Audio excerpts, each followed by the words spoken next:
see the drip and it slugs. You need it, pull the trigger. Got you feeling, got you feeling. The world is yours only if you take it. So sign your name and choose to claim it. You need it in a hurry, you want it in a flash. Can't get this time back, we don't get this time back. You need it in a hurry, you want it in a flash. Can't get this time back, we don't get this time back. The way you choose now, the way you choose now. So the way you choose now, the way you choose now.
Busy streets and lost time.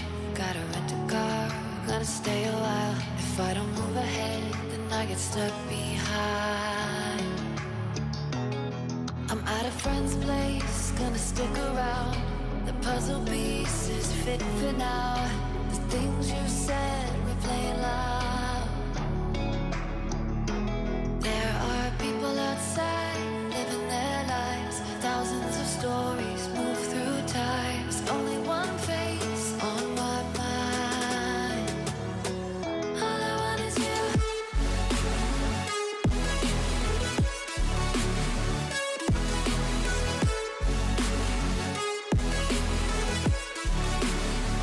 All I want is you.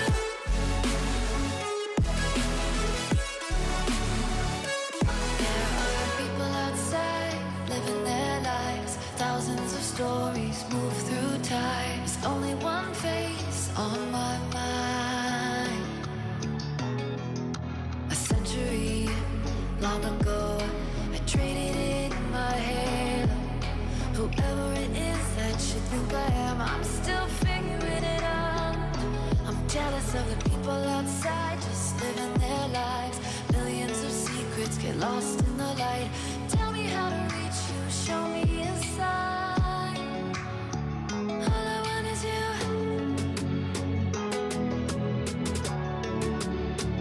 All I want is you.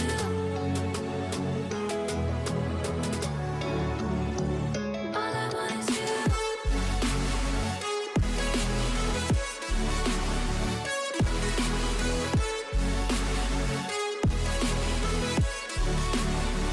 All I want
with you now, and there's nowhere to run. Alright.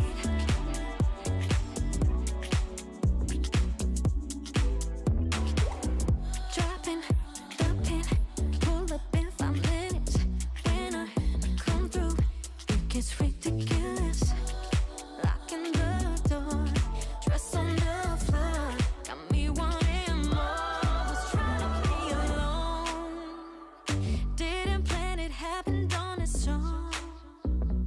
Now you're here and there's nowhere to run. Alright, if I had to choose, it'd be me and you. If there's no us, alright, nothing left to lose.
Rocket League fans around the world, welcome to North America for Championship Sunday. We've got 4 teams left. We've got 1 title waiting at the end of the day. And we've, more importantly maybe, got 3 spots left for North America's representation in London. That land coming up here very quickly in the middle of June. And 4 teams from North America will get to represent our region. We've only got 1, though, that is confirmed. We've got 3 spots left, and we will find all 3 of those spots today. I'm Wavepunk, I got T-Bates, I got Gibbs, I got Jorby on the end. Jorby, how you feeling, man?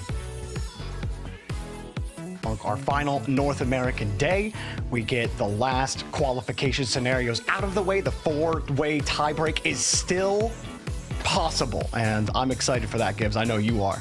Oh yeah, I'm pumped. It's so nice to be on the last qualifying day. And we only know 1 team going to London, 1 team going to the World Championship. That is G2, of course, but 3 spots up for grabs. That's exactly how we wanted it. We've got 3 matches guaranteed on the day. We might play tiebreakers afterwards if necessary. So keep it locked right here on twitch.tv/Rocket League or on the Esports YouTube channel. We appreciate having you guys on board. We got 27 minutes, a little bit over, until kickoff between Shopify, Rebellion, and Moist. And if you're just now joining us, you picked a great time to start watching. We're here in the middle of, or the very end of our Open Qualifier number 6. They're under the red bar as we're building momentum towards the major. From this point on, every game matters so much to every team across this qualifier, across London, across the World Championship. If you're one of those people that's like, I don't, just call me when the games start to matter. Call me when the 4th quarter starts. You showed up for the 4th quarter. You're in the right spot. We're going to have some great events here coming down, and you can be at some of those events as well. Ticketmaster.co.uk if you want to be in London in the Copper Box, hallowed ground for Rocket League. We'll be doing it for the 3rd time here, seeing if we can make history again. And then after that, the World Championship in Fort Worth, Texas, going back to my hometown. I'm very excited about that. September 13th through 15th at rlcs.gg or rl.gg/RLCS Texas. It should be a wild one again to see who holds the trophy of world champion at the end of all of this. Now, to get to this stage in the tournament, we had to play quarterfinals yesterday. 3 of them were really exciting. One of them was, maybe hide your children. Don't let them watch. It was a little bit brutal. G2 did just make quick work of Dignitas there. It's going to be okay. Dignitas, they'll rebound. G2 in a semifinal as usual. The rest of the games, though, bit back and forth, or at least got some upsets in their Bates.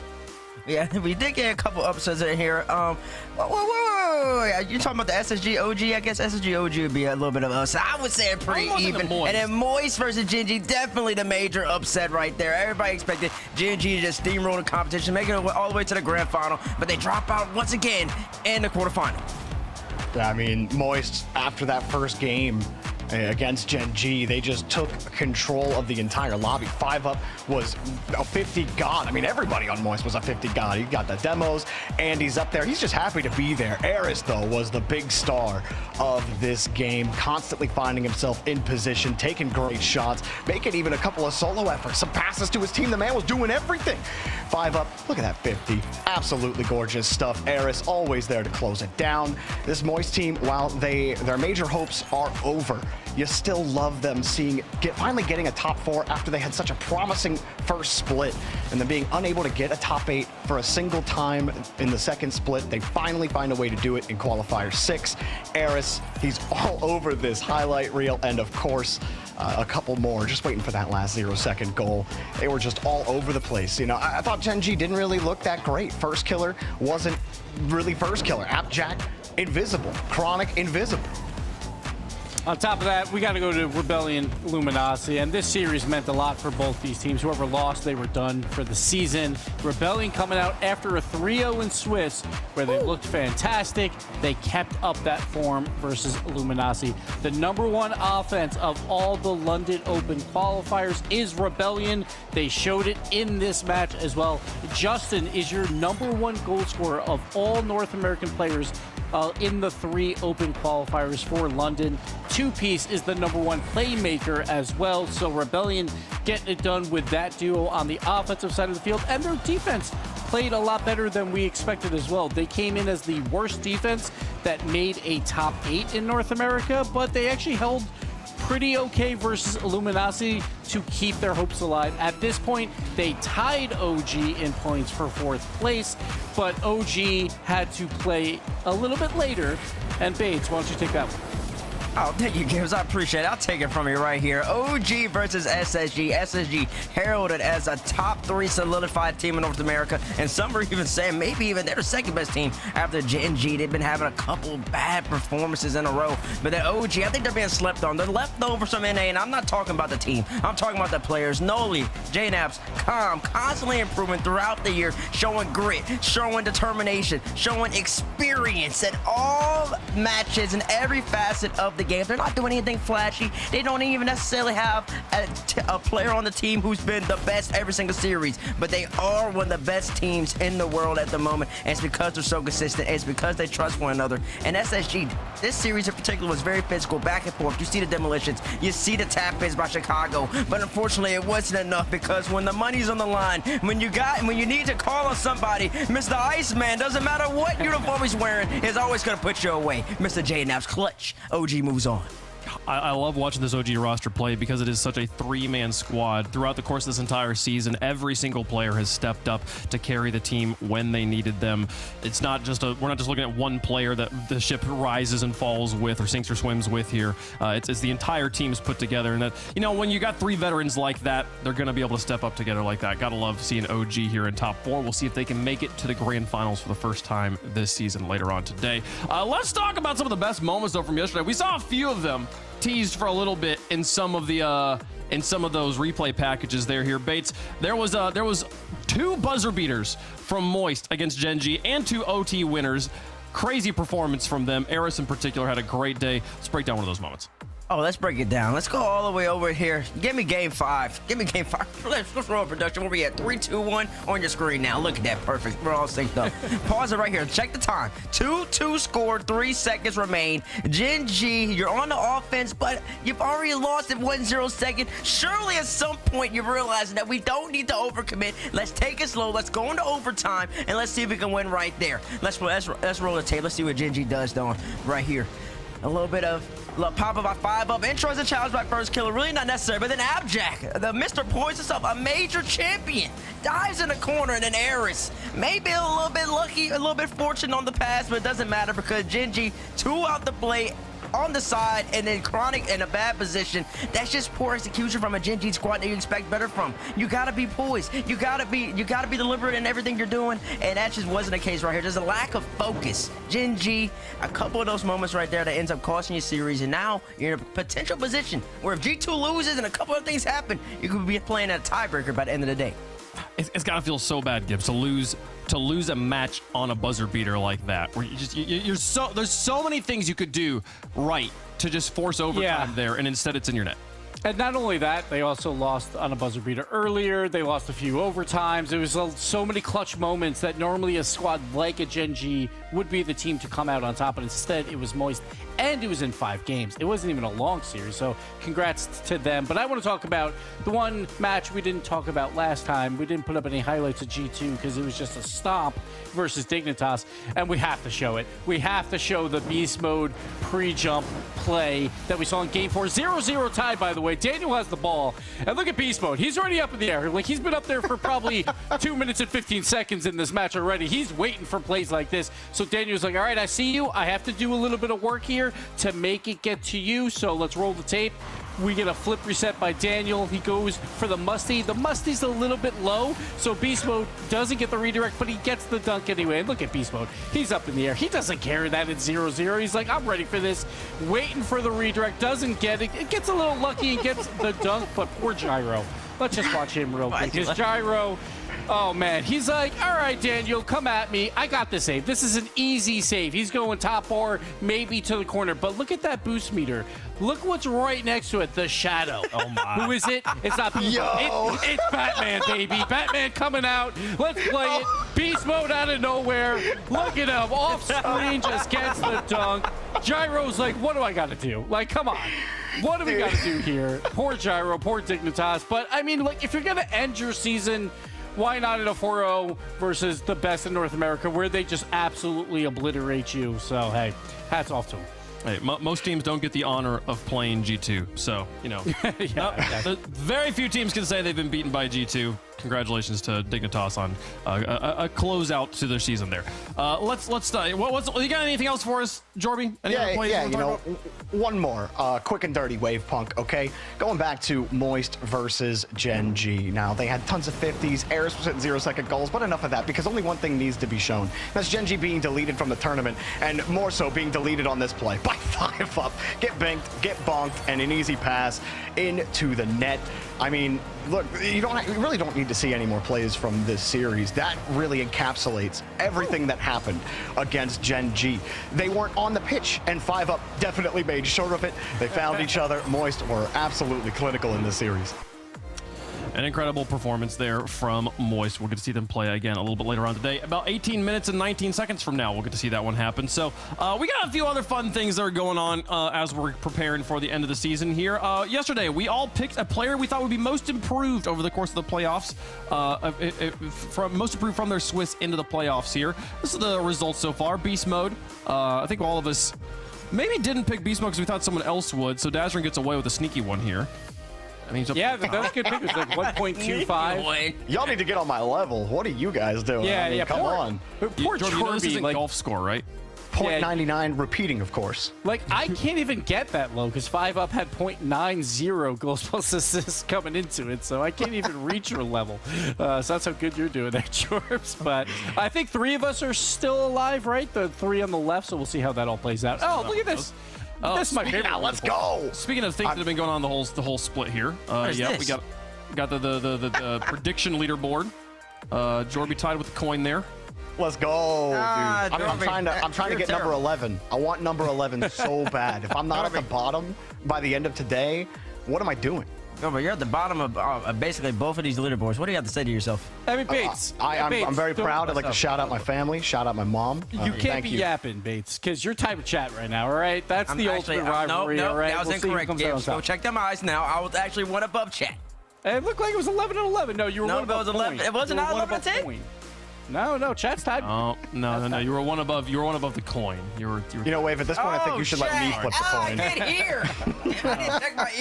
I need to check my ears. It's a hard knock life out there, folks. All right. Well, you know, we got a lot of Rocket League happening around the world as we're building towards our semifinals here. You can take a look at the top bar there. That's all the teams that, if we were to end the tournament right now, those are the teams who would be going to London. If the logo is illuminated, that team has already clinched their spot to London. So G2, Twisted Minds, Falcons, the rest there you can see. Also, a big shout out here to Team Secret, the team that has secured their spot since the last time we talked about this graphic. Let's talk about what's been happening across the world here. Bates, what's been going on in the Middle East?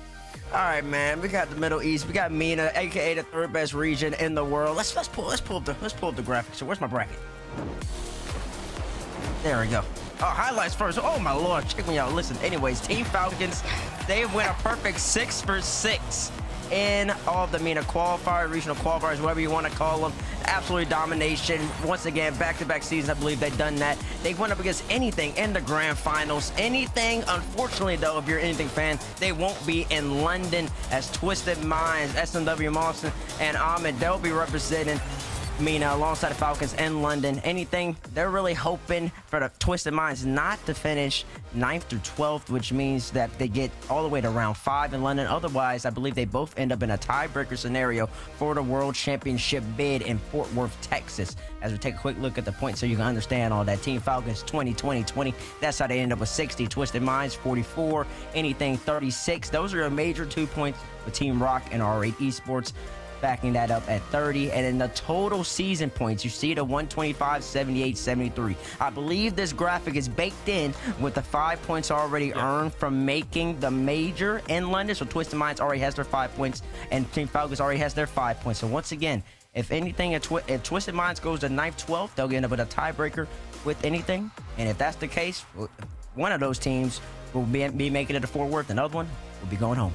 Okay, so the depth in MENA continuing to increase the longer they're a part of the RLCS. Everybody watch out for them over there. What's been going on in South America? Apparently the 2nd best region in the world, according to... Well, it's not apparently, Wavepunk. It is absolutely a cold, hard fact. You know, you heard it from T-Bates. That's how you know. #Bates never wrong. But, you know, Team Secret qualified for London. And I don't even think they were even number 1 or number 2 in the conversation for who would be joining Furia. Yet the way this playoff bracket worked out, Secret, they had a chance. And Mata, KV1, and Brad all have been to LAN before, but not as a team. I'm really excited to see how Mata and company handle business on LAN. They take down Crew, who are in contention, but look at this quarterfinals. Ninjas in Pajamas and Complexity were both in position to make this major. Ninjas in Pajamas drew Furia, probably the worst draw that they could get in their major hopes, and then Complexity lose to Hero Base in 7 games. Hero Base has played Spoiler so many times. There are literally 5 or 6 teams trading with each other at the top of South America, and when we look at the points, you'll see how close it was across the board with Ninjas in Pajamas and Complexity and Crew and Secret, even Hero Base with 28 points. Look how tight this race was for 2 spots in South America. And Secret now, if they end up winning this event somehow, Furia really probably going to make that difficult. Why but somehow? If they do, they only need to win 1 series on LAN, and they will tie Complexity for the world's bid and force a tiebreaker at least. Just 1 win. And now if they lose, they have to get a top 8 if they lose in the semifinals today. But as you can see, Furia in the season points, but more importantly, looking at Complexity and Team Secret, only 10 points behind on the season points. So Complexity's world hopes are on a razor-thin edge. Okay, so things heating up there in South America as well. We'll keep you posted on how things look for their World Championship qualifications as London evolves, as well as the conclusion of their playoffs today. Let's talk about SSA real fast here, Gibbs. Yeah, really quick.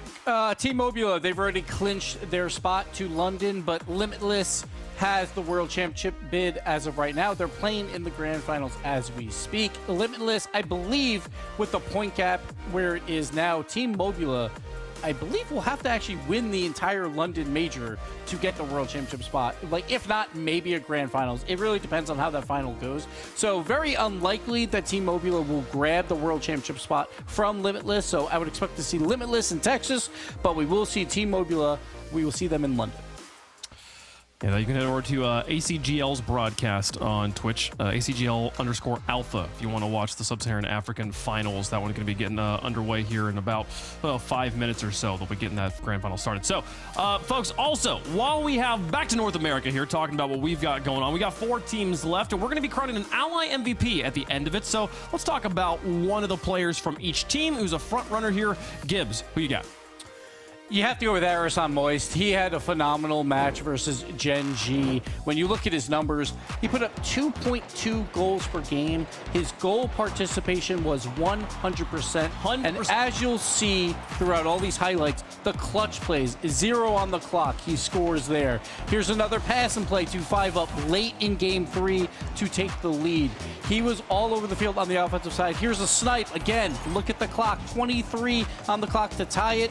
Then in Game 4 overtime, he beats the last man 1v1 and scores. But just clutch play after clutch play by Aris gets him my Ally MVP vote so far. Well, JNaps, he's old and still young. 24 million years old, but also still making top 4s, even top 2s, maybe, in North America. He's still qualifying for LAN. It doesn't matter. With age comes wisdom. JNaps, he's kept up with the mechanical curve. He's kept up with the game sense curve. It's been so impressive watching him develop on OG with this full support squad who just keep getting better and better. But JNaps is at the center of all of that action, responsible for 8 of the 11 goals, at least participating in those. JNaps is nuts. Nice. JNaps is nuts, but let's just talk about the real MVP of the weekend so far. This should just be undisputed. Massimo, a.k.a. Atomic. Let me give you a little bit of his numbers so I can put it in perspective. He is averaging 481.12 points per game. He's averaging 4.5 shots per game, 1.56 goals per game, shooting 35% from the field. And by the way, he's still one of the best midfielders in the game. He's still getting 0.5 assists per game, too, making sure that he dishes out the ball every now and then. Atomic, been one of the best in the week. What a weekend. Helps for him to being on the best team in the region as well. See how they continue to play. Let's talk about Justin, though. We don't get to talk about Justin enough on this show because his team usually is eliminated by this point, but here here in top 4. The Rookie of the Year is back alongside Two Piece and Parth, and they have been putting up bananas numbers on offense. Justin, the veteran on the team, a huge part of that productivity there. I mean, they're proven right now it literally doesn't matter how many goals you give up on defense. As long as you just put up more on offense, they're going to make it happen on the other end. Justin, always known for his offense, one of the greatest masterminds in the air Rocket League we've ever seen here in North America. Glad to see him in a top 4, maybe a grand finals if they can handle Moist here in just a few minutes. So excited about that one. Excited for us to get there. So we got nine minutes there before we're done here, and production's cooked up a game for us. This is called Silhouettes. Who are these teams? We're going to show you a silhouette of some players, and you guys can guess at home who you think it is. We're going to guess as well on who we think this is. We don't know who these are. We've never seen these before. So it's going to go bad. Let's see. Gibbs in rehearsal was already saying he was going to go 0 for however many this is. This is easy. This is G2. G2. Yeah, This is G2. yeah, that's All right, next one. Throw it up. I got one right. Daniel's hair gave that one away. Atomic easy. Daniel Beast Mode. Yep. I guess I got to give it away for the camera. That was easy. That was easy production. You said it was going to be hard. Come on. Also, apparently, it can be teams from all over the world. So here's the next team. Oh, I know this one too. Oh, this is I got my Shopify. Oh, yes, Yep. yeah. Rebellion. It's Rebellion. Oh yeah, middle's Justin, right? Okay, yeah, Yep. that's Justin, and then Two Piece and Parth on the outside. Yeah, That's we right. right about Rebellion. this. Go. We're locking that's up. right. We're actually Rebellion. doing Yeah, let's go. We got this game on lock, man. This is We're 2 for 2. I thought we were going to be 0 for They did say it could be worldwide teams though. So, okay, so I know who this is. I have it in my head, but I can't visualize. Who's got the comb over side haircut? I know. That's what's throwing you. Who is that? This is obvious. Give me a Moist. It's so easy. Yeah, No. Moist. No. I mean, I was thinking Andy in the middle. Okay, wait, No. Mr. No. Do you know? Do you know the Yeah, answer? this is the longest running player in the World Championship. This is Torsos and Power. Yes. Oh, Torsos! It's Torsos with his comb I can over see his that. high hair. That is his hair. Yes. Oh sir. my God, it Thank you. is. Good call, Wave. Good call. Thank you. Nice. I did not. Okay. How many? Everybody knows how I'm many in of these only. are there? Oh, wait, this I got is, it. This is Gentlemates. Yes, gentlemen's. Yes. Tachi's hair gives it away. Wait, you got to draw it out a little bit longer when you know the answers already. Get it out immediately. Right. Get it out immediately. Seiko and Tachi, yeah, Juicy over there. All Love right. that choice. We're doing better than I thought. You know, That's good. Gibbs just sitting there being like, yep. I'm gonna Gibbs answer. Nobody say anything. Let Gibbs answer. No, nobody say anything. Let Gibbs answer. Let Gibbs answer. Let Gibbs answer. Who's this one? Who's this? No idea. No, This like, one's hard. This one's I'm gonna throw a random guess out there. Oxygen. Oxygen? actually, No. I'm gonna throw that. Like, I don't think it's right, but No. that's what I'm gonna throw out there. Oh, okay. no, This is because Fury. Joy will be that. wait. Well, Yeah. no, Archie's about the same height as Joyo, right? This is it Fades. can't be. Fades, I can see it. I'm gonna go with Nit. Yeah. Wait, who's the other team that was it? The other South American team was there. Team Secret? No. Complexity? I'm gonna go with Complexity. That's Fury. That's probably Fury. I think you're right though. Oh, I like Fury. Who we got? It's Reveal gotta it. be Gan in the middle, right? Fades is good. It's the hat, bro. That hat was throwing me It off. was a hat. Okay. Yeah. It was a weird brim there. I'm like, I don't know who has hair like that. Oh, I know what this is. I know it. I know it. Jordan, I'm you not know gonna what say. this is? I actually have no clue.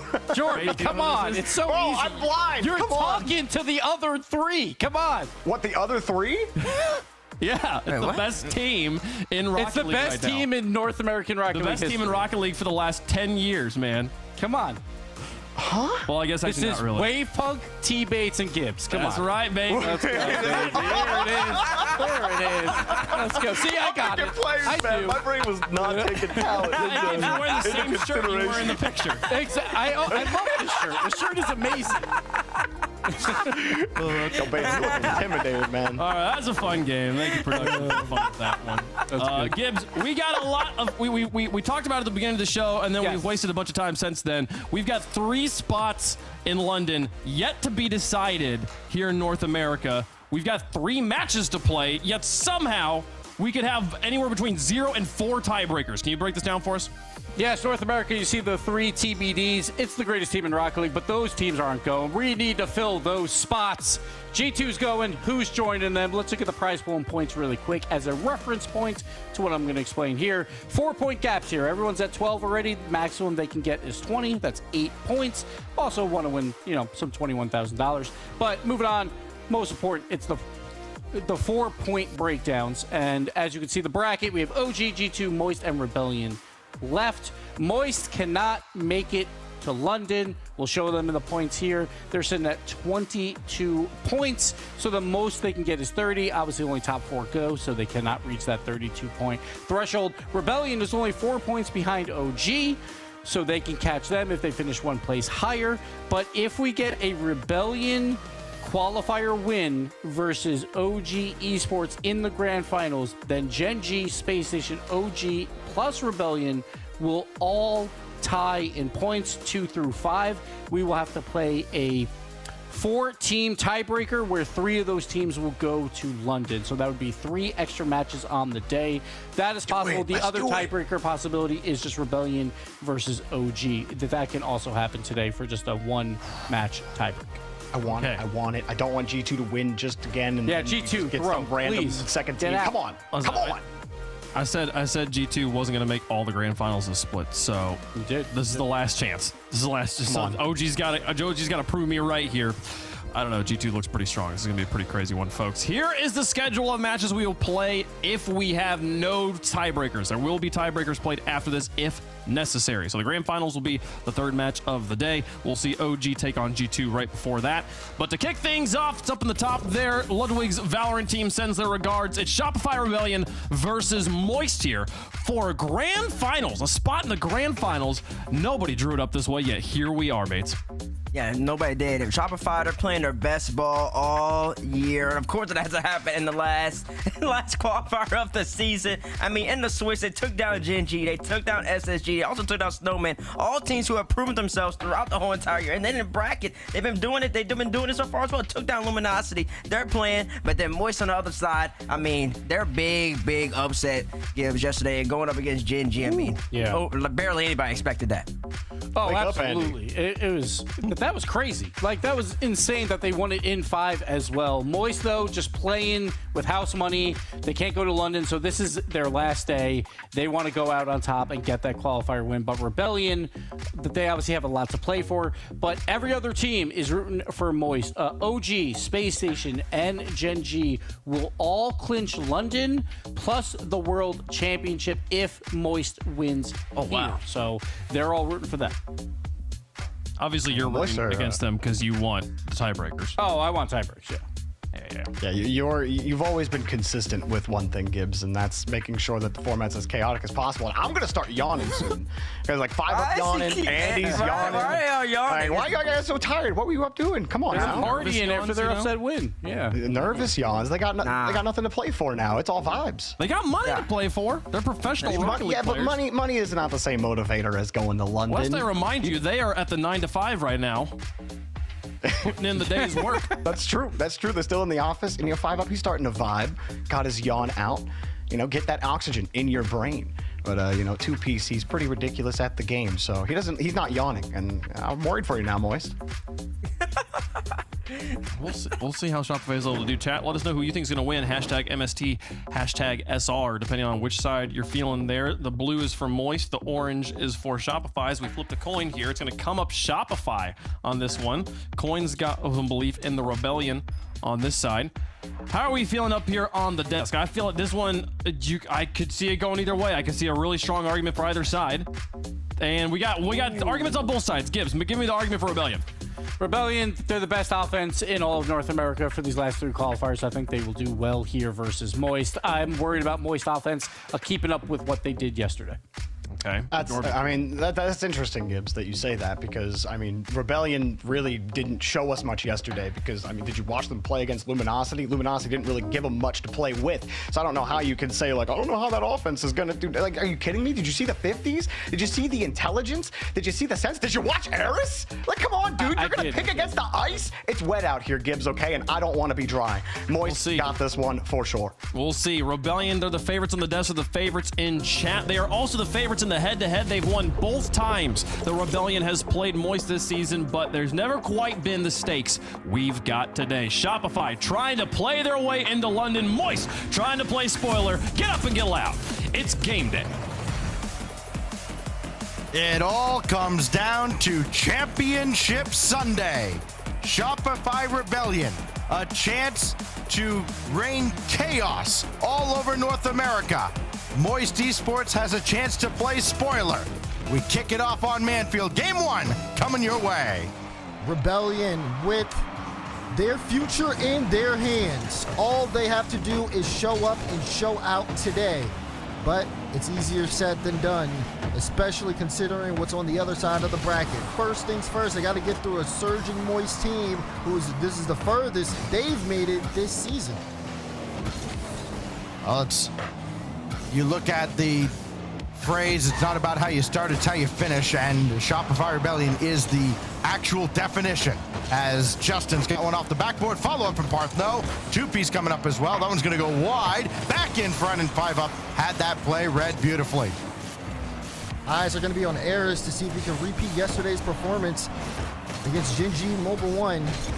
So dominant on the field, but also Moist as a team have looked really solid. It just feels like they've got this new surge of energy.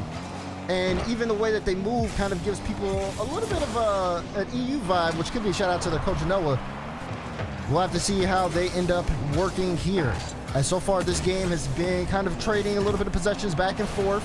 We've seen Rebellion kind of, again, go to that earlier play style that we saw from them yesterday, just playing a little bit forward here, trying to see if they can disrupt. But Moist has been privy to it, and they've been able to knock things at least out the way, get the ball out early. You got two teams who took very different paths through their quarterfinal to get here. Of course, Moist very much carried by Eris. 11 goals out of the 13 that they scored as a team yesterday. Justin blocked away there by Andy. Meanwhile, Shopify Rebellion as a team throughout this event, all three players are separated by about 1 or 2% in goal participation. It has been a well-balanced assault from all three, as that one's blocked away by a pair of defenders. 5-up all the way back. He's got all day to play this, and he's only passed one. Shopify Rebellion bringing the heat now, as that one's centered, but nobody else to follow up.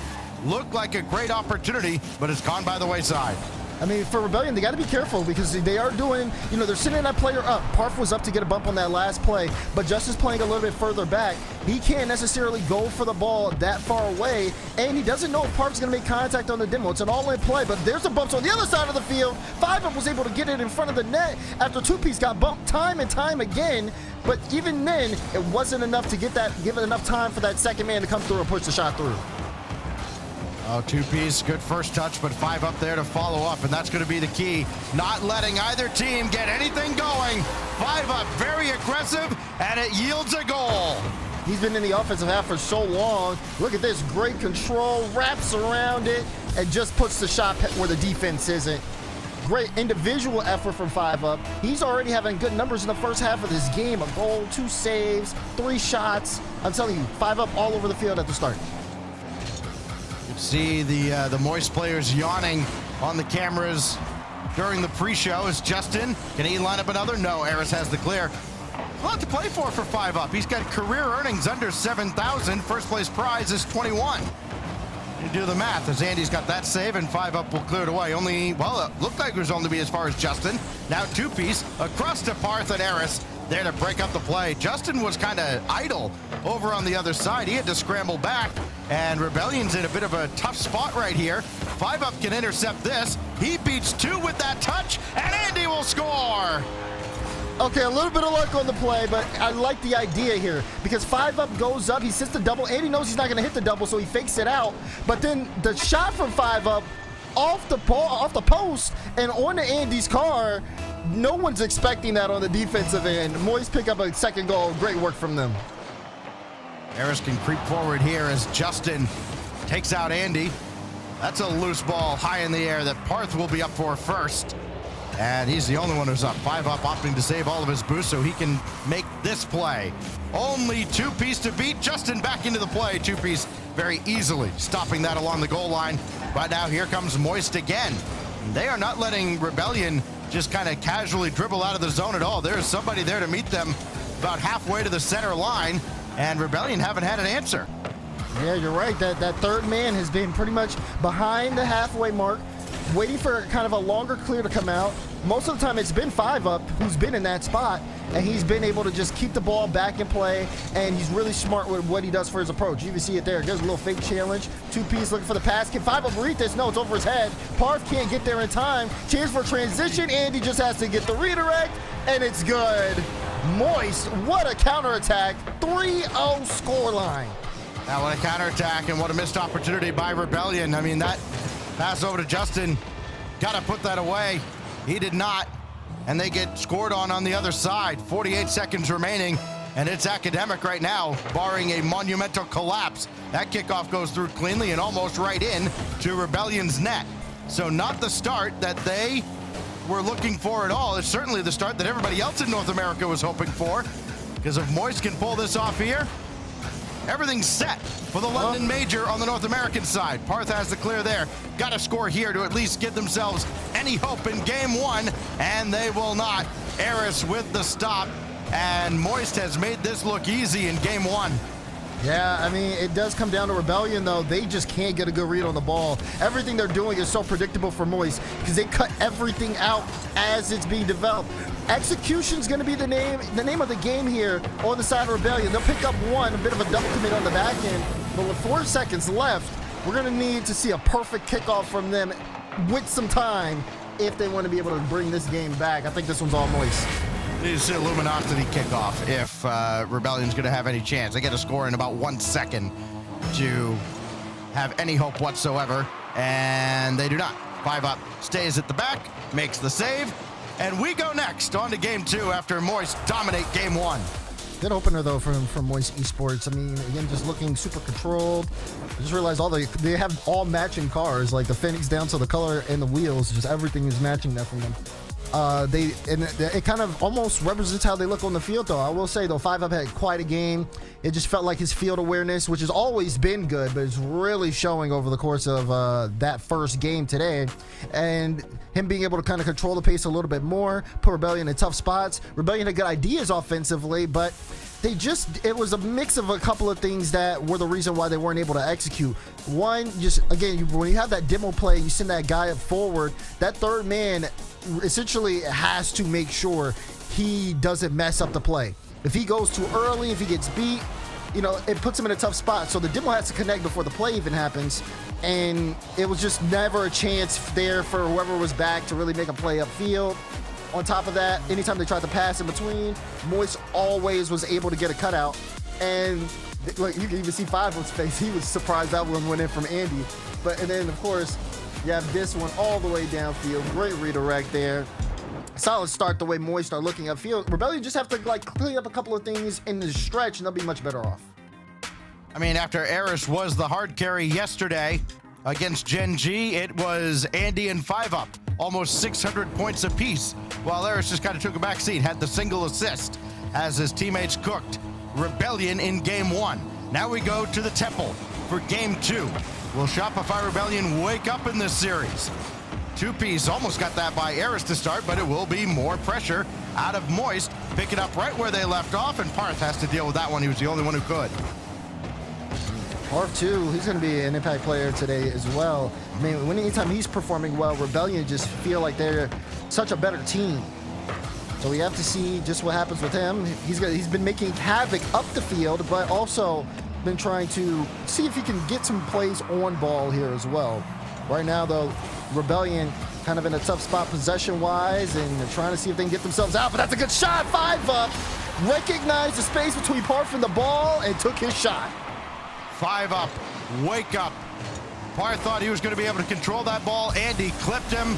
He lost control. 5-Up just lets one rip in the first minute. Moist haven't missed a step. He's got 2 goals. Andy's got a pair, and he could be looking for more here. Good dish off. Eris, Andy are there, and Parth had a difficult save and a difficult read to make there, as 5-Up sends one across, and Shopify Rebellion have not been able to get a foothold in this series so far. Good news for them, it's a best of 7. The bad news is their entire season rests on getting a result here. Yeah, and they haven't been able to show up so far. Scoring drought is starting to continue from them. Of course, they did get one last game, but that one didn't really amount to much. It wasn't impactful at all. And now we're seeing Moist pick things up where they left off, and just again, it just feels like they're a beat ahead. These midfield challenges are big. 5-Up now gets time to solo. Parth hits him with the pre-jump, but even then there's going to be some separation. Can Parth make a play here? Flip reset off to the side, and the ball's going to go straight to Andy, who gets a flick past one, almost got it past Justin, and Rebellion back on defense. Andy and Parth both take each other out. Rebellion will be relieved to have a very different opponent today. They went up against a Luminosity squad that averaged 7 demos a game yesterday. Moist only 4.8. It'll still be pretty physical. It'll still be tough to get a foothold here in this series with only 2 on the field. Andy and Parth again take each other out, as Justin's going to be all alone on the backboard. Parth chased into the net, and Andy was waiting for Justin to fumble that ball, and he almost did. Andy with nothing in the tank, as Parth made sure to secure the corner boost. He can finally break free. 2-piece creeping up as well, and Eris has the clear. Wow, that's going to be a goal! Opens it up too! They just can't catch a break. Moist are all over Rebellion. You really thought that they were going to be on offense. You could feel it, and then boom, just like that, all it took was one cut. 5-Up was able to get the ball off the initial cut, sends it downfield. Justin got demoed, and ball in your net. Like, this is just incredible the way they're able to just turn that on a dime. The Rebellion has not gotten out of bed yet. Eris, you thought Moist was tired. By Parth. Over to 2-piece, up high, down hard, and saved by Andy. Now Rebellion at least starting to look like they want to be here on offense, and Moist still up to the task. Parth will have a look, needs some help, got it in 2-piece, but it's wide. This is rough. Andy now playing this one off the ceiling. He was up so early because he knew Parth was going to take it high. It just feels like Moist have just such a strong read on what's going on. Even when an individual from Rebellion steps up and tries to just go above and beyond, it's not enough. Rebellion as a team have to be faster to the ball and really just get some of these cuts out. Stuff like what we just saw there helps out. Getting these midfield beats and beating that second man and utilizing the space on the field is important, because you can see it in Moist. They have no fear. They'll just keep going for the ball, and they'll keep beating you every time. Oh, but 2-piece beats the defense there, and all of a sudden, it's a 1-goal game. And need somebody to step up, make a big play. 2-piece has done just that. The full weight of his car behind that one through 5-Up. And some life now for Rebellion. 92 seconds, back within 1. Eris deleted. Here goes Justin. He's got 2-piece waiting, and 5-Up there to stop him. 2-piece will try again, back into the corner. He'll have some help in Parth eventually, but he's very slow coming up. He was all the way back on the near side, and 5-Up wins that through the corner, but only as far as 2-piece. Double, triple maybe, but Eris has it swept out. 2-piece looking really solid individually. Keep eyes on him as Rebellion continuing that offensive pressure. The shot from Justin, nothing behind it. Andy with the clean clearance, and 2-piece had to stop a charging Eris. Inside the final minute now. Parth only as far as Eris. Justin's got to turn on this and avoid contact. He does. Parth to his left. 2-piece to his right, and he's found neither as the defensive Moist proactive. 2-piece will try again. Andy, great job defensively. The initial stop and the secondary stop, slowing down Rebellion, and Moist could probably put this away if they can just get one more. I mean, you can see Moist kind of feeling the sense of urgency here. They are starting to lose some challenges in the midfield. It's totally in Rebellion's power to be able to turn this game around as time ticks down, but they got to get out of this deadlock. Not looking too good. Good clearance from Parth. 5 up gets a good beat. 2 pieces awkward. Ball gets past him. Justin has to make a tough save out, and he won't be able to have boost. Time ticks down. Rebellion are going to have to go the length of the field. Eris has no boost, so Parth trying to start this one off. Justin, good 50, and 2 piece can set it up to Parth. Can he get it to someone? Gets it to Justin, who plays it off the corner, but no one else can get there, so ball will hit the ground, and Moist Esports will take game 2. For parts of the last couple of minutes, you got the sense that Rebellion is kind of arrived now, but they're going to take a timeout here, and I think that decision might have been made about halfway through that game, because they could not possibly have been happy with how this series has started. Now they're down 0-2 in a series they must win to give themselves a shot at going to London and a chance for Parth and 2-piece to get to their first regional grand final. As we look back at the Mobile One High Performance replay, and it was a little bit of back and forth this time around, but it started where the last game ended, with 5 up and Moist just a reign of terror over Rebellion until this goal here from 2-piece gave them just a little bit of hope. It did. The defense is starting to be cleaned up a little bit here on the side of Rebellion, but at the same time, their offense, which has been a big proponent of their success, just has not been able to replicate what we've seen them do in the past. Moist has been able to cover a lot of things, but again, it's just been because of the midfield challenges. Rebellion was limited to only 4 shots that game, and only one player had 3 of them. So just seeing the fact that Rebellion not only aren't getting a lot of shot chances, but a lot of quality shot chances, except the individual play from 2-piece, it just shows you that their offense does have that struggle of being able to set up, but it's only due to Moist field awareness. They're going to have to be able to find a way to battle past that, and they don't have a lot of time left. Again, we can start this series saying Rebellion was two series away from fighting their way into potentially the major and then keeping their season alive here, but they've dropped 2, and it just feels like if you're them, these games are coming too fast. You got to be able to slow things down, talk things out, and be able to play your own game. Otherwise, this series can slip away. Or Shopify Rebellion up to this point, if you look at their numbers, you kind of scratch your head like, wait, how are they in a semifinal? Well, it's very simple. Yes, their defensive numbers have been abysmal, but the offensive numbers have been stellar until now. Moist have kind of slowed them down and kept them out of the net, but they have very much been of the mindset of, hey, it doesn't matter how many we give up as long as we score 1 more than the other team, and they have had to do that. They have lit up the scoreboard, second in the event in goals per game and in shooting percentage, but down near the bottom in shots allowed and goals and saves made. So now they go to work in game 3. 2-piece to start it off, and he scores. Great goal here off the kickoff for 2-piece. He's back in form. Able to get a bump there off the initial, has just a little bit of room, sizes up where Eris is going to be, and just hammers the shot. Great start for Rebellion after the timeout. 20 goals on the weekend now for 2-piece, his second of the series, and Shopify Rebellion has some life now. They score off the kickoff in game 3. Justin trying to jackhammer that one by. He does. And now he's got Parth in support and behind him. Eris trying to... Oh! Goal! That is unfortunate. 5 up was on the rotation back. He had to hurry to get back really fast because Justin was trying to force that mid. Saw Eris, saw the ball. Well, he didn't really see the ball until the last second. An own goal, and Rebellion now with 2 really early in the game. 17 seconds, and all of a sudden, they've matched their entire offensive output from the last 2 games. This goes all the way across. No boost for Eris to steal. Justin's got that clearance, and 51 by 5 up. He's got Eris across the way, but he's in retreat mode, and has to be with Justin staying downfield as well. Opportunity now for Rebellion to really pour it on here and send a message to Moist and the rest of NA. Justin, no, 2-piece wide as well. But now Rebellion looks like a very different squad. Yeah, and now they're forcing Moist to kind of pick up the pace. It's going to be up to Rebellion, though, defensively to see if they can hold on here.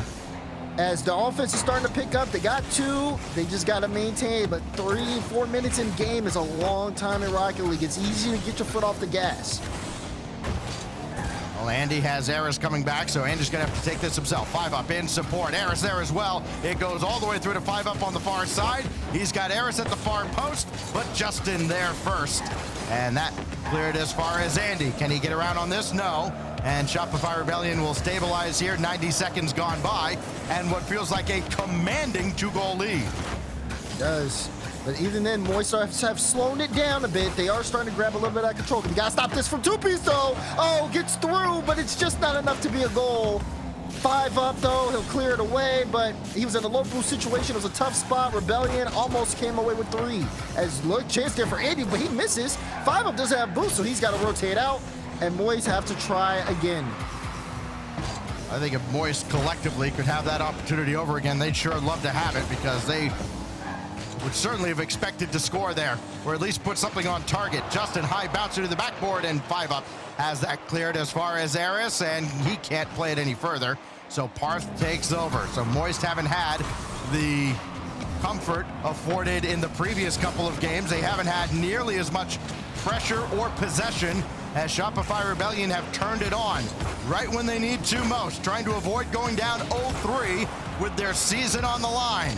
In good shape right now at the halfway mark of game 3. Justin blocked by 5-up. Eris has to jump into the play as well. Keeps it close to the vest, but Parth is all over it. And we're seeing a much different Parth this time around.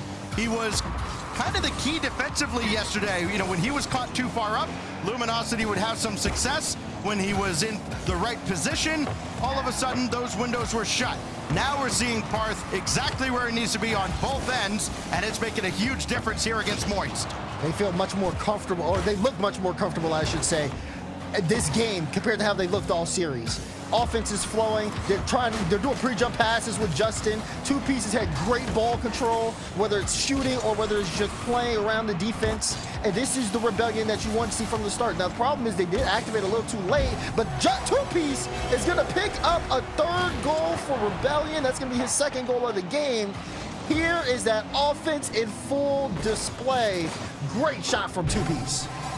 And a big difference for Justin, too, as far as comfort goes. You saw him just kind of sitting there waiting for a pass to come out. Yesterday, he gets demolished by Rlcs, who was just headhunting at midfield the entire series. Here, that's not going to happen against Moist. And so you can see Rebellion get a lot more comfortable on the offensive end. That's going to be bad news for Moist Esports as this series goes on. You wonder if they counter with a timeout of their own after this, what looking like a blowout here in game 3. Yeah, it is. It's looking rough for Moist. And, I mean, especially considering a shutout here. They haven't been able to get on the board at all, except for scoring every single other game this series in victories. Things are starting to change. You can feel that momentum. Rebellion do have it figured out.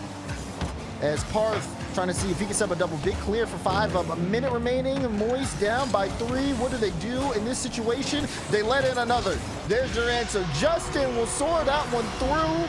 Caught 5-up too far forward, and he paid the price. That one just got away from Eris. Andy a little too far back, and, well, when you're down 3, you kind of got to chase the game, throw caution into the wind. Doesn't matter how many more you give up from here if you can't score any of your own. So at this point, everything's kind of chalked. 2-piece might lob another one in, but Eris has that one off the kickoff. Follow-up is off to the corner, and Shopify Rebellion can kind of begin a victory lap here in game 3 and start setting their eyes towards game 4 and potentially tying this series. I was a little concerned too when Rebellion had those 2 goals early. I probably would have been a little bit more concerned if it was 3. Just seeing that once people have those comfortable leads, they start to kind of slow up a bit and, you know, say, okay, we've got this in the bag. But Rebellion have kept this pace up the entire way through on this game and have been just trying to force those increased score lines.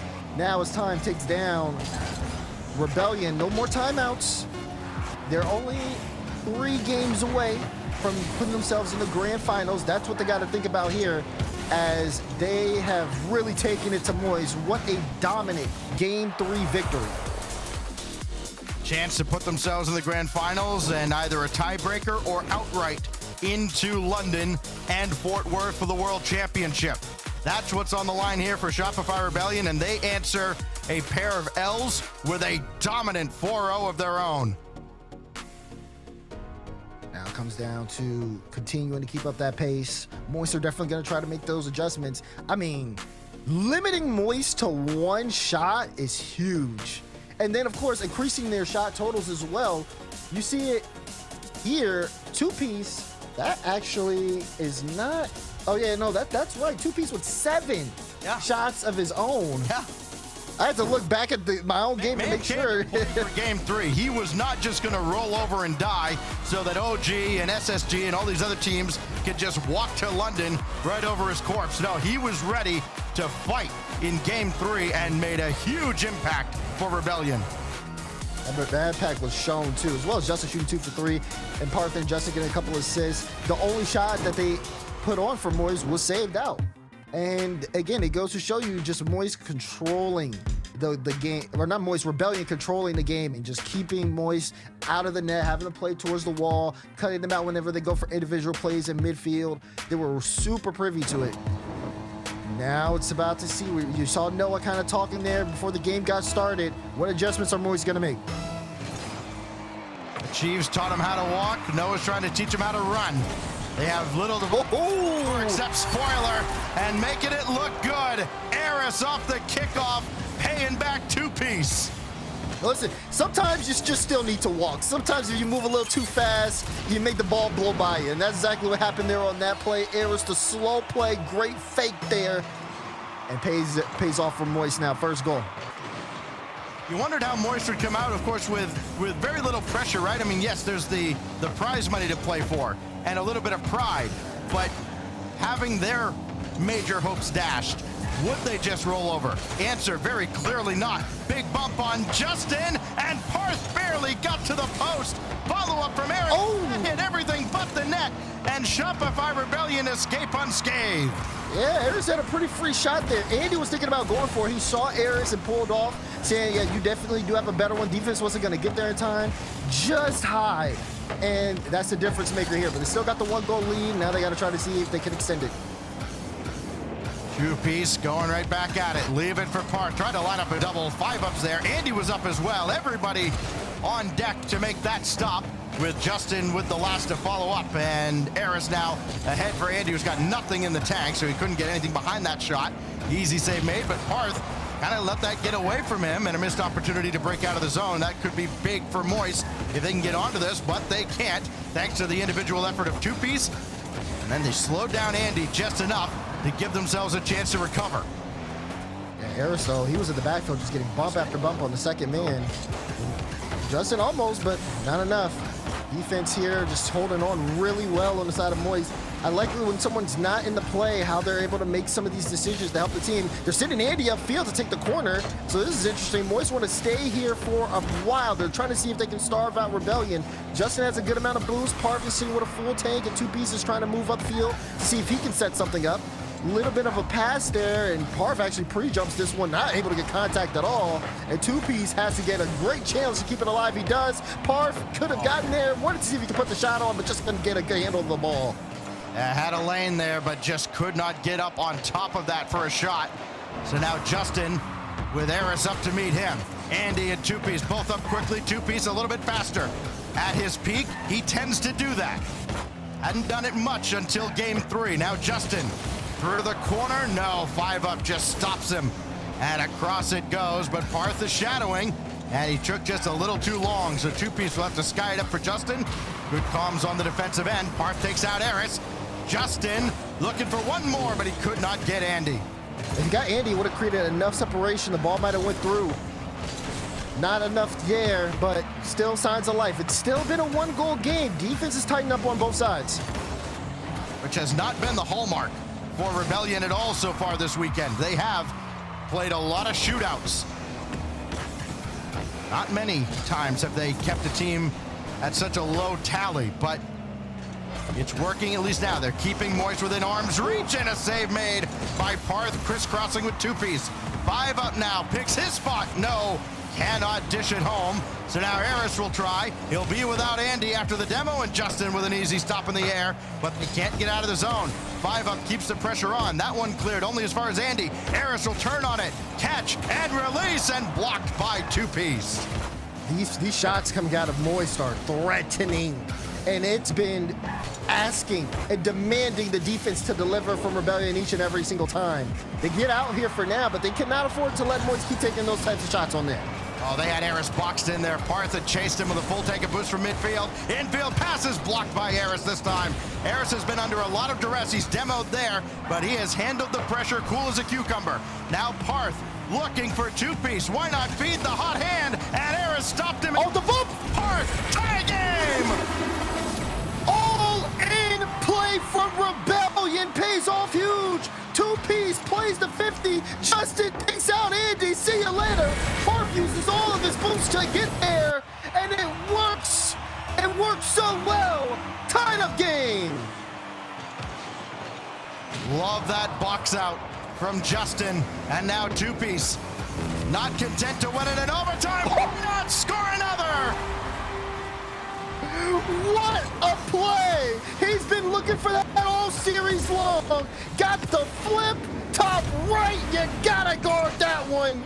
Two Piece bringing this one into 2-1 for Rebellion. 7 seconds ago, Moist had a lead.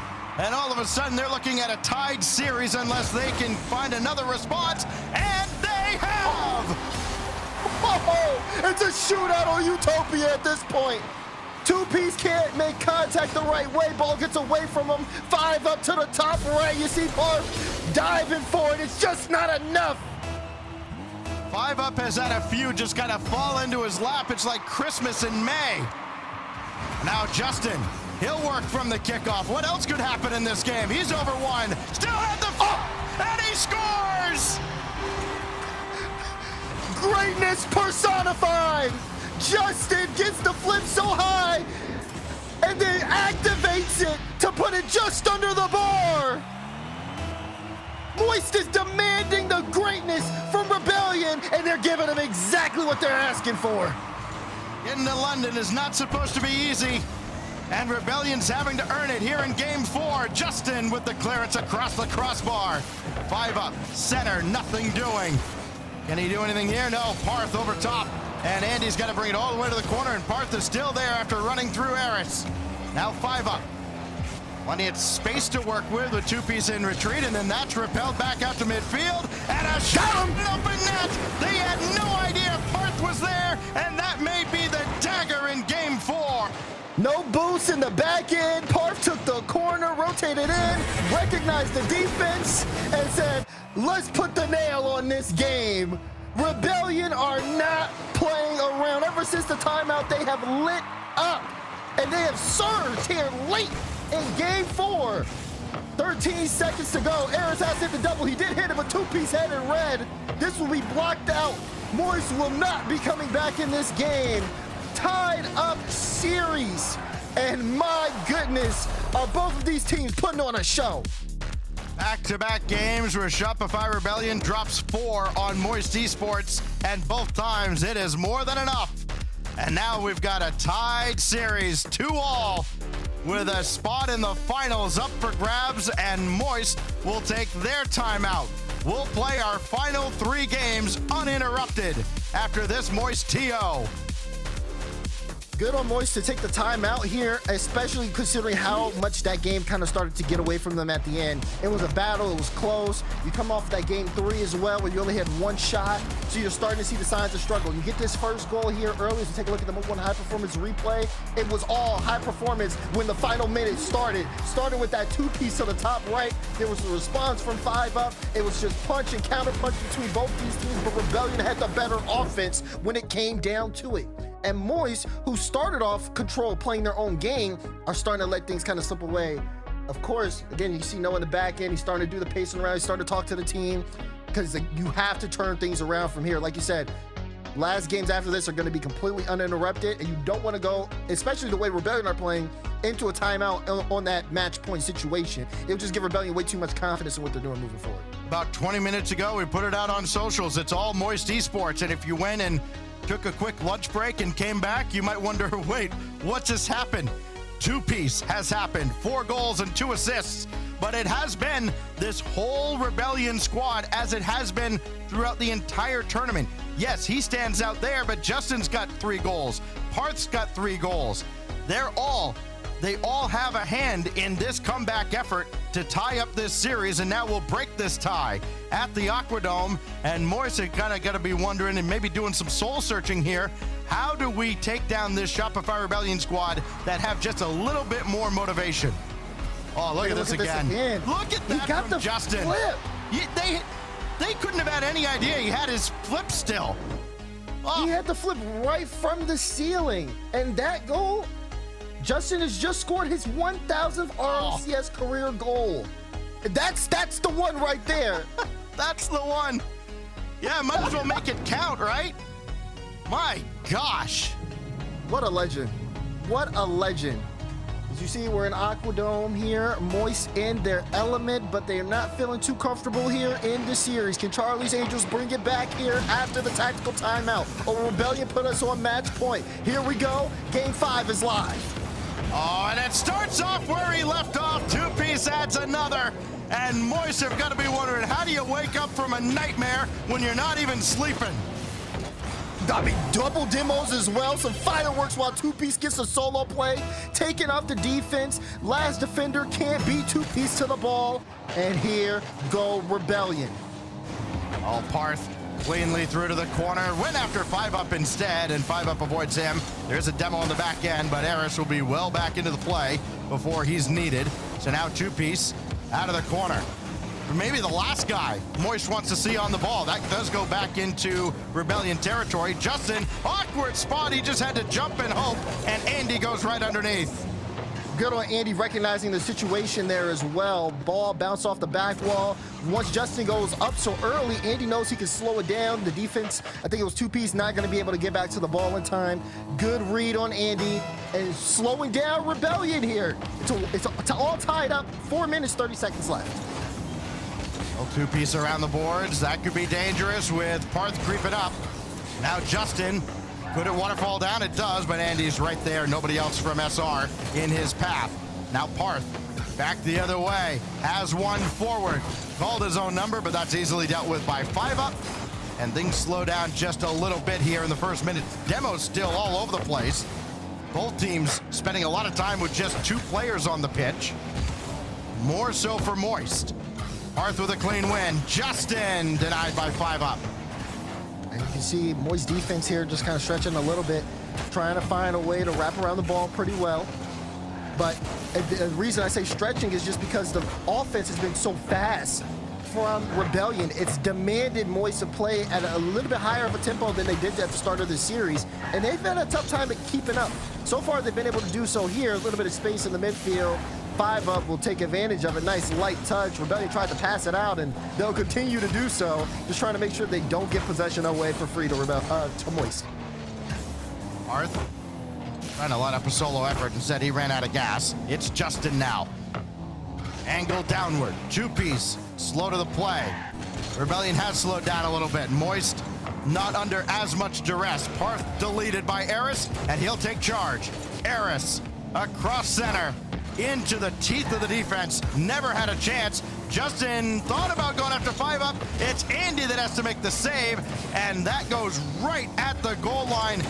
Near miss opportunity out of Shopify Rebellion. So while things have slowed down here, Daz, between these two teams, the opportunities are still very threatening when they do come through. Yeah, things are starting to slow down. We're starting to see a little bit of nerves too, a couple of whiffs on the ball. And those are some of the things that could make the difference maker here at the halfway point. It's been a deadlock. It's been a battle of positioning for the most part to see who can get to the where and make an impact.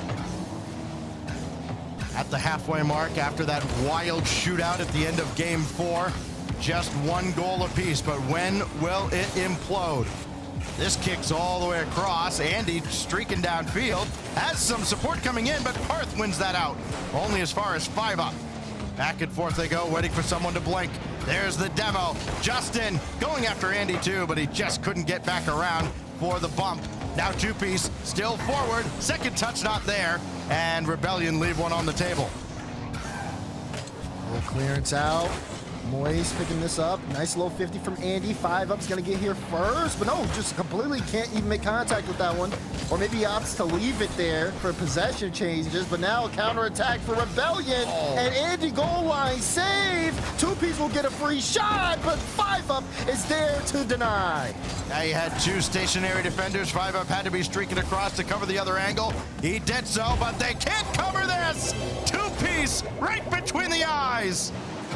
Justin and 2Piece, great initial catch. Sees 2Piece, spots in midfield. 2Piece just says, go get it. And my goodness, does he? 91 on the speed there. What heater from 2Piece to take the lead. And no time to react to a shot like that. Parth in retreat mode though. Eris probably could have picked him apart. Andy's shot didn't have much behind it, and Parth with the save. Moist still trying to stay relevant on the attack here as 2Piece deleted in the corner.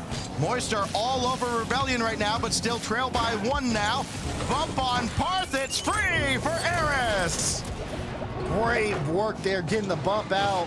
5-up again, just making these plays for his team. I love the way he takes the ball, moves slow with it, finds the separation, and sets up Eris the best way possible. Now Moist back into this one, and we're approaching that final minute. Stacks, things might start to ramp up again if they continue the way they did last game. I don't think anybody's heart can take another shootout like we had last game, but sure, bring it on, why not? Andy's shot blocked by Justin. And 2Piece around 1. He's got Parth with a full tank behind him. He can follow the play for Justin, and the shot wide. And if he puts that just on that right corner, he actually probably scores that one. Andy, though, 1v1 situation. No, he gets demo. Good on Parth to be able to help out the defender there. Now chance here, but it's a bunch of scrambling. Justin able to get there before Eris can redirect it in the net. What a read, too, with that ball going to the side to bring it back central. Now Parth going after Andy, and he avoids contact, but he's giving it back to Justin.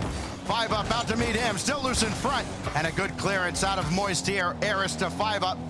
And what else can they do? Eris just let one go. It's going to go all the way to the back wall with 12 seconds. Shopify Rebellion will try to break their hearts here in regulation, or we go to overtime. Eris downfield. That'll buy everybody time to get reset. Maybe a chance to win it. They did this a few times to Gen G, but not this time. Surely it does touch the ground despite Andy's best efforts. And now here we go. Rebellion, Moist, overtime. Winner puts the series on match point. Rebellion already off the kickoff with possession, but Justin gets a cut and a good 50. So maybe a chance here for 2Piece, but no, he loses the ball there to Eris. And now, here comes that battle. Eris trying to turn on it, actually leaves it for 5-up, but 5-up can't get the flick right. And Rebellion will be able to hold on. You're starting to see that pace of play quicken though as OT starts off hot. Parth, he tried to get the flip reset and generated opportunity. This is loose for 2Piece, saved away by Andy. More opportunities abound. Parth trying to win that through Andy. Boy, he had to be real strong on the defensive end, and he was. Justin all alone at the back. 2Piece makes sure he's not needed. Parth hoping the midfield boost would spawn, but it did behind him. So now he'll take a shot with nothing behind it, and 5-up the save. 2Piece though, they let it get away. 2Piece to Justin for the win! What a play from Justin! 2Piece though, you gotta get props. This is an amazing setup. The setup here just makes the play work, and Justin nails the shot when he gets it. Rebellion now on match point after the Moist timeout. And they are looking to continue their tear against North America. Unreal turnaround out of Shopify Rebellion. Backs against the wall, down 0-2, only having scored 2 goals and not having many opportunities at all in the second game. And then all of a sudden, an offensive explosion. They've outscored Moist 11-4 over the last 16 minutes. And it's Shopify Rebellion, the first to the post to reach match point. 2 shots at the grand finals. 2Piece is playing like a man possessed as well.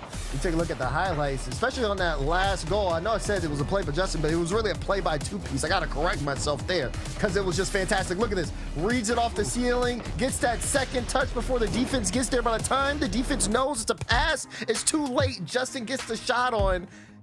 What a performance there. Big time assist from him. He had 2 goals that game. He's been ramping up as the offense from Rebellion has been ramping up. I mean, we talked about Justin's goals. We talked about Parf stepping up. We talked about 2-piece. Where Rebellion is all playing like this, there's no wonder why people don't have them going to the grand finals. Well, here we go. Chance to close it out at Neo Tokyo. 2-piece just waiting patiently for a ball that's finally knocked away from him. He will not turn on this. Harris instead to the backboard, and Parth collects easily. And here we go on Neo Tokyo. Can Shopify Rebellion keep the chaos alive? You can see it. Can Moist force us to Champions Field to start the day off? Clear. You see a 5-up, try to take this one, and 2-piece. Looking for that pass to Parth. Parth trying to get it back down. Justin with a chance for a solo. Aries has to watch out for the bump, and it's on the top left to Justin. Rebellion with the first goal. I mean, Andy does a good job stopping Parth. The problem is nobody could anticipate that was going to go right to Justin. And he adds to his impressive tally again. The overtime winner and the first in game 6. Here goes 5-up though. Stuffed by Justin. Can he get to it in time? No. And he doesn't have much in support. He's still trying to wrap around it too. Moist gotta slow this down now, because Justin's looking for another.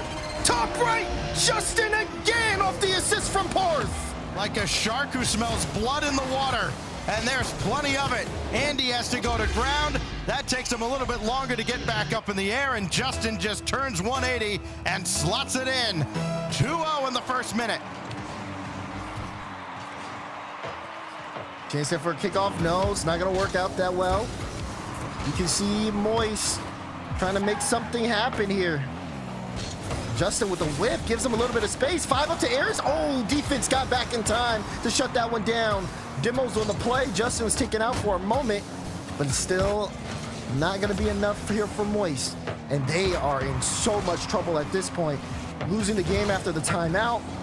Nothing here for them has been working. They haven't been able to get back into their offensive stride. Meanwhile, Rebellion have all the momentum in their favor. Have all the momentum. They hold all the cards at this point. 5-up, got to get around on this. He does. Hard out of the corner, but Parth recovers. Nobody else was there for Moist. They were waiting. Andy's shot right down the middle, saved away. And 2-piece will slowly guide this one to safety only for a moment.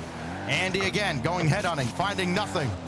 And he'll bail out of the play. Eris got to get up in a hurry. He does. And he'll catch that along the backboard. But he doesn't have much helping him there. It's all Eris trying to clear that out. 5-up will take charge. He's got Eris helping on the offensive end. Not much passing coming out of Moist now. A lot of my turn offense. Some hero ball. This time it works with Andy running interference. Moist now bringing this one into a 1-goal game. You said it yourself, Andy ran interference, created the separation, and even tries to threaten for the bump for Justin in the back end. That sets up Eris perfectly. He just has to sail the shot over 2-piece, and he does. And Moist wheeling their way back into this one minute by minute. They've got 2:45 on the clock. They still need to tie this one up. They can't make errors like that, though. 2-piece took advantage of it. We're back to a 2-goal game. After all that work to make it a game again, 5-up just hands it to 2-piece on a silver platter. 2-goal lead right before the halfway mark. And reality might start setting in if Moist make another mistake like that. They can't afford to. And there's already a concern of if they can output the offense the way Rebellion are playing. But now, down by 2 halfway through the game, there's enough time, but they have to play perfect Rocket League at this point. Well, Moist scored 5 goals in the first 2 games. They've scored 5 goals since then. It has been a very different series from game 3 onward. Eris, catch. He's got 2-piece there to meet him. Kick back out towards Justin. He's got to wait. Now he'll go right against Andy. That's a good job playing around Andy, playing around 5-up as well. Frustration might settle in for Moist. If Rebellion could score there, and boy, they were close. Moist are hanging on by a thread right now. They do get that long clearance. Can Eris get that bump? Can't get the bump on Parf. 5-up playing it off the ceiling, looking for a follow-up touch, but Parf just has to sit there on the back wall to make the save. Andy wants to wrap around it. Almost a chance there. 5 of 9, the best spot. He doesn't have boost. So Parv taking this one. Air dribble to the room. It's in the back of your net. Rebellion will not be denied. The fact that it just kind of bounces over him and then he gets knocked into his own net after that. What else can you do? It's all against you at that point.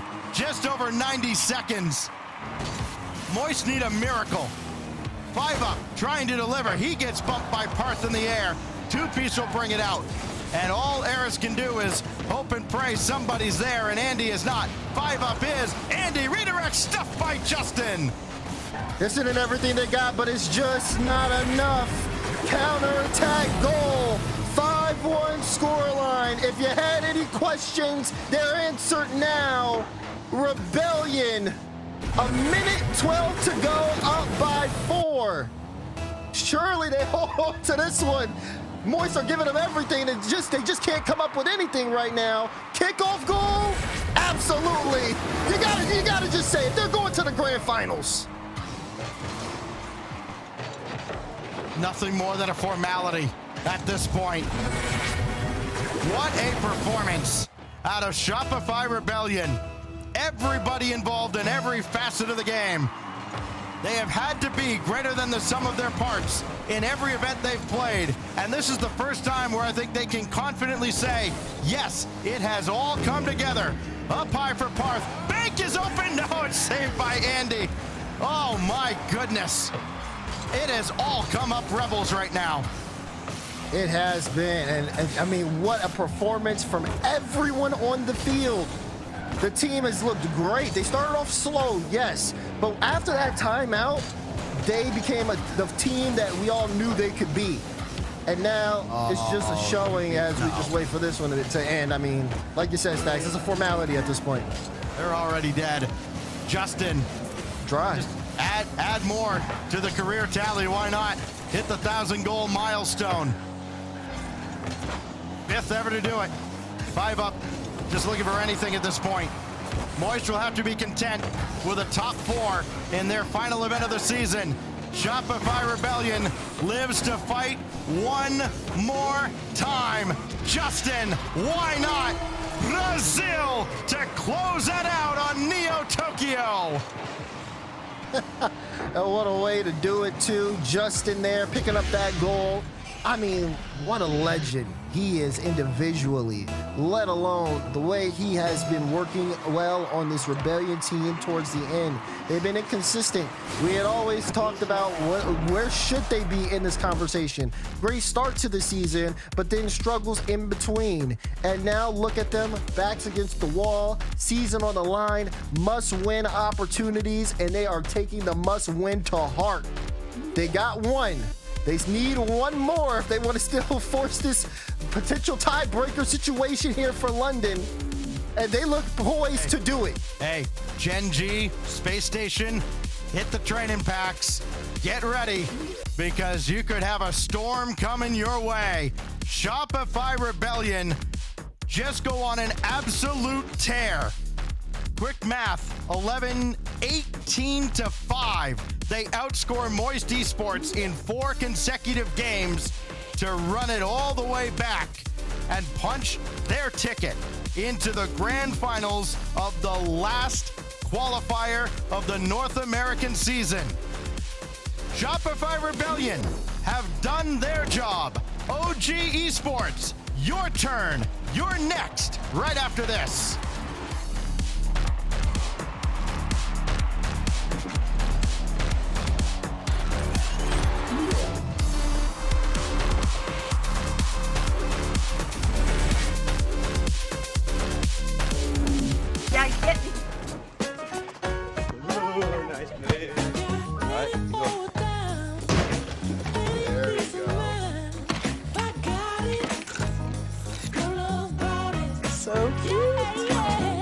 At Ally, we're helping millions save more for the things that matter most to them.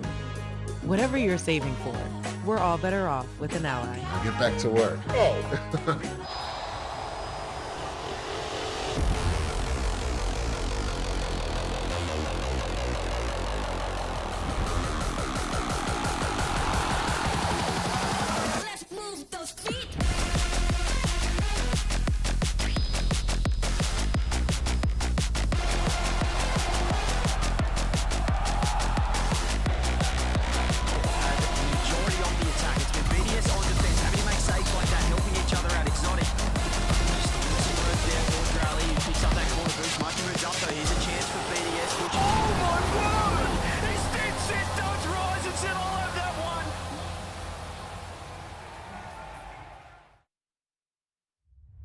Dickies Arena, Fort Worth, Texas.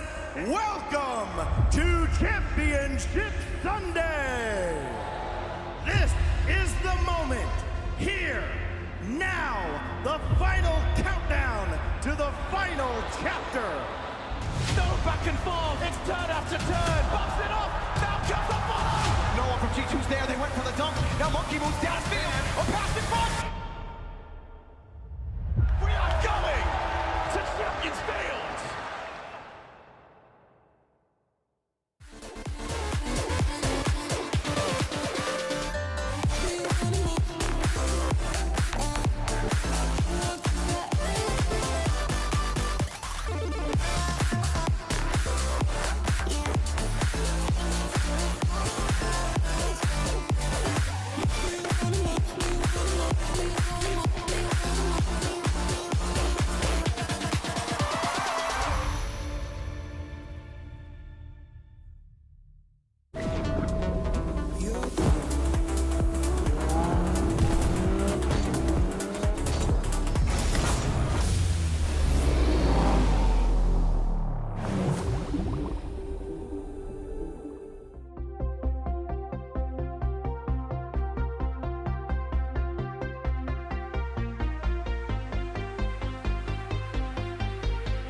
It was a nightmarish start for Shopify Rebellion with their season on the line, and then 4 straight wins. They outscore Moist 18-5 and punch their ticket into the grand finals. Led by Justin, 7 goals, including his 1,000th for the career.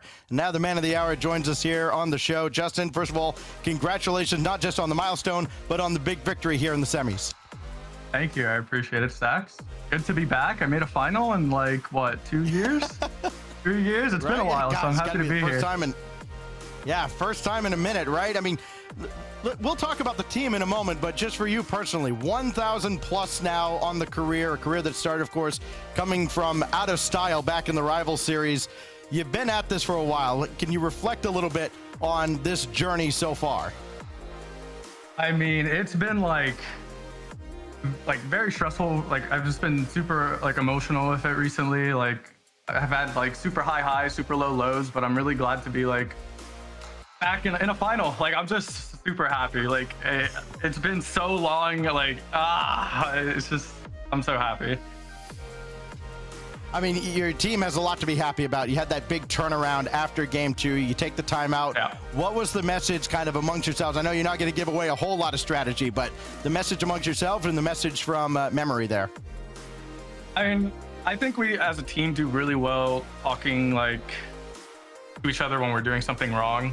Like we're really good at criticizing each other, and none of us take it in a like bad way, because at the end of the day, it's business, and we're all here to win.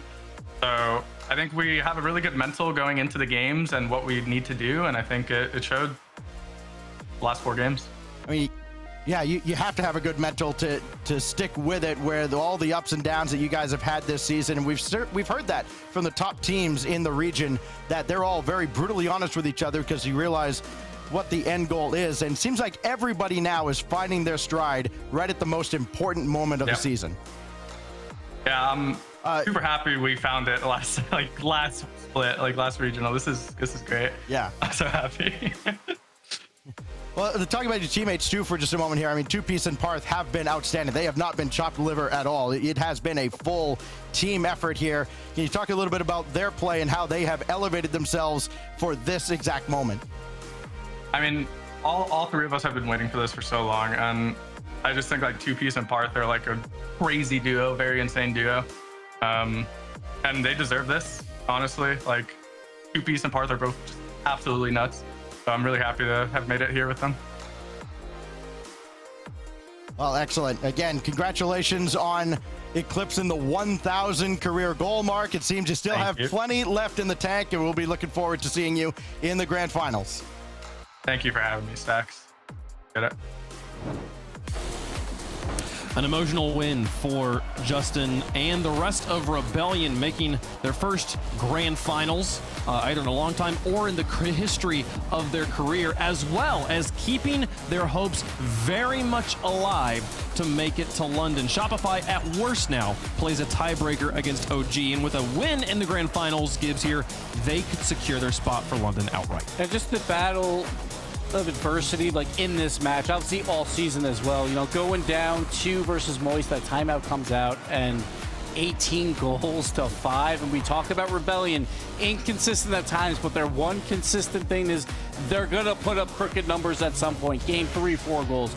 Game 4, 4 goals. Game 6, 7 goals, and that includes Parth getting involved, who's not the offensive mastermind on that team. That's really both Two Piece and Justin, but he had a hat trick, plus a playmaking hat trick as well. So Parth getting involved now. The #1 offense for all of North America through these last 3 qualifiers is Rebellion.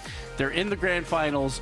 They are not guaranteed a tiebreaker, though, Wave. I want to point that out, because if OG beats Rebellion in the final, then Rebellion would be out. Yeah, then they're just playing the tiebreaker in the grand final, right? It's just, fair, yeah. Yeah, because they would be playing the tiebreaker against OG. So then it's just cutting, feeding 2 birds with 1 scone. It would be just fine there. Well, Bates, we've been talking about North American Rocket League here for the last few minutes. Lots of craziness happening all over the world, particularly in Europe. Take a look at the teams up there on the top bar. 3 of those teams. Well, I guess actually Oxygen's up in there as well. I don't know if Oxygen's in the lower bracket, but there's 2.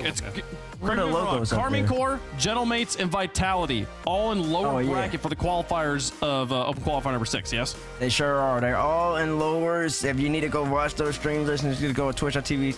Rocket League, go in the Rocket League category and go find all those organizations playing very, very soon. It's actually interesting because the Gentlemates ends up losing to whoever they're going to play, and Carmine ends up winning. Carmine could tie Gentlemates for London major qualification points if Carmine wins qualifier number 6 in Europe.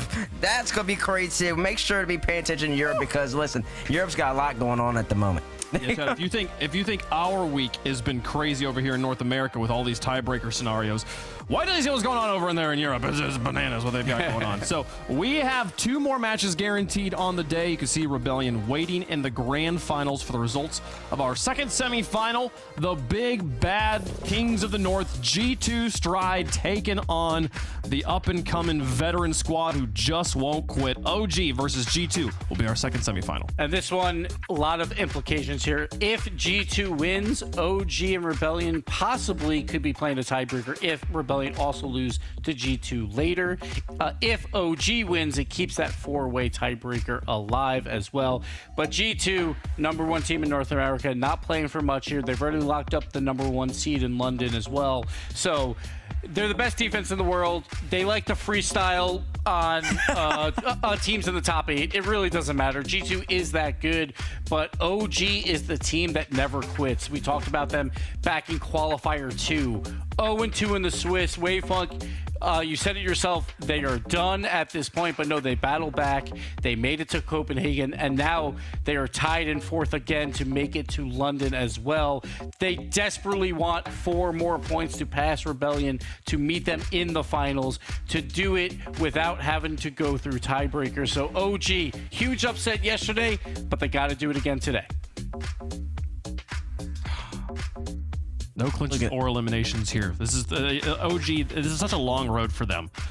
They're obviously trying to secure that spot that they currently are holding, but they have to win here and then also win in the finals to not play a 3rd match at the end of the day. It's such a long road for them. There is one thing: if G2 does win, Space Station and Gen G will clinch London. So we will know that at the very least. So no clinches for these 2 teams necessarily, but for other teams, there is possibilities. I'm looking at this too. G2 versus OG. OG and G2 play for the first time on Friday. The first time all season. G2 beat them 3-1 over there on the G2 Esports stream. But a couple of those games did go to overtime. Khan was talking about it. And it's a point I brought up, I believe, yesterday. When you have some recent fresh tape against a squad that always is going to help you out if you have to play them very, very, very soon. OG's playing them 2 days later. Khan kind of talked about how their replay analysis go. They spent 4 hours prepping for SSG. So I'm assuming they spent 6 hours prepping for G2 today. They know what's at stake. They don't want to play any type of tiebreaker. Tiebreakers, that's where your back's against the wall. That's where you don't want to be in. They're going to be prepared for this matchup. Yeah, but Beast Mode probably just did 12 hours of rest, and that was just going to pre-jump all over the field. Like, I don't know if G2 cares. He went back to the Beast Cave. Yeah, it really doesn't matter for G2. They're like, prep? Do we need it at this point? I don't know. Maybe they prepped, maybe they didn't. I don't think it matters. If you see him upside down over the enemy goal, you might be in trouble at some point, folks. Hashtag OG, hashtag G2 orange here for G2 on the coin, and it's going to come up G2. The coin has got the favorites both times today. Will it be correct both times? How does chat feel about it? How do we feel about it? Are any of us bold enough to predict OG here? Nope. It is until they lose. You got to keep going with G2 on this one, I feel like. Yeah, you got to. And honestly, I like it this way too, because G2, they're just going to take out OG right here. They're going to take out Shopify or take out Rebellion, and then Rebellion and OG, you have to earn your spot to make it to London. Crazy stuff. Will it happen? We could still have 4 tiebreakers or no tiebreakers. That's how uncertain North America is. With only 2 regulation matches left to play, this is a big one. OG versus G2 for a shot at Shopify Rebellion in the finals. OG on the path to the grand finals, but one giant beast and a couple of his underlings stand in the way. James Bott, G2 freestyled their way into Sunday. We're going to see more of that. I mean, will we? That's the question that I've got, is will we see those crazy plays that G2 brought to the table yesterday?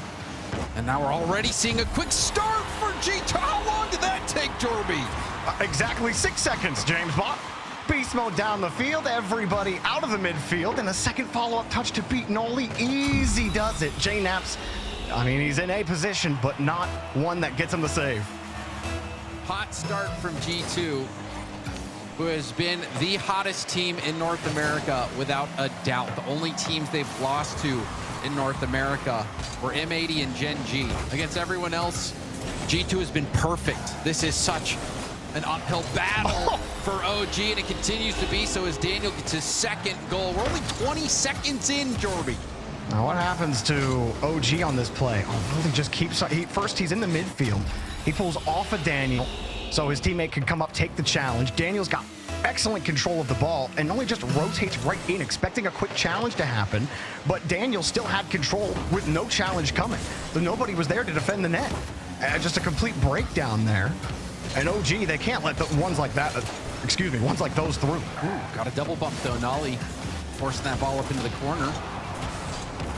Demo from Beast Mode. Beast Mode flying upfield. You have to be careful of Beast Mode. His first, he actually jumped and pitches it with Atomic in the air. Expect that Beast Mode will be on the attacking backboard looking for plays you might not expect, Jorby.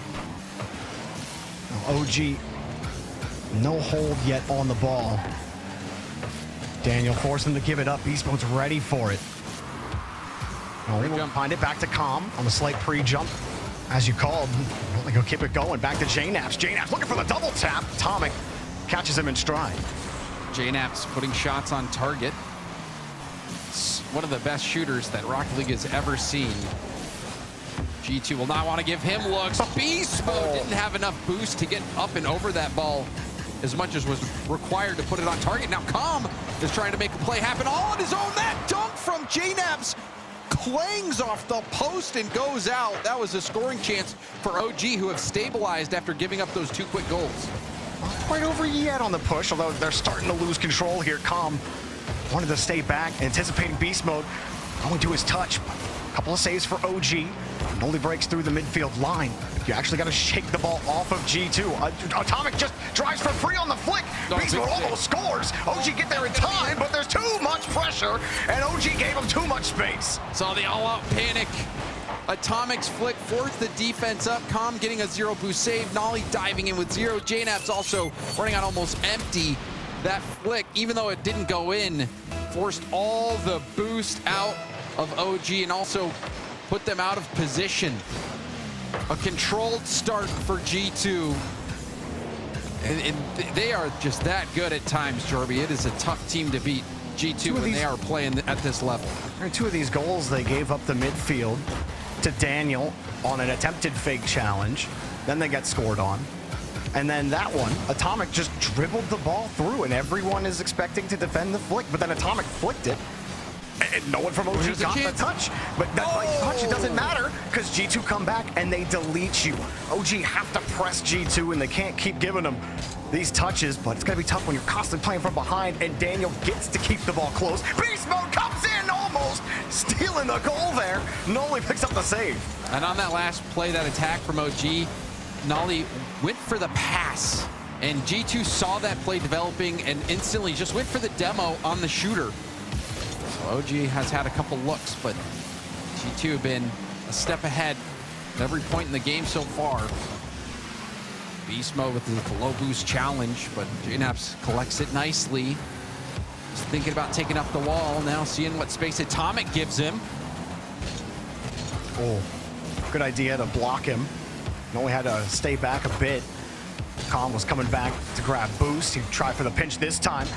Nolly will leave the rotation. JNaps can't go for the ball, though, and then midfield is open for G2 again. Here's Daniel on the reset. Gets the dunk.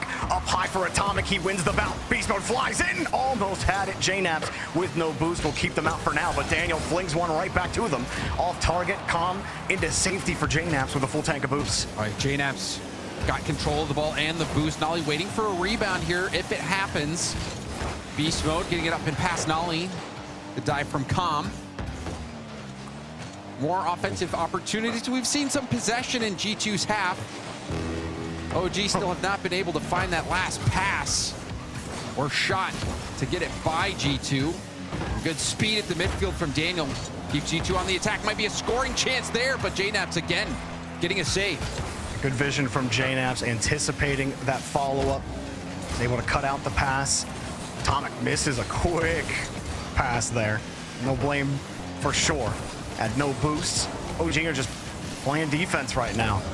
Game 1 squarely in G2's favor. It got away from OG early on. Calm lead blocker. Ooh, the Beast Mode managed to dodge that. He's got the ball, fakes it to Calm, and a weak shot. All about timing as he expends the boost to get to the ball, and could not time it well. Daniel will fling it away, and game one squarely in G2's hands. We'll see if OG can at least prevent the shutout. The flip reset pass doesn't find a teammate. And this game, it was just a rough start for OG. 2 goals in the first 20 seconds that we saw. OG did start to fight back. They had possession.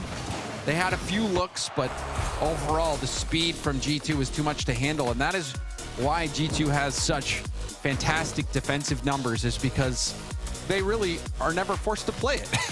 If you're on offense 100% of the time, then your defense is going to look real great. And that was really what it felt like for a lot of that game. You can see how many saves JNaps was forced to make. 6 saves forced out of JNaps, 9 as a whole for OG. This was, I think, a good sample. If you're looking at, you're just trying to do a random sampling of how G2 can dominate series, this game is a great example of it. Yeah, I mean, for OG, there was just so much space given to G2, and every time they'd be on the push, even when it was a clear downfield, everybody was rotating back at the same time. Like, it seemed like first and second man had the same idea about going back to get boost and just prepare for G2. I mean, how many of these goals were just uncontested starts in the midfield? There's Atomic with a flick. You had second and third man. I believe it was JNaps who was first there. I think he was expecting a challenge from a direct angle from his teammate. And you can't do that against G2. You need to be on the same page. Somebody has to be covering the ball. Like G2 are gonna keep the ball close. What, you think they're gonna give it up? No, not in North America. It's not happening. Like, you cannot give them the space. I'd love to see OG find a way to tighten that up here in game 2. And you talk about giving G2 the ball. A lot of times when the ball is given to G2, they don't give it up easy. I joked yesterday that their cars were covered in pine tar. Every single one of them has excellent car control, world class. And that they're going to be able to keep that ball close to maintain as many options as possible. So we'll see how OG can respond to that. OG, one of the best teams at playing with low boost, but I think G2, one of the hardest teams to play when they've got it. Just so good in that support role, but OG are the support team, and they've shown they can play with that solid structure where someone's always covered. They'll start with some offense. They're going to need to work for it. Calm steals the boost. Bumps beast mode out of the way. JNaps comes in, but again, a layer from Atomic. He gets a perfect touch. Look how Nolly has to stretch just to get the ball back to his corner. And beast mode knew it, forces the 50. G2 don't get that one. That play from Atomic was so good. He was the last one capable of making a stop on G2. Not only does he get the stop, but his 50 went up and behind Nolly. And now we see G2 on the offensive attack. The flip reset from beast mode. Threatening, also forcing a lot of boost down. There's a team bump, leaving JNaps alone with 0 boost. More boost woes for OG. Good for JNaps to get out there and make sure he can actually make a play on the ball. Calm does get his corner boost. Noli and JNaps looking for a way out. A demo can relieve a pressure for about 2 seconds. As you can see, OG keeping the ball tight. Nolly will start. JNaps pre-jumped this flick, but it went too far ahead of him. Daniel kills it to the corner. Trade 2v2 for a brief moment. Daniel will flick it out just because he had no boost. Does steal OG's corner in beast mode. Hovering, cutting off some options, and it forced the ball out of JNaps. But there's a bump and another physical play. JNaps, he just stayed upfield and was attacking. He hits Daniel, then he speed flips and actually forces Atomic into an awkward situation. Yeah, Atomic had to drive just a little farther forward, and with a shot that had that amount of heat behind it, that'll mess your timing up for sure. And, well, how about that? JNaps, he won't get an official assist on the scorecard, but you might as well mark one down for him. Picking up that first goal for OG. A lot better at the start. But G2, well, they can hit you right back with the right hook. Atomic will take the goal. Not too long after kickoff, yet again, beast mode jumping up and lands the bump on JNaps on the back while you're sitting there and you're seeing him boosting and you're thinking, why is he doing that? There's no way he's going to get back for a double tap, but he immediately, after getting that touch, locked in on the bump play and got revenge on JNaps. I mean, that's why that first touch was so perfect, right? Just allowed him to chase JNABs down, but also kept that ball away and let Atomic come in to take it. So, I mean, the first touch, the landing, everything from beast mode. At this point, we are definitely not surprised. He has been having one heck of a tournament. Nully stays with it. Nice follow-up there. Change of speed. Felt the pressure coming from the left side. Now OG moved down the field, and Nolly's first 50 creates this opportunity, and he gets to collect. The patience from Calm as well. He's low boost, but he's still dribbling. And even though his flick didn't score, he stays in the play, looks for the demo, lands the demo, still stays in the play, makes sure that that ball is going to go in the net. Landed a bump. Not sure if the bump was necessary, but Calm was doing work. And now we see a planned kickoff play from OG. Oh. Now, Nolly again. You talk about the speed change on the first challenge that led to that goal. With G2's confident rotations, they can really catch them out, and it did that last time. He almost did it again there on that last play. Nolly really locking in the brain. When the neurons are firing well, OG look like a real threat right now against G2. Atomic pops it up, and stolen by Beast Mode from space! This is why G2 is so fun to watch. Beast Mode stays on the ceiling. He says, yo, I know you can hit me. We did it yesterday, and G2 does it again. A dazzling play. I'm gonna need someone to just make a video of just Beast Mode. Just Beast Mode being Beast Mode, please. I think I could watch it on loop for 10 hours. Well, that's what we were talking about earlier, Jorby. As first man, Beast Mode, he will make plays you do not see coming. You saw it on the pre-show. You know, you almost have to start looking for Beast Mode's shadow. Forget looking for his car. Just try to find his shadow. Yeah, when you're watching Gyro's POV during the pre-show today, the shadow was the forebearer to, well, for Dignitas, not a great result, but for G2, I mean, man, I'm still thinking about Atomic, what he said. It's like, you know what? That was the best pre-jump we ever hit. Well, Beast Mode's really doing his best to try to one-up it today. Nolly getting the demo. OG aren't done just yet. He stays in the play and makes magic happen, but like you said, we got to get back into this game. Still a tie ball game. It might be a go-ahead chance. Calm, the delayed shot forces two to go from G2. OG, they are not intimidated, and now triple commit out of G2. Will they be able to capitalize? Not only back to a foot reset. Calm was expecting a pass in field. Still staying upfield. That pinch is going to send it all the way back to Atomic, who centers it. Calm just trying to get this ball away from the center. Beast Mode. What? Still getting a piece of that ball. Calm, though, so patient earlier. That led to a goal for OG. Patiently handled that ball as well. Oh, great reset touch from Daniel, but a weak shot from Atomic. OG looked vulnerable there. If Atomic top bins that, that's a G2 win at the end of the game. They still got the pressure. Atomic gets the pass, and it's in! Beast Mode does it again! At 0 seconds, that's ball game. It's rolling. Atomic snipes the top corner. A wonderful pass, and Jorby, this is the effect of Beast Mode as first man. You can see him smiling about it. I don't get it, he's redefining what it means to be first man out there. Oh my goodness. I mean, like, there was just so much in that game. There was one that didn't even lead to, actually no, it did lead to a goal when he got that touch and bumped JNAPS off the wall right after OG scored. We're gonna see it on the highlight reel in a second, but the first touch allows him to do all of that because he's thinking, I know JNAPS is gonna defend, I need to get Atomic the ball, so let me put this in the most uncomfortable spot possible, but also the perfect spot for me to straight line pluck JNAPS out. And man, like Beast Mode, I didn't think he could eclipse yesterday. And OG looked competitive for most of this game. It was a tight game. It was a tight game. It's just G2. I mean, these teams, they're so different. OG is so methodical. They wear you down. They get you with the 50s. They'll get you in these, isolation plays with Calm where they can, leave the ball, get the demo, play as a team. Whereas G2, they're so off the wall, or should I say off the ceiling, with their approaches to offense, specifically around beast mode. Beast mode, he'll stay in the play when you expect him to go.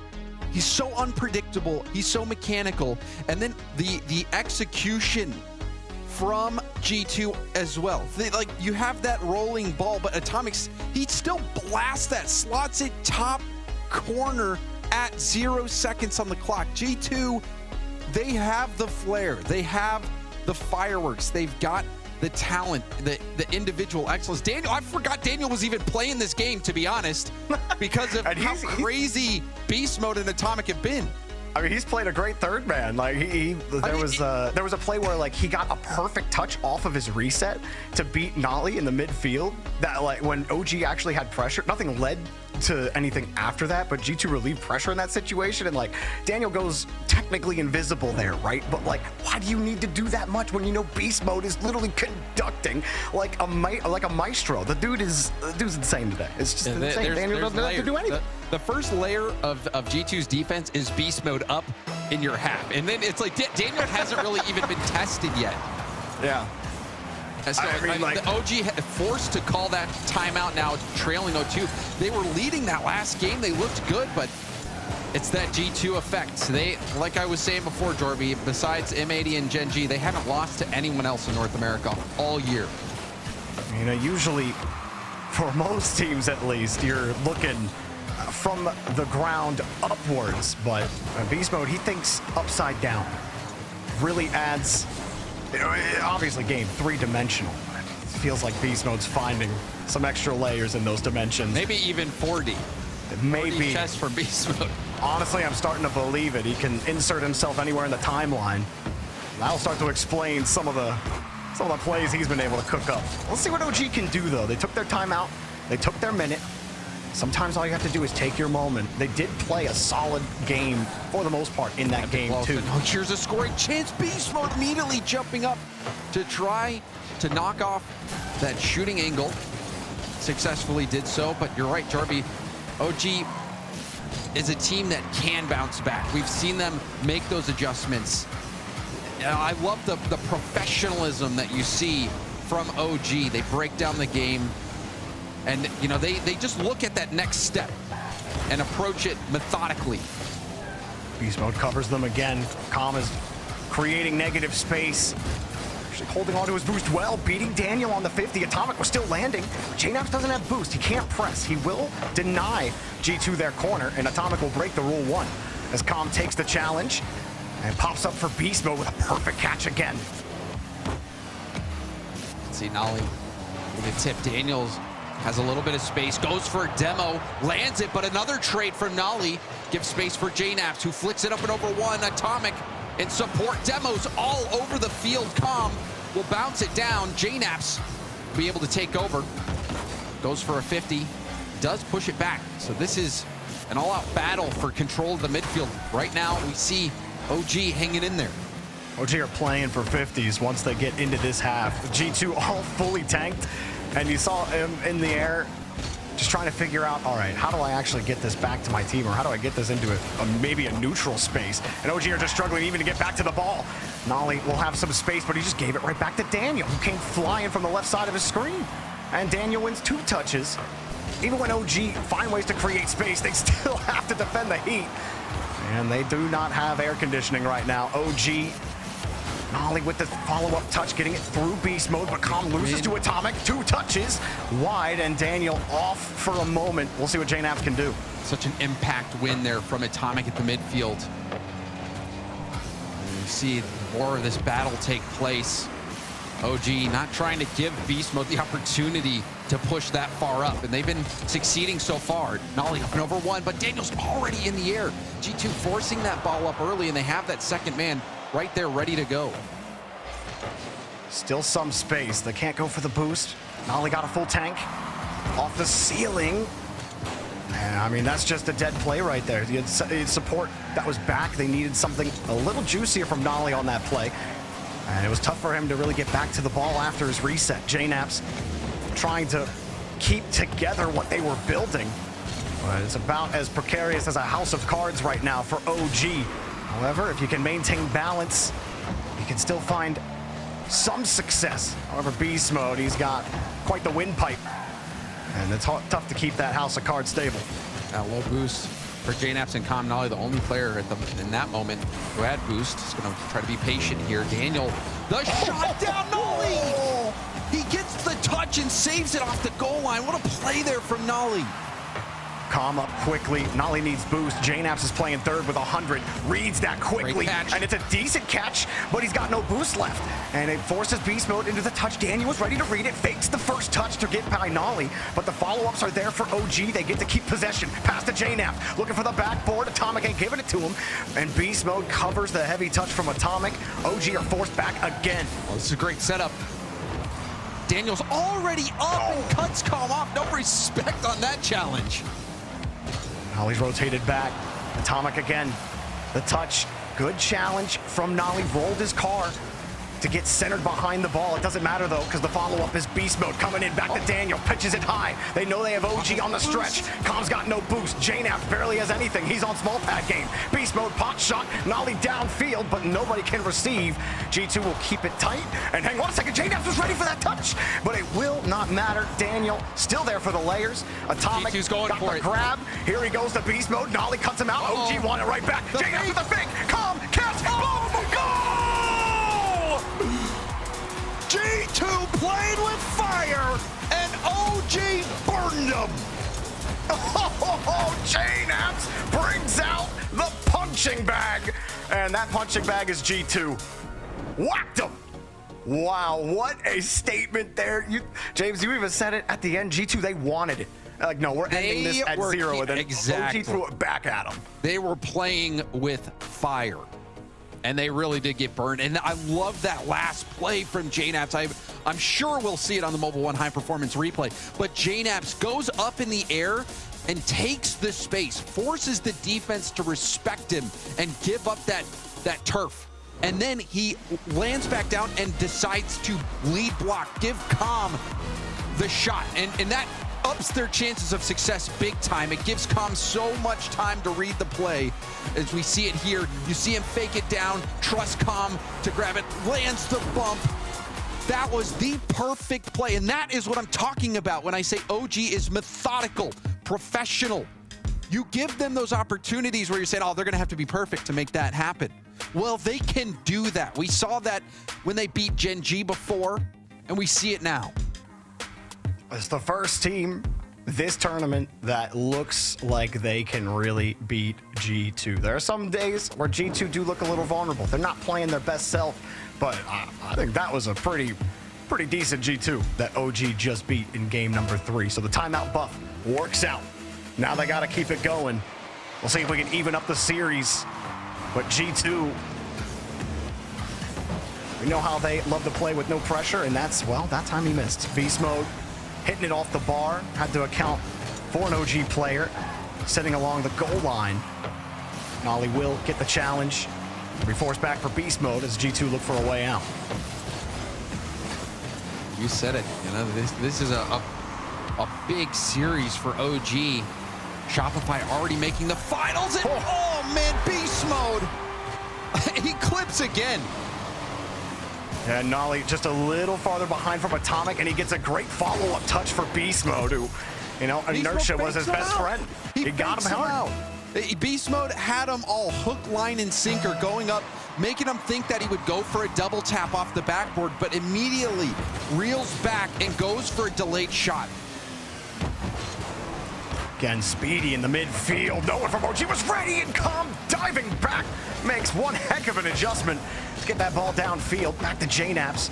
Got the boost steal. It's all about just whittling G2 down. OG aren't thinking about an immediate shot. They're thinking about how can we actually starve G2 out, get them off the board, and create quality opportunities. You talk about the professionalism and the smarts from this OG team.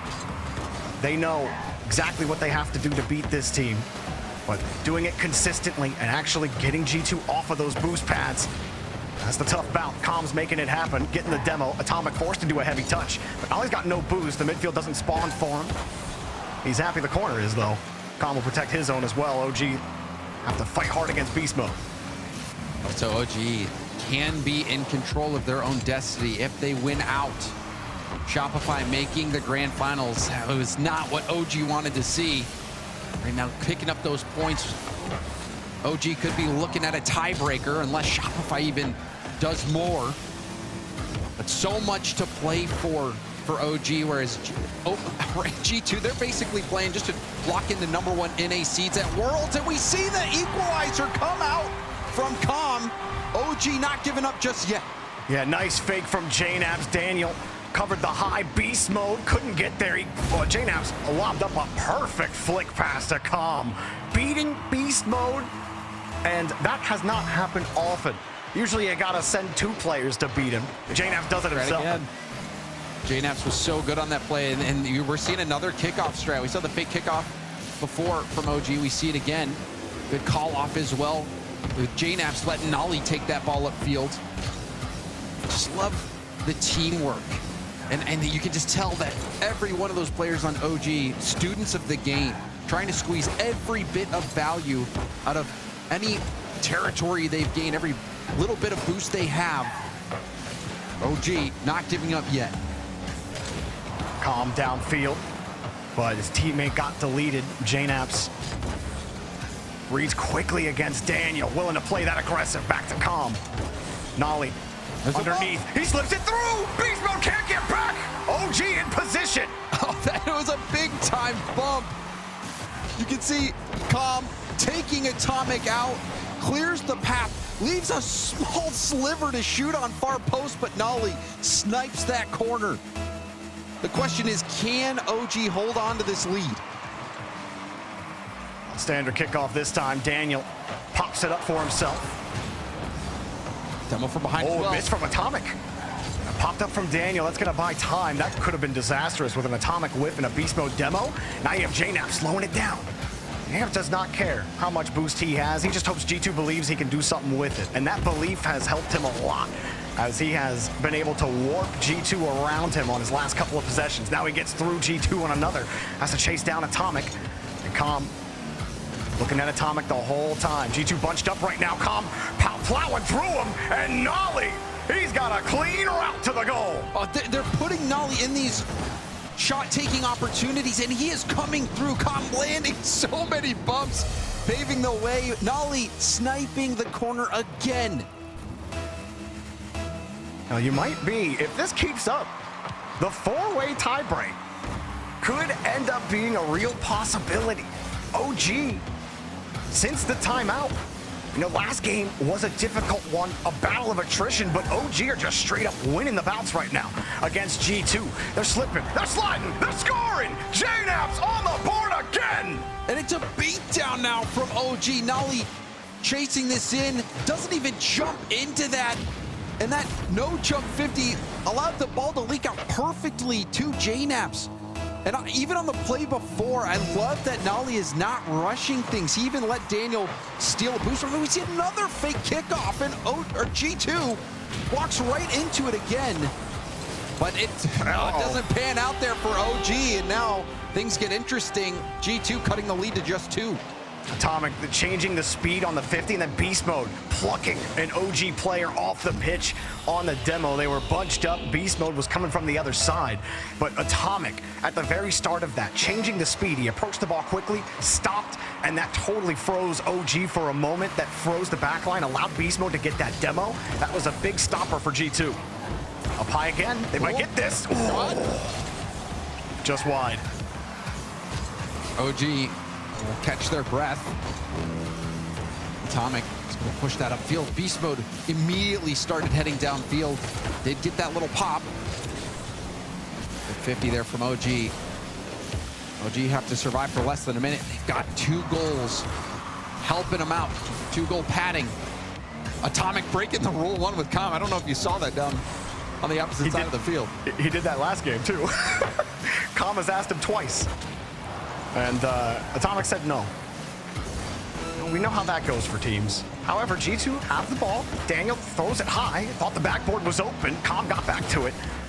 That's a heavy touch from JNAPS, and he knew he had to get back to it, and he does. He got a helpful 50-50 from Nolly. That will help keep OG in the lead, help keep them in possession.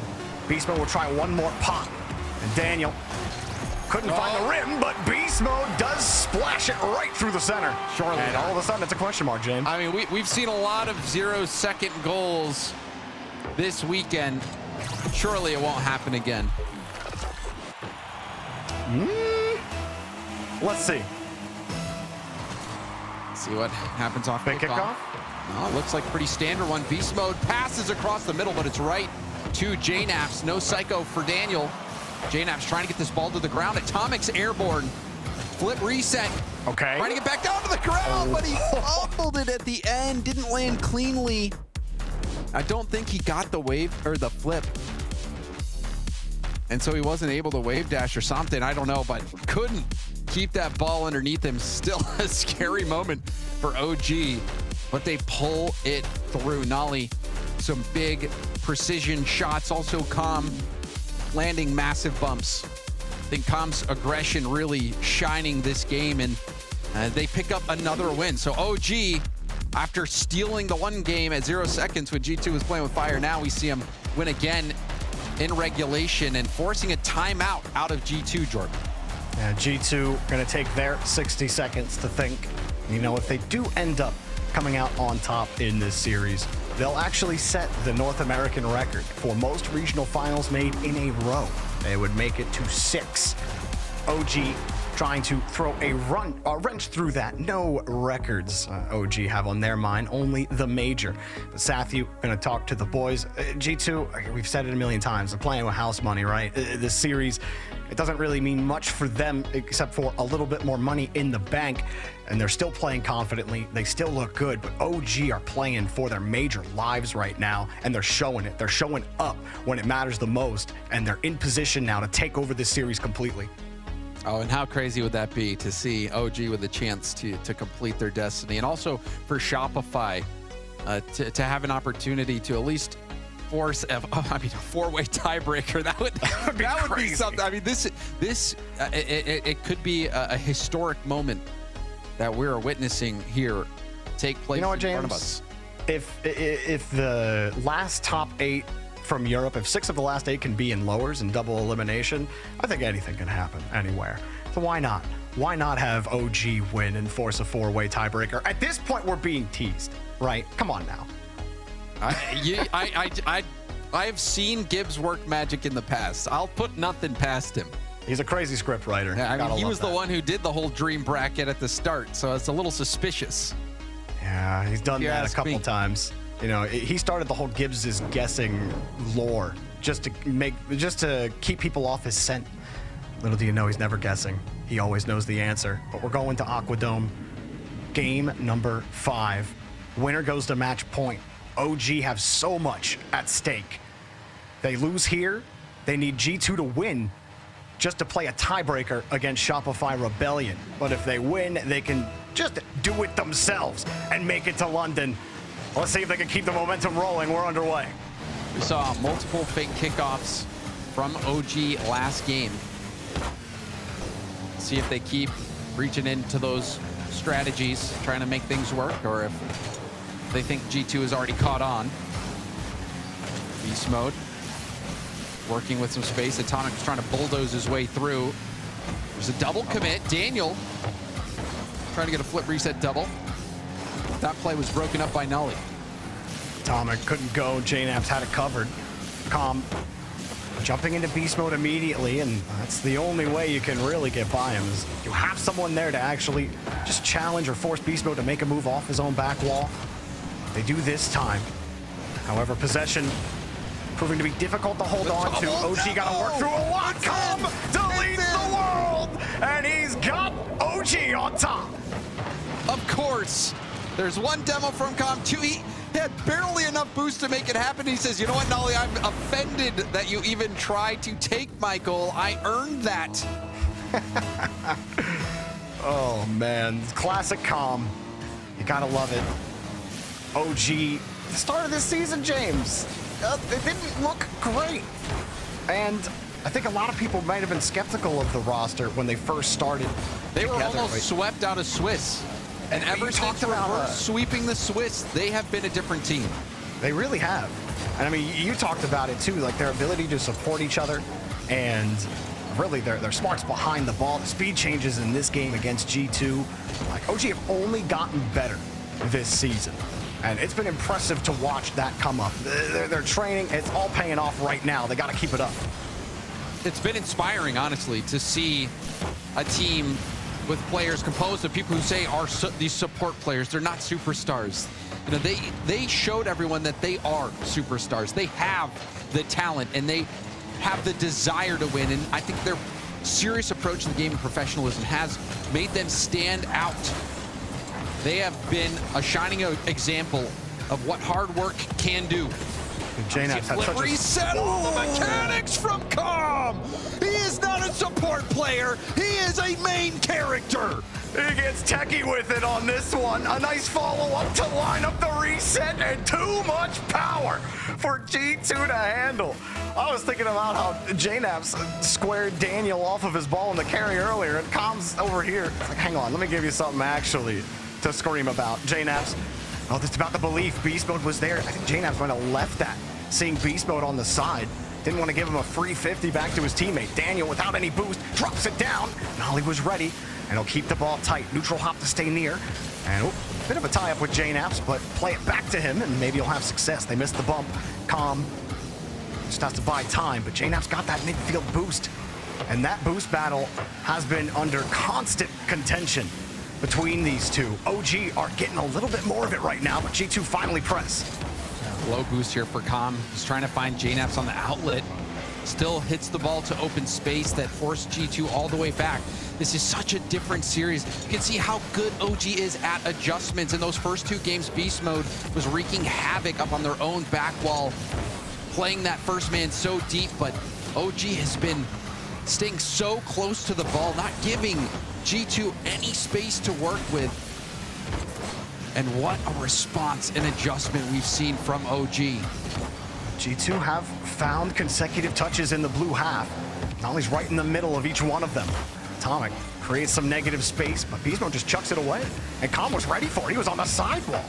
They're starting to read a little farther into the future, James. They are, but time is running out. G2, well, that'll lob it towards net, but Nolly there with plenty of time. G2 seems to have lost that pep in their step. Well, that's a big double 50. Commit. Nolly's got no boost, and that is a goal. You can see how awkward of a situation it was. That 50 had too much pace on it.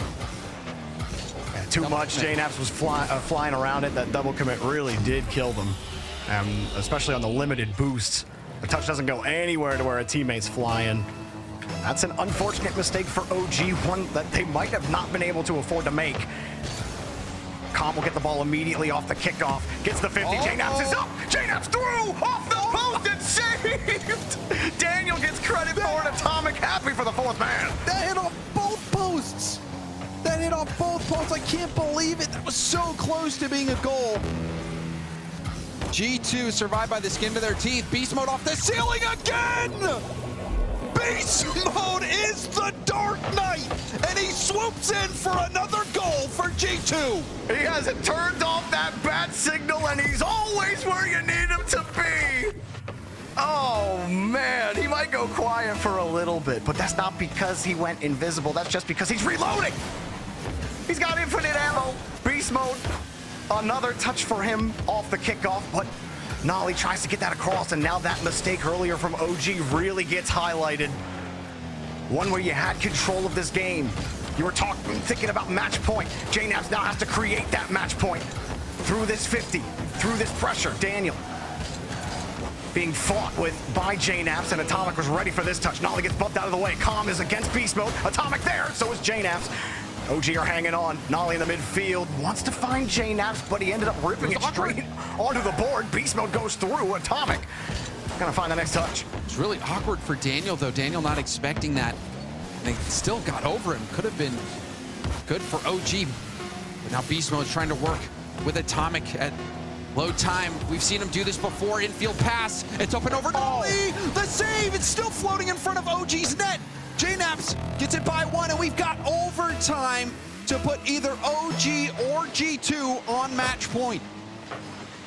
Kickoff strat again from OG. They got him. Com gets the 50 as well. JNaps has a lot of boost. Nolly's sitting in the midfield. He has to wait for Atomic, and there's also Daniel on the wing. Beast Mode right underneath he has to think about. But he just has to get Atomic off that ball. He does. I don't know how JNaps won that boost. How did he win that? That forces Atomic to go all the way back and lets JNaps get that 50. Gotta swing back though, because Daniel's got a full tank, and he's got a free ball. Gotta reset. No! Did I Beast Mode? Whoa! Com diving back. He's got the save. Is it enough for OG to get through the midfield? Beast Mode goes back. He'll let Atomic boom it. Daniel's already there in the third, but it drops straight down for OG. Ball security needs to be at the forefront of their minds on defense. They break out, but can they take control of this ball? Beast Mode with a full tank will get another clear downfield. Good lineup from JNaps on the 50. Daniel pitches it away. Com's got to think about where to put this, and he just goes front forward into G2.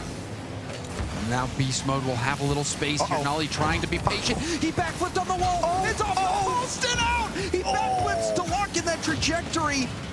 OG was trying to block off all options. There's the demos. How is OG still in this game? The saves they've been making have been unreal. Oh, and another touch out to the midfield. One that was going straight down. Atomic, big boom, Beast Mode. He jumped initially. He really wants another one.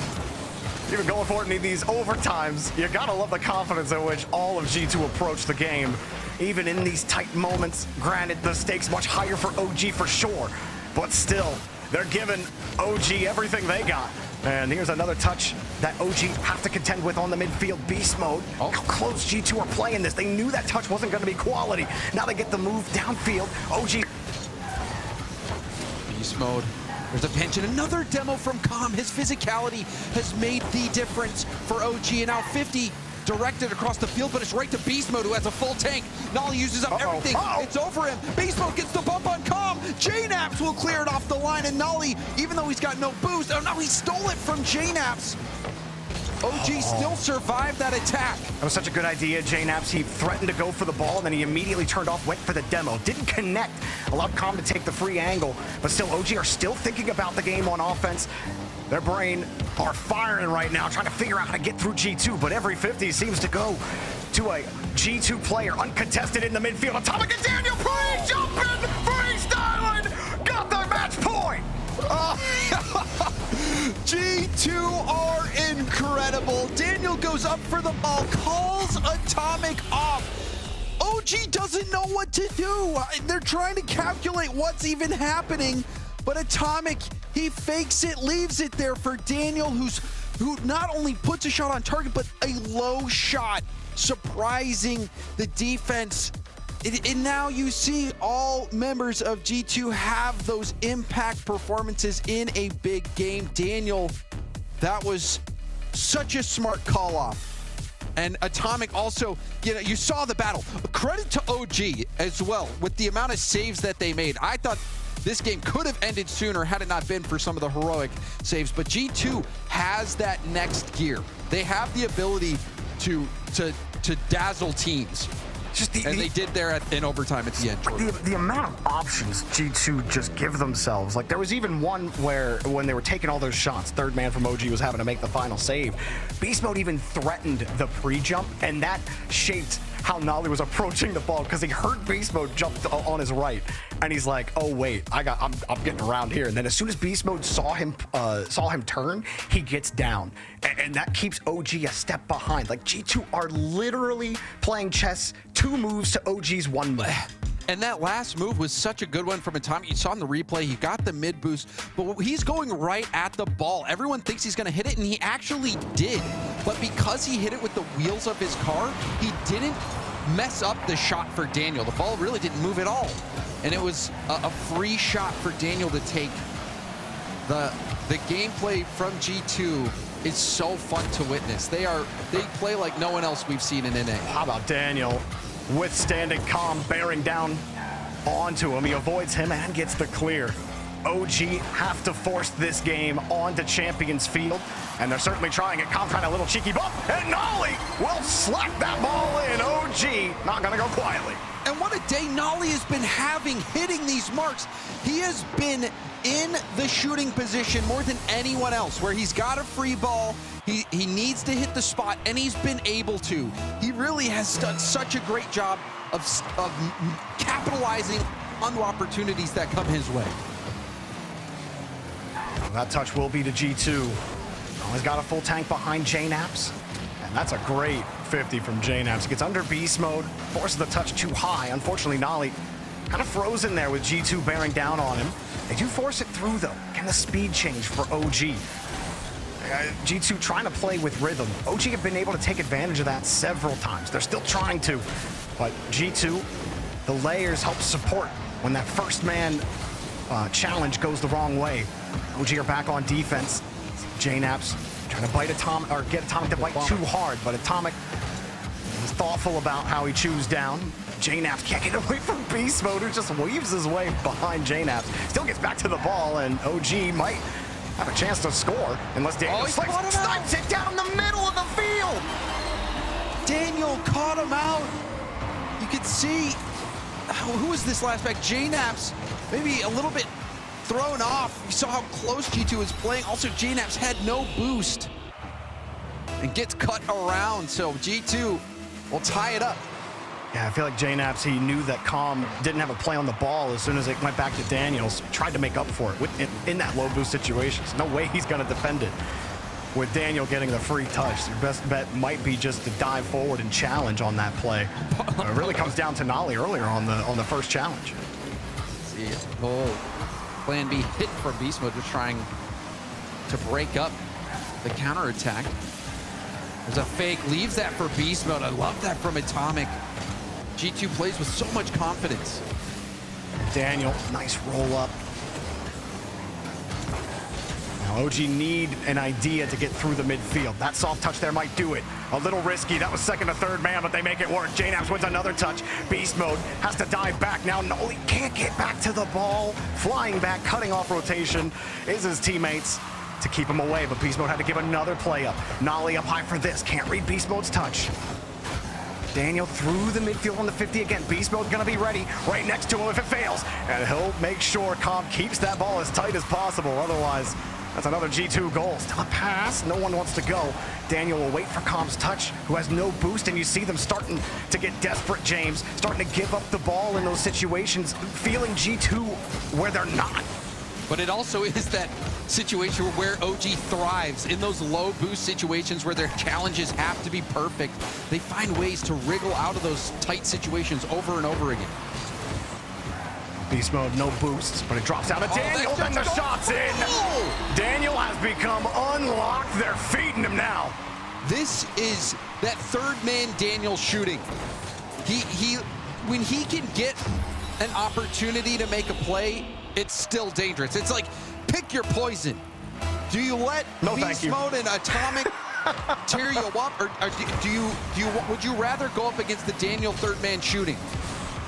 You know, actually, I'll take the Daniel third man shooting, because at least Beast Mode doesn't make me feel like I installed the wrong game. Or Beast Mode does make me feel like that. Daniel doesn't make me feel like that. I mean, it definitely looks like they're playing a different game out there.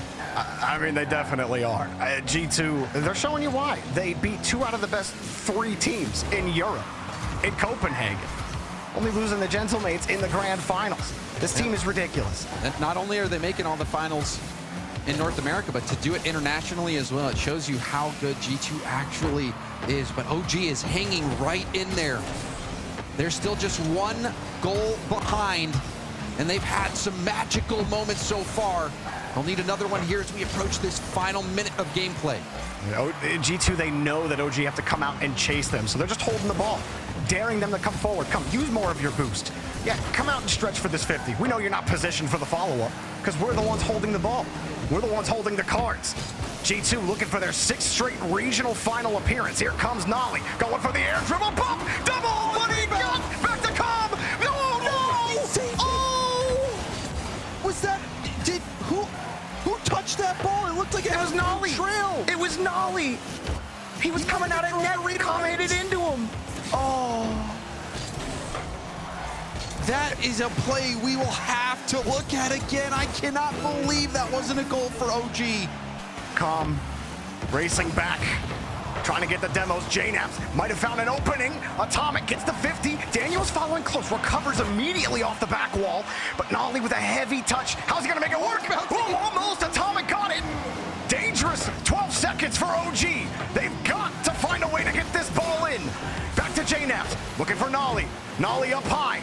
The end of the game, 0-second heroics on the board. Calm, up high, beast mode is there. There's no window, no gate for OG, and there's no battering ram. G2 hold the walls to another grand final. Oh man, what a series that was. And I think I speak for everybody when I say that OG had us believing they could do it. Ever since they burned G2, kept the ball up at 0 seconds, they won those 2 games in a row. You're thinking they could do it. And even in this one, it was so close. But G2 have the edge. They are just that good. And they get to another grand final. That is every open qualifier in North America, G2 has been in the grand final. That is crazy. You know what they say, James? The standard is the standard. All right, well, Sathu and company, they have set that standard for 6 straight open qualifiers. Even before that, the banner men in North America, and what a team! It's so fun to watch someone with the chemistry. I'm getting word, Jorby, from production that we actually have a replay of that final of the OG chance of the OG chance that was blocked. Calm had hit it right into Nolly. I do want to see that. But oh my goodness, I think here's the moment, or well, at least we'll get to catch up to that moment. Well, there's the double bump, rebound. Look at how open that net is, and Nolly. Oh, he hit it. Was Atomic gonna be there? It's tough to say. One more time. They were both going the other way. I think that's the that's it. Other plays. Just looking at the clock. Well, wow. I mean, that even just looking at it that one time, I mean, it's one of those plays that you could just break down on the desk, and I hope we get to see it more because that net looked so open, Jorby. That looked so open, and it must be heartbreaking for OG to walk away from that game not being able to put in that opportunity, because I mean, I think everyone was expecting them to pull that off. I mean, yeah, it looked like they had it. They were priming. They had the neurons firing in all the ways that they needed it to, but I think G2 are showing you that brains alone aren't gonna get you there. You need world-class mechanics and the brains to be the best team in North America. Otherwise, you're not getting by G2. G2 have been able to contend with the best in the world, and they're still the best in North America. We got the grand finals. Can Shopify Rebellion do what the others have not been able to do? Find out after the break. Nice play.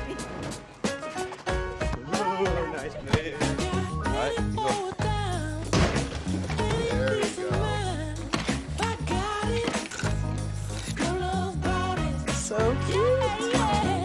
At Ally, we're helping millions save more for the things that matter most to them.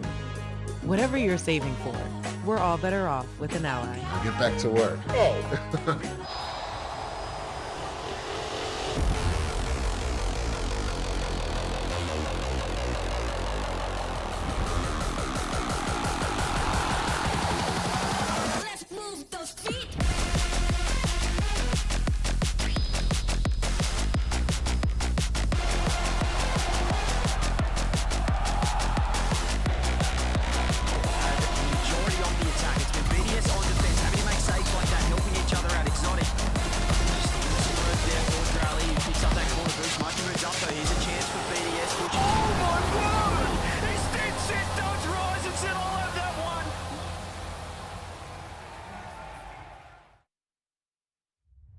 Dickies Arena, Fort Worth, Texas. Welcome to Championship Sunday. This is the moment. Here, now, the final countdown to the final chapter. No back and forth. It's turn after turn. Bumps it off. Now comes the down from G2's there. They went for the dunk. Now Monkey moves downfield. A pass in front. We are going to Champions Field.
It was experience versus raw skill, and this time around, the sheer showmanship and performance of G2 able to take down OG.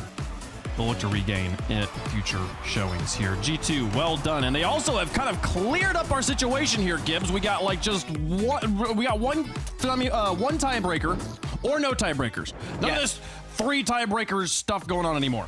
Yeah, so right now, OG and Shopify Rebellion are tied for that 4th place spot. Obviously, Rebellion, they're still in the tournament. OG is not. So if Rebellion wins the final versus G2, that sounds pretty easy, then they will advance to London. OG would be out. OG would still have a chance at the World Championship, but we can talk about that later. If G2 beats Rebellion, we will play a tiebreaker right after the final. It'll be OG and Rebellion in a best of 7 for the London Major. Okay, so we might have one tiebreaker if Shopify doesn't win the finals. Yes. But if they lose, we'll have the tiebreaker. If they do win, they will continue on. So, yeah, my goodness, what a day it's been so far. You can see that was on the bar there really quickly. Also, Gen.G and Space Station, we briefly touched on it. Just touch on it again. They have clinched London. We have 3 spots now filled in. Thank you, G2. Yes, and Gen.G has also clinched the World Championship. Space Station hasn't yet, but, very likely will. So they are very happy, but G2 began on fire, and you worry about the carefree attitude of G2 going into today. It looked like it was working out well, games 1 and 2, but OG, gotta give them credit. Games 3 and 4, battle back. Nolly and Calm especially were really performing exceptionally well, but G2 finally kind of woke back up Bates in those last 2 games. Yeah, they finally kind of did, and Wade touched on it, hit it around the nose. It really is just a lot of raw talent on the G2 Stride Squad. Cause look at that. Daniel pre-jumped Atomic. Atomic barely touched the ball. Daniel right there. There's not many players in the world that can do that, let alone teams that can sync up on those type of plays, and G2's doing it consistently. Constantly, especially beast mode. He's setting up his camp on top of the roof at this point. It's just hard to beat a G2 Stride Squad when they have this much talent, and they're just synergized together. Once beast mode is living in the ceiling, or he's spending more time in the air than he is on the ground, you know things you're in bad shape. This is not good. Not a good spot there. So OG give it their absolutely best effort, and we'll most likely see them play again later today. But Shopify is going to try and clinch that last spot right here, right now, folks. We got more and more of our spots in North America solidified. 1 spot left to determine, and we will fill it in by the end of the day. So here is our grand final. Semifinals concluded. Both went to Game 6. Haven't had a Game 7 in our bracket yet. Maybe we'll go to Champions Field here in the grand finals. It's going to be a big one. G2, congratulations. You did not miss a single grand final this entire season. They're going to have to go through Rebellion if they want to win another one. Listen, these are the 2 best offenses in North America? Yeah, the 2 best offenses, and G2 is absolutely the best defense as well. What are the numbers, Gibbs? I don't have them offhand. It was like 2.7 for a Rebellion across the last 3 qualifiers. G2 was roughly around 2.4. 2.4, so that's right. But then defense, like G2 outclasses a Rebellion by far. I don't have those numbers, though. Listen, it's just straight offense of both squads, and you saw the Rebellion squad when they got going earlier against Moist. The goals they just kept on, they just kept piling them up. But I will say this though, just G2 Stride squad. If you're a G2 Stride fan, and if you're a Rebellion fan, you want to listen to these numbers very carefully. G2 Stride is 28-0 against everybody not named Gen.G and M80. They have lost a solid 4 times. 3 times to Gen.G, 1 time to N80. They have yet to lose to anybody else, but on the other hand, though, you saw a grown man Justin after the interview making his first grand final since winter 21-22, regional number 3 when they went up against version 1. They're feeling good. Part of the 2-piece. They have a connection. Coach Memory on the side. So Shopify, they got a good chance that they can just keep on that offense. Yeah, let's not forget, Justin is the #1 goal scorer across these London qualifiers. We haven't said that in what feels like 5 years. So Justin is back. He's back in the grand finals. We talk about no Champions Field yet. I bet Justin would love to go to a Champions Field here for the chance to qualify to London. If Rebellion wins, they don't have to worry about a tiebreaker. They can do it here. Make it to London versus the best team in North America. If they lose, they will have to bounce back immediately and play a tiebreaker versus OG. In the history of RLCS, these 2 organizations have played 4 times. The series is tied 2-2 right now, with the most 2 recent appearances, or most 2 recent showings between these 2 teams. Once in the 2022 to 2023 season, and then once in the last qualifier. Shopify hasn't won a game. So It's been 2 sweeps in a row there on the other side. To the 2 earlier showings, they were able to get the wins against very different Shopify and very different G2 rosters there. Let us know who you think is going to win in the chat. Hashtag G2, hashtag SR for the title of North American Regional Champion. G2 is going to be blue, Shopify going to be orange for the coin. That flip kind of was weird. Okay, and it comes down orange for Shopify. The coin has orange. Coin went perfect so far today. It's going to be crazy if they're able to predict an upset here. I'm confident that all of us went G2 on this one. But is the offense of Shopify enough, Gibbs? Now, I just want to point out the last time they played was quarterfinals, and Rebellion still put up 2.25 goals against G2, but they lost 4-0, right? That offense was clicking. Then they're looking even better now. So if they can continue that offensive pressure and G2's, being carefree, there's a chance. That was also, I remember though that game was the best goals against any team had scored against G2 when being swept by G2. That was the best any team had ever looked in a series that one-sided. And still did not get a game win. Bates, they're going to have to do better than that today. They are going to have to do better than that. It's going to be tough, but listen, it won't end up happening. G2 is going to take them out, and then Rebellion is going to go up against OG to qualify for London. It's tough because, Rebellion, you can't give G2 space. We saw that Game 5 overtime when all of G2 got boost in that last series. Daniel goes up. He's got all the time in the world, and they do that pre-jump fake pass play out, and they score. That's what beat OG. That was the crucial moment. Rebellion's got to find a way to get in the face of G2 constantly on the offensive side. You would think a team that literally has not yet to miss a grand finals this season would be a stronger favorite in chat, but no, there's a lot of believers. The Justin's fans brought the fans back out. They are ready to go. 2-piece in parts, building new momentum here and building the fan base, building their own legacies. This would be a huge statement in their resume if they were able to take down G2 here and avoid all tiebreaker situations, play their way straight into London. Let's find out who's going to be North American Regional Champion, G2 versus the Rebellion. London is calling. Will Justin return with this Shopify Rebellion squad, or will there be a tiebreaker? Time to find out. G2 in the 7th consecutive grand final against Rebellion. Rebellion, all they have to do is win, but you're going up against the best in North America and arguably the best in the world. Can G2 Stride keep up that streak, or will Rebellion shock everyone?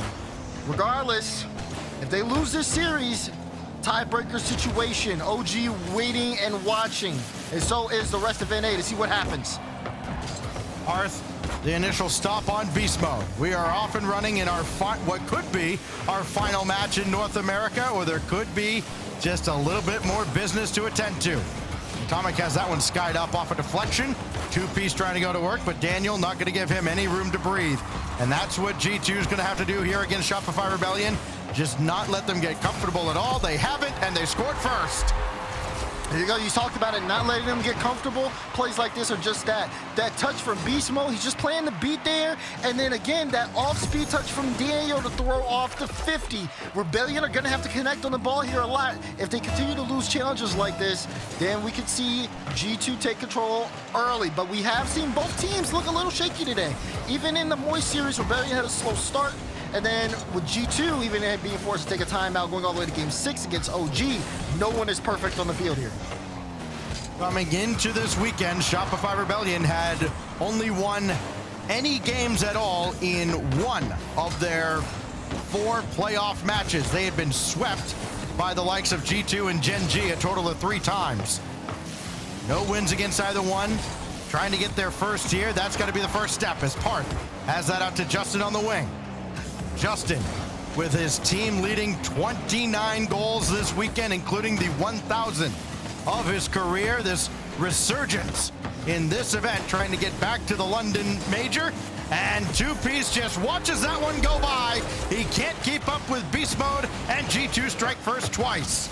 I mean, a good challenge there from Atomic. He was even able to get that follow touch that gave the ball just enough momentum to where Beast Mode, all he had to do was pick it up and then just win that challenge. Even if he didn't win the challenge, Daniel was behind in full boost. That play was just designed to work out for G2.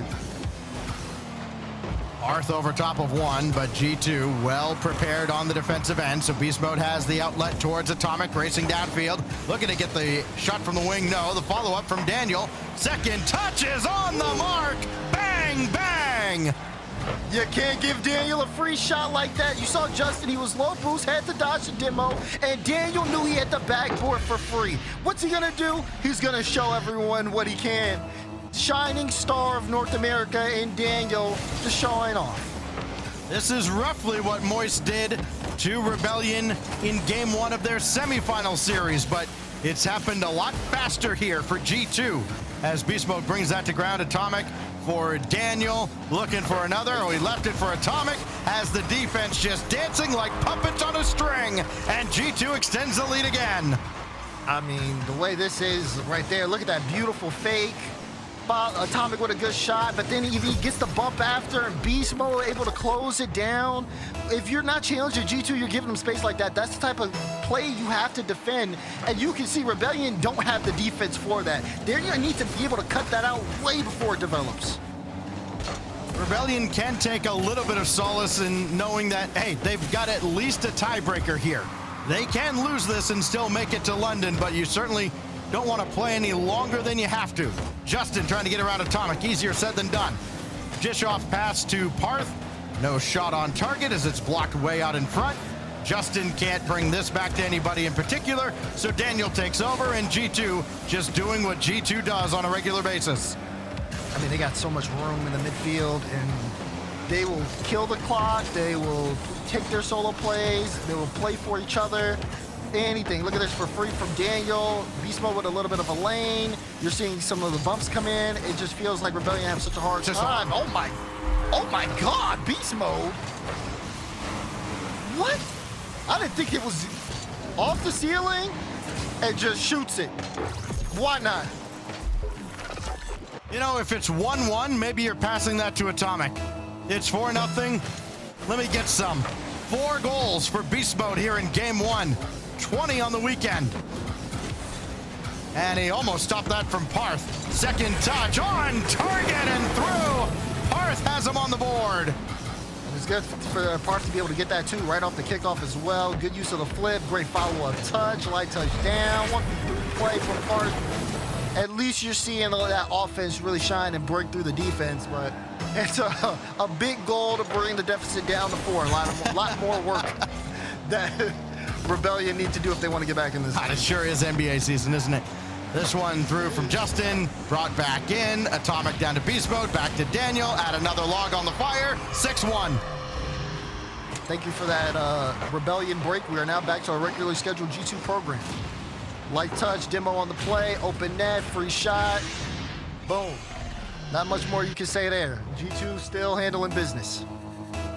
Minute 36 for G2 to decide how many more goals they want to score here. Parth will have a look, and he's gone. Justin, nobody to pass to. 2-piece is gone. Parth is back on the goal line, and he'll at least clear that off to the side, but with a minute 20, down 5 goals. G2, I mean, it's bullying right now as Justin has that one dropped away. Daniel, second touch, no, and Atomic thought about it. He'll just steal some boost, and Rebellion won't even be able to escape the zone. Serve it up for Beast Mode. What else can they add to the highlight reel? Atomic tried to slip one by, but Justin wise to the play. So down to the final minute now. And for Shopify Rebellion, this nightmarish game one. Again, this is how things started with Moist. It was not pretty, but then they turned it around. I'm not even going to comment. I don't know what in the world that was, but all we know is G2 has had this one in the bag for the last at least 2 minutes, and Shopify Rebellion has been kind of in go next mode ever since then, and they will get one for the road here with 38 to go.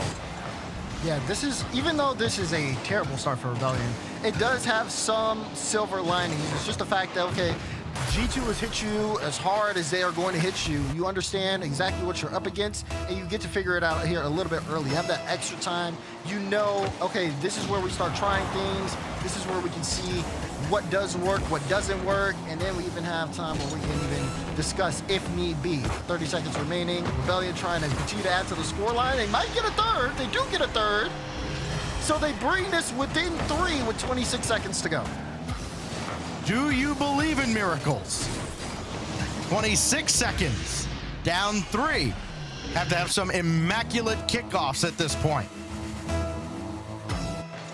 Beast mode forward up against Parth, and well, the demo on Atomic might open a lane. Justin the boost steal, but Daniel has that out towards the wing, out of harm's way, and that clearance from Atomic goes into an open net. Okay, it was nice to think about for a moment, but now we can really start to look at game 2. Yeah, they tried to send the house. Parth, he had the touch landed right when Justin's turning. There's just not enough time for Justin to get to the ball. And, oh, also Atomic's in the way. So Atomic can just bank an open net. Thank you for the pass. And it's a 7-3 game here. So we are starting to look towards game 2. But G2 Stride, I mean, we knew what to kind of expect going in. I don't think we thought it would be this dominant, though, in the opener. 7-3 scoreline in game 1 as G2 Stride take it. Listen, the task isn't all that difficult for Shopify Rebellion. You just have to beat the best team in the region to go to London. That's all. You got to beat them 4 times when you have been unsuccessful against the top 2 teams now 13 times in a row. It can happen, but man, are they really up against it. They do get 8 shots. They do get some opportunities against G2, but the shots they gave up so early, I mean, on the other side, they give up 18 total shots on their own target. That is just not sustainable. Not against G2, not against anybody. And so Shopify Rebellion now has most of that first game, the second half of it for sure, to kind of reset as we look back at the Mobile 1 high performance replay. And kind of the later stage of that game, Daz, can serve as a mini timeout for them. Exactly. And I think that's important to recognize here as well. For Rebellion, I mean, one of the takeaways for them is, you know, they're able to get some of their shot totals up a little bit. They had 8 that game. Normally when they lost against Moist in dominant fashion, they were limited to a very lower amount of shot opportunities. So they are getting their opportunities, but they haven't looked too threatening. G2's defense is just so strong, though, so it is hard to look threatening against G2. I think a little bit of an increase in physicality helps out here, but G2 is a team that will also hit you just as hard as you hit them. And you got to watch out for that man there, beast mode. He's been playing like a beast today, and he is not going to slow down. Neither is G2. Kickoff there. And I think they had someone on the diagonal. I think they had to pull back. Either way, it works out because now everybody's boosted up on the side of G2, and they're looking to break out of this Rebellion possession. Justin with nothing in the tank sets up Parth, but the shot saved away by Daniel, and that's how game 2 begins here at Forbidden Temple. Parth will have that in his own corner, got around beast mode, so there's step 1 complete. He's got Justin in support underneath, but Justin's gonna have to wait a moment, and that ball's gonna skip by him, and 2-piece is called into action. The attack for G2 in game 1, where they scored early and often, and at times it felt like they scored at will. 1 goal out of Atomic, Daniel doubled that for 2, and then Beast Mode doubled that for 4. And that's what you've got to contend with throughout this whole series. You got to find a way to shut one of them down and hope the other 2 somehow don't beat you.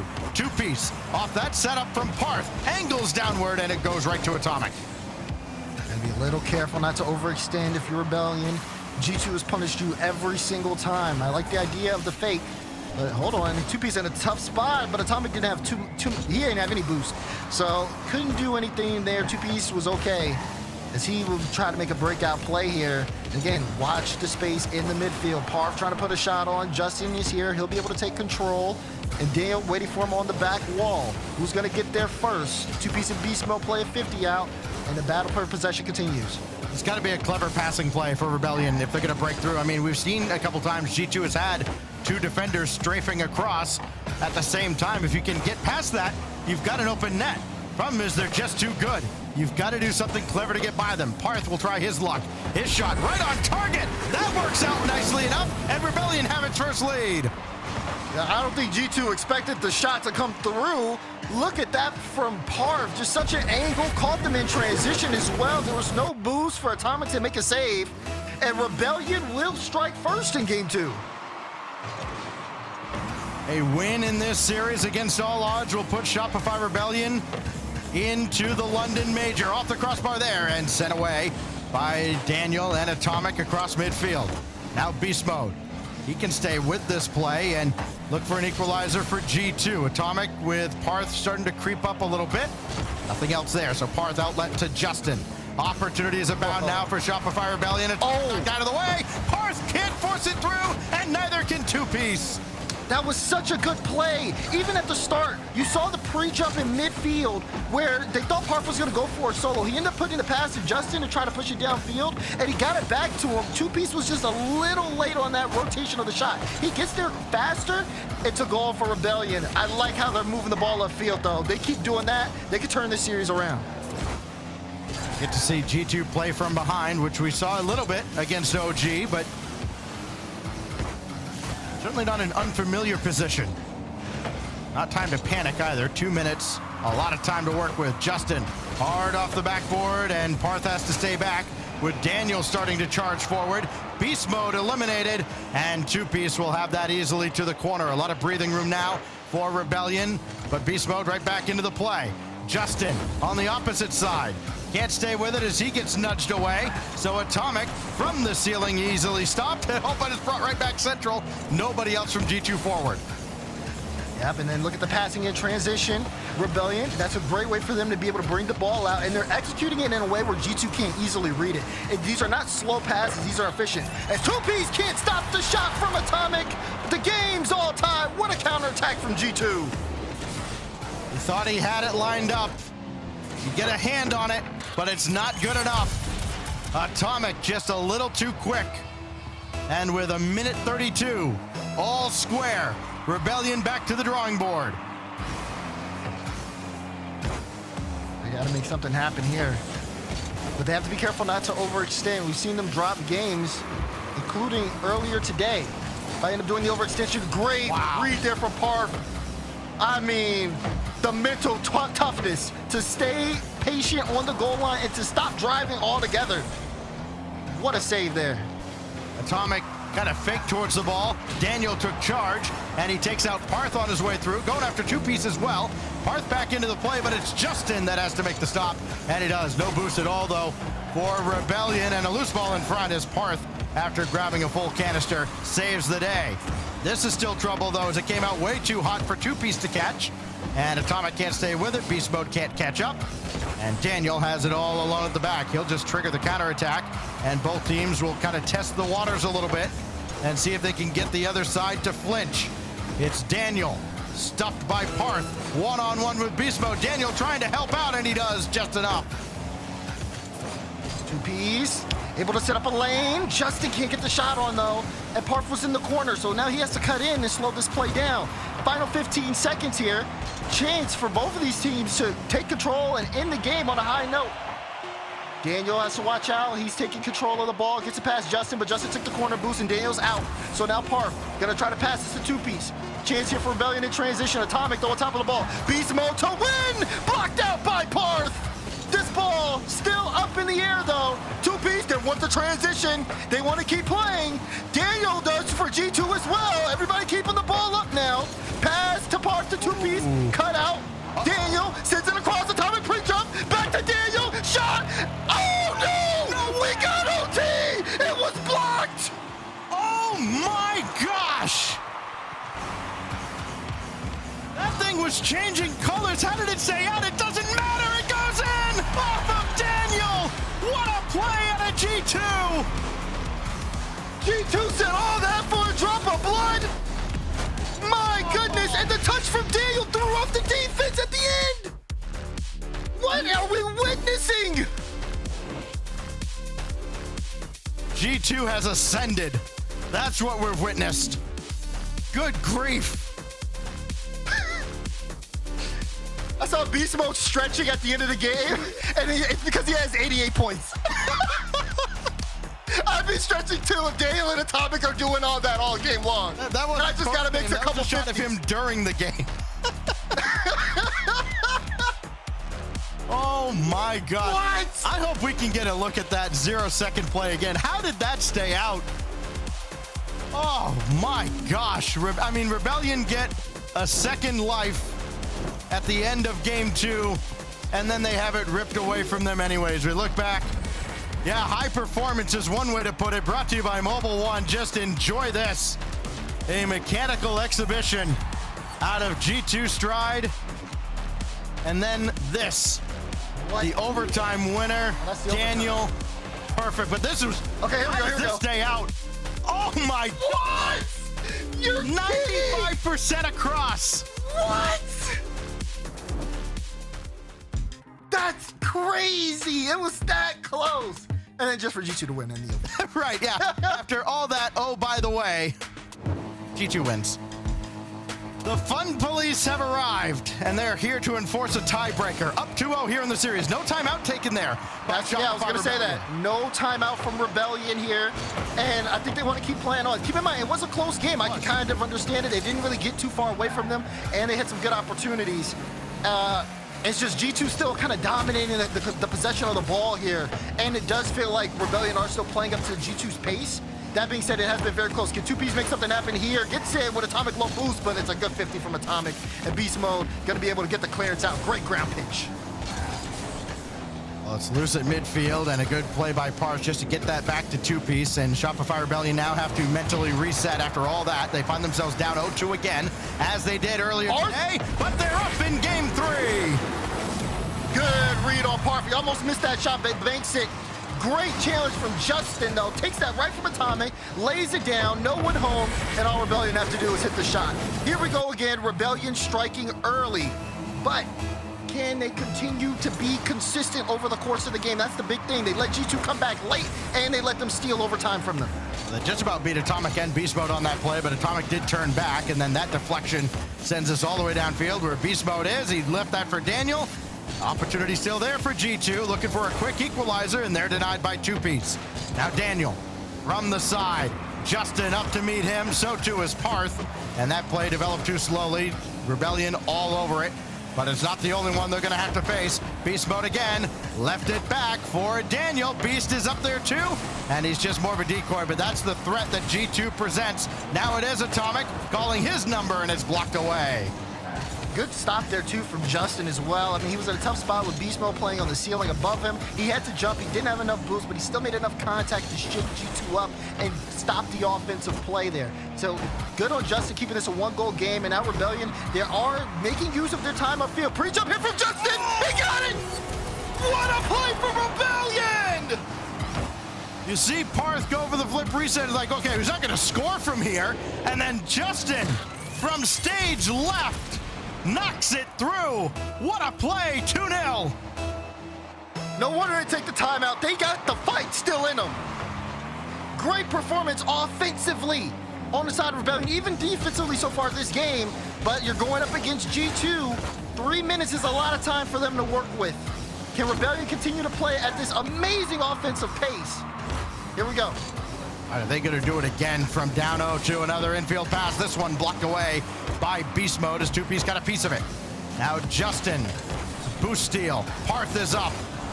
2-piece coming back in. Atomic beats him though. And Daniel couldn't get anything behind that ball center. So now Parth, second touch, tried to feather it down. It was just a little too high for him. And more control now out of Shopify Rebellion. Great job not forcing the issue here and taking a bad shot, but they brought it all the way back, and G2 have not let them rest at all. They chase them right into the zone, and will that be their own undoing? Daniel's in a real tough spot. This goes all the way across for Parth. Second touch, at least got that central, but Beast Mode's there waiting. And what I like about Rebellion is individually, they're all looking really good on the ball, and that makes G2 have to understand, is this a solo play or is this a pass? Because the passes have been on a dime as well, too. And it's been something that G2, they've had to keep their head on a swivel here for a bit. 2 minutes now, and Rebellion, you can start to see the tide changing. It looks like Rebellion's starting to dictate the pace here for the moment. Oh, Justin's gonna lob one up high. Parth was there giving chase. But G2 just a little too quick on that effort, but they are down 2 goals here as Rebellion has once again come alive in game 3. 2-piece bouncer, Parth, it's loose, and Beast Mode sweeps this away. Not out of harm's way just yet, as Atomic with no boost can just send that across. Parth has 2-piece waiting and waiting forever because that ball's never going to come down to him. Justin's there though, as Beast Mode's giving it away, and this is still a little awkward out of G2. They do at least escape from in front of their net for a moment. It's Rebellion's boost control, though. Even with Daniel trying to make plays upfield to be able to give G2 a little bit of room in the offense, Rebellion's boost control is allowing them to stay in front. Even right now, all three sitting at 100 boosts as they play in that blue half, and it's been really tough for G2 to kind of break out because Rebellion haven't really left their zone, and not only that, they make more plays on the ball than G2 are able to do because G2 haven't been boosted up for a while. Demos left and right. Final minute, Justin getting him into two-piece, and two-piece is gonna bank the goal! Rebellion, what a game 3 from them! There were 3 demos at one point in that exchange out of Shopify Rebellion. Of course, the field was going to be wide open for them, and it looks like they've got this one well in hand, but watch out for G2 off of this kickoff. What do they have up their sleeve to make this interesting? Atomic, Daniel, who's going to take charge? It's eventually Daniel. He's got the boost. He's got the goal. Low 50 after low 50, and then the threat of the bump. Look at this, low 51. You see low 52, but look at Atomic. He's playing it close. There's a little bit of hesitation on the side of Parf. He doesn't know what to do. He's in a bad spot, and Dale just puts it right over his head. Kickoff, there's one kickoff, 45 seconds. Will we see another?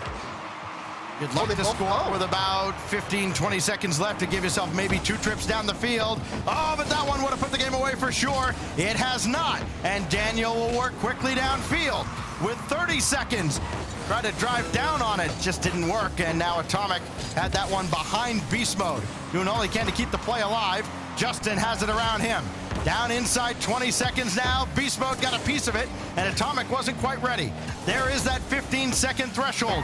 G2 haven't scored yet. They gave that one away almost to Atomic. That demo on Daniel and on Atomic will put this one away for sure. And two-piece gives them the biscuit too. There you go. Second goal for two-piece. Everybody scoring on Rebellion. Demos left and right. G2 tried to sit in the house. They came up empty. The counterattack cements the game, and we're starting to see Rebellion do it again here, dropping those 2 goals early. This time they did it without using their timeout. Now they're trying to battle their way back into this series. What a performance out of Rebellion offensively, though. They took that one by the reins and controlled it from the first kickoff. A 4-1 clapback by Rebellion. And all of a sudden, it is game on here in the grand finals. Another nice couple of warm-up games. Let G2 think that they're just going to roll over and go for the tiebreaker. Not so fast, my friend, as Shopify Rebellion take game 3. And it's, again, a game 3 that they drop 4 goals, and they dominate the pace of play. They dominate time of possession. They dominate the opportunities as well, getting a 12-4 shooting advantage over G2 Stride. So now G2 maybe a little bit of searching to do. Again, they have a lot less pressure on them for sure. But there is still, you know, this sense of, hey, let's get another one of these under our belt and maybe give their former teammate J-Naps a shot at getting to London. Exactly. For G2, there's no doubt. I mean, the way that they're playing, they're still playing like prime G2. I mean, we're seeing Beast Mode hit crazy shots today. We're seeing the team play from them look just destroy Rebellion's defense. We saw that in the opener. There's no question about G2's performance here at this point.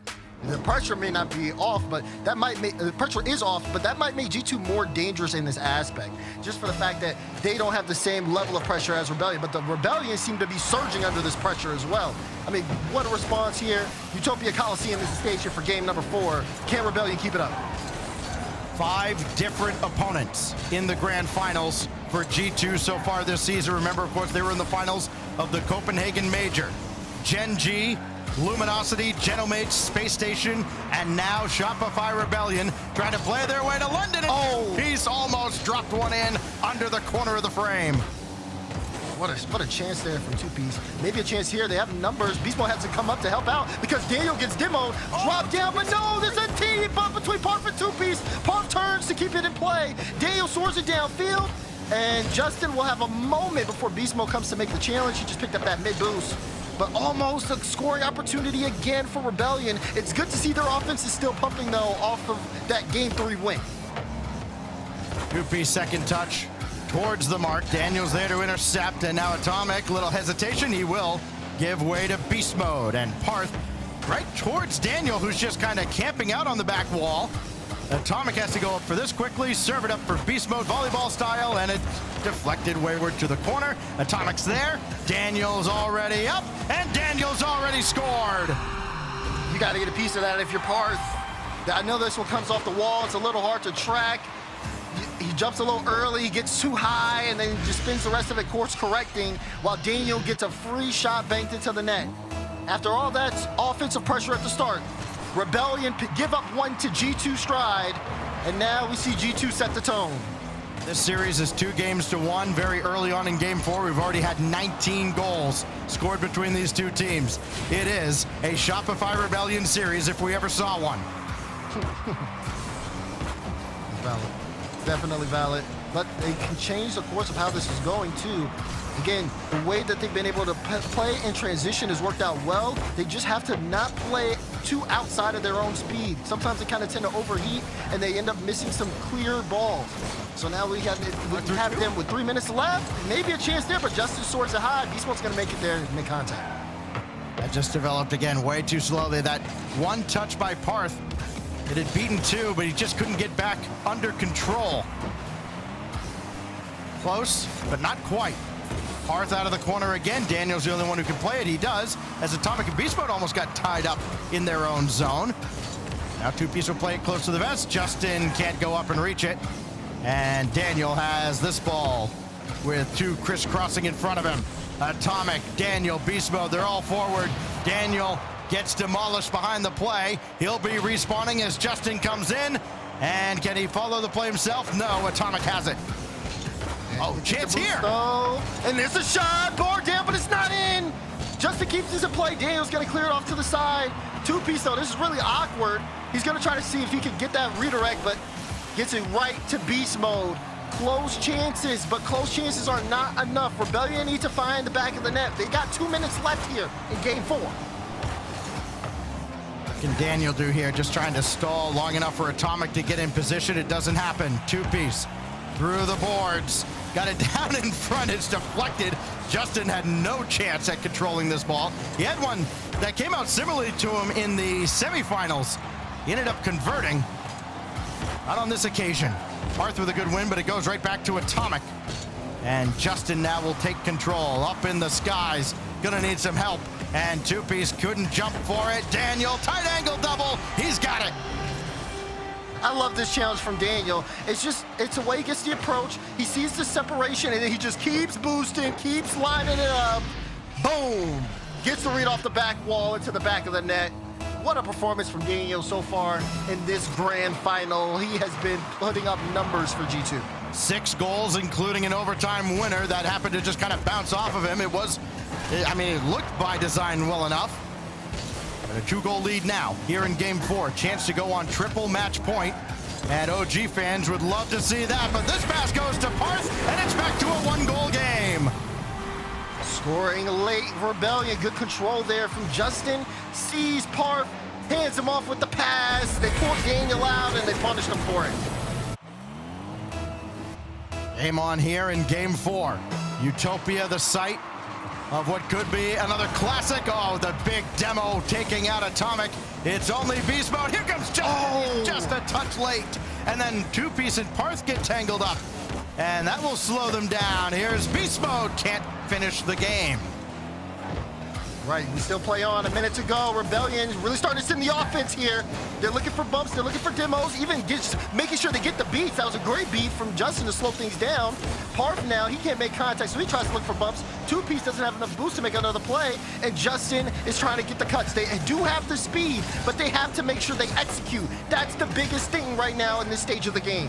Nobody was up at the backboard. Beast Mode does catch up to this ball, though, and Rebellion thought they had something cooking. Now they got to reset. Inside 30 seconds. 2-piece has it towards the net. Easily stopped by Atomic, so that one gets away from Rebellion. How many more looks are they going to have at the G2 net? Awkward. Gotta make a save here, and 2-piece does.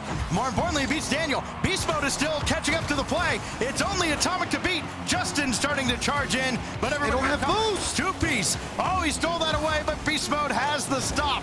3 seconds left. Rebellion's got to work quickly. Parth with two-piece waiting. It's Justin to two-piece, no overtime yet, and this one is killed. G2, triple match point. Oh, Rebellion tried so late, but it just wasn't enough. G2 played everything right. They covered all their bases. Even if someone got bumped out to play or just wasn't really in the right spot, there was always someone to get the cover. And as much as Rebellion were able to make it downfield and almost connect, that was really their offense's game, almost. And almost offense doesn't work against G2. They have to work on their finishing here. Backs against the wall, and I haven't heard any word of a timeout yet. There is no timeout here out of Rebellion. I think their thinking might be, hey, listen, we're still close with them. What's an extra minute going to do? And it would seem pretty valid to me. What's another minute going to do? Even if you lose this, you've got another shot at getting to London through OG. I think they're playing well enough that they've just decided, hey, let's roll the dice and see where they fall. Take a look at the high performance replay. Plays like that have been the bread and butter to Rebellion's success, not only against G2 in this series, but also against other teams on their way to the grand finals. But G2 just so fast, and they don't give up those types of opportunities too often. So it's been a challenge for Rebellion to really set up offensively. Now, here we go. We're in Aquadome, Game 5, tournament point here for G2. They're one game away from winning the last open qualifier in North America. They set the North American record for reaching all six regional finals in a row. Add the Copenhagen Major at 7. They are the class of NA. Even though Gen G's got him a couple of times, as Justin has that ball away, we're up and running at the Aquadome. Daniel, slow play, has Atomic starting to cheat up a little bit. That could fall towards him, but Justin just in time. And now here goes Parth. He's got two-piece in behind him. No boost to speak of, though, and Beast Mode has it all day. Look at that control on Beast Mode as well. I like taking off the ceiling, because then you can threaten the ceiling pinch, which can really throw the defense off. Hold on, transition play here. Daniel, good on him recognizing it. Almost lined up the Psycho, but couldn't get it there. It was just not enough space between him and the ball. Flip reset, two-piece, get it to Justin. No, he does it all himself! Two-piece to the lower corner. Rebellion, first goal. Oh, when we saw Rebellion start to take over against Moist, it was two-piece that really had to get them going, and then everybody else stepped up. He's got 4 goals here, no assists. He has been the scorer this time around. I'm just going to fall to Parth this time off the kickoff, and he's got to spend a little bit of boost just to catch up to that ball. And Justin has his pocket picked. Beast Mode can't stay with it. One thing I loved out of that play as well was Justin just kind of going up to just show the threat of the pass. You know, G2 sees Justin pre-jumping, and then they have to worry about that, which also, if two-piece knows it's a solo, it just gives him just more of an ability to outplay because he gets the timing just right on when to activate the flip reset. Very well done. Lots of trust there in Rebellion. And hopefully we see more of that, but they got to watch out. You can see G2 Atomic getting a couple of demos here as he's trying to force his team back into the front. Good pinch across the field. Atomic, wow. Parth, but Parth got it on the goal line. What a block. Parth was in a near impossible spot there. It almost turned into disaster for G2 at midfield, too. I'm surprised they even got possession out of that because Daniel and Beast Mode had run into each other. Now Beast Mode runs into Parth, knocks him out of the way, so two-piece has to guide this. And can he get around Atomic? Atomic still staying with him, and finally clears him out. Everybody in the corner right now for G2. If Rebellion can get this out of there, they got a wide open net to shoot at, but they can't. G2 does a good enough job jamming things up, and then off the rebound, Atomic denied by Parth. Good touch on Justin as well. If he plays that behind him, I think it was Daniel who was waiting, and you want to be able to send it away from G2 as much as possible to get these types of clears that they have now. So good recognition of the space here halfway through the game, and it's still Rebellion in front. As G2 have made it very close, these demo plays are giving them so much space. I mean, you want to get up quickly and play the ball over top of G2, but they get up so fast to challenge that all you can do is play it right into him, as this one's blocked away by Justin. Loose rebound collected by Daniel. Looking to center, and now it's Rebellion kind of getting jammed up in the corner. This kicks out. Beast Mode's there, but so is Two Piece, and the lead remains for Rebellion in a game they must win if they want to have a chance to clinch London outright. A little bit of control. Justin handing it off to Two Piece. Beast Mode now with possession. You see him trying to bring it upfield, and then Parth gets that light touch, but it's not enough to hold on to the ball. How many more goal line saves do Rebellion have into them? They can't win this challenges in the midfield, and they do end up resorting to saves in the back end on their goal line. At this point, for G2, if they continue to get these opportunities, they can bring themselves back into this game no problem. With a minute 32 to go, expect the speed to quicken. It is so tough to make one goal stand up against G2. It's just, there aren't many teams in this region that can play defense long enough to get more opportunities from their attack, as that one just goes a little bit high, and Rebellion might have caught a break. Justin's gonna chase this one. Got it through Daniel. Atomic is there, but so is Two Piece, and that bounces awkwardly, and Beast Mode does a nice job collecting and bringing that off to the side, off the challenge. Two Piece, not a good touch there. Beast Mode is in front with boost. Daniel will get the demo on Two Piece, but that probably helps him more than it hurts him. Because now he's back to 35. He had 0. You see Atomic across. You see the shot. No way that goes through. Hits the post. Daniel with the follow. And G2 back in this game. We are tied up. It was like a bug. He does not go away. He was all the way across. He stole the boost, and then his shot was almost good enough by itself. It threw the defense for a loop. Panic stations. G2 ties it. You're not going to get there with just one goal against this squad. It's just almost like you can feel it. We've watched this team so many times. You know what's coming. Daniel trying to see if he can get that midfield, and Justin knocking away. We're approaching the final 30 seconds. Your game 5 stacks, and G2, when the clock gets this low, shows us something beautiful every single time. Daniel, shot, blocked out by Justin. And then watch Two Piece. Oh, Atomic barely caught it. And Beast Mode will finish off the clear. It does fall to Justin. Infield pass intercepted. Parth was waiting for it, and he's got that safely to the corner. Daniel and Justin delete each other. Now a loose ball on the wing. Beast Mode stays with it with 5 seconds left. Overtime looming again. Do we have another photo finish? Atomic for the win! And we've got a tiebreaker. Do you see what I see? Greatness in G2! 0-second play up the field! And my goodness, congratulations to G2 Stride for winning the last open qualifier in North America this season. With performances on that high of a level, there's no doubt that they are deserving of being the top of NA.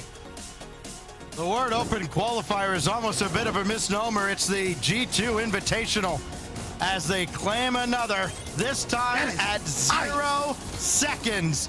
Look at Beast Mode, look at Atomic, and look at the defense just stuck on the ground. And there is the evil genius himself, Beast Mode. Why not?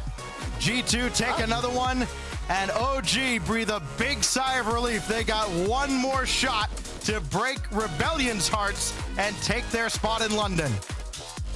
Look at that. Look at those points, too. 336, 335, 336. That's impressive. Yeah. I mean, G2 is just impressive. Which one of these three you want to lose to? At this point, right at this stage of the game, any of them can come through and take over.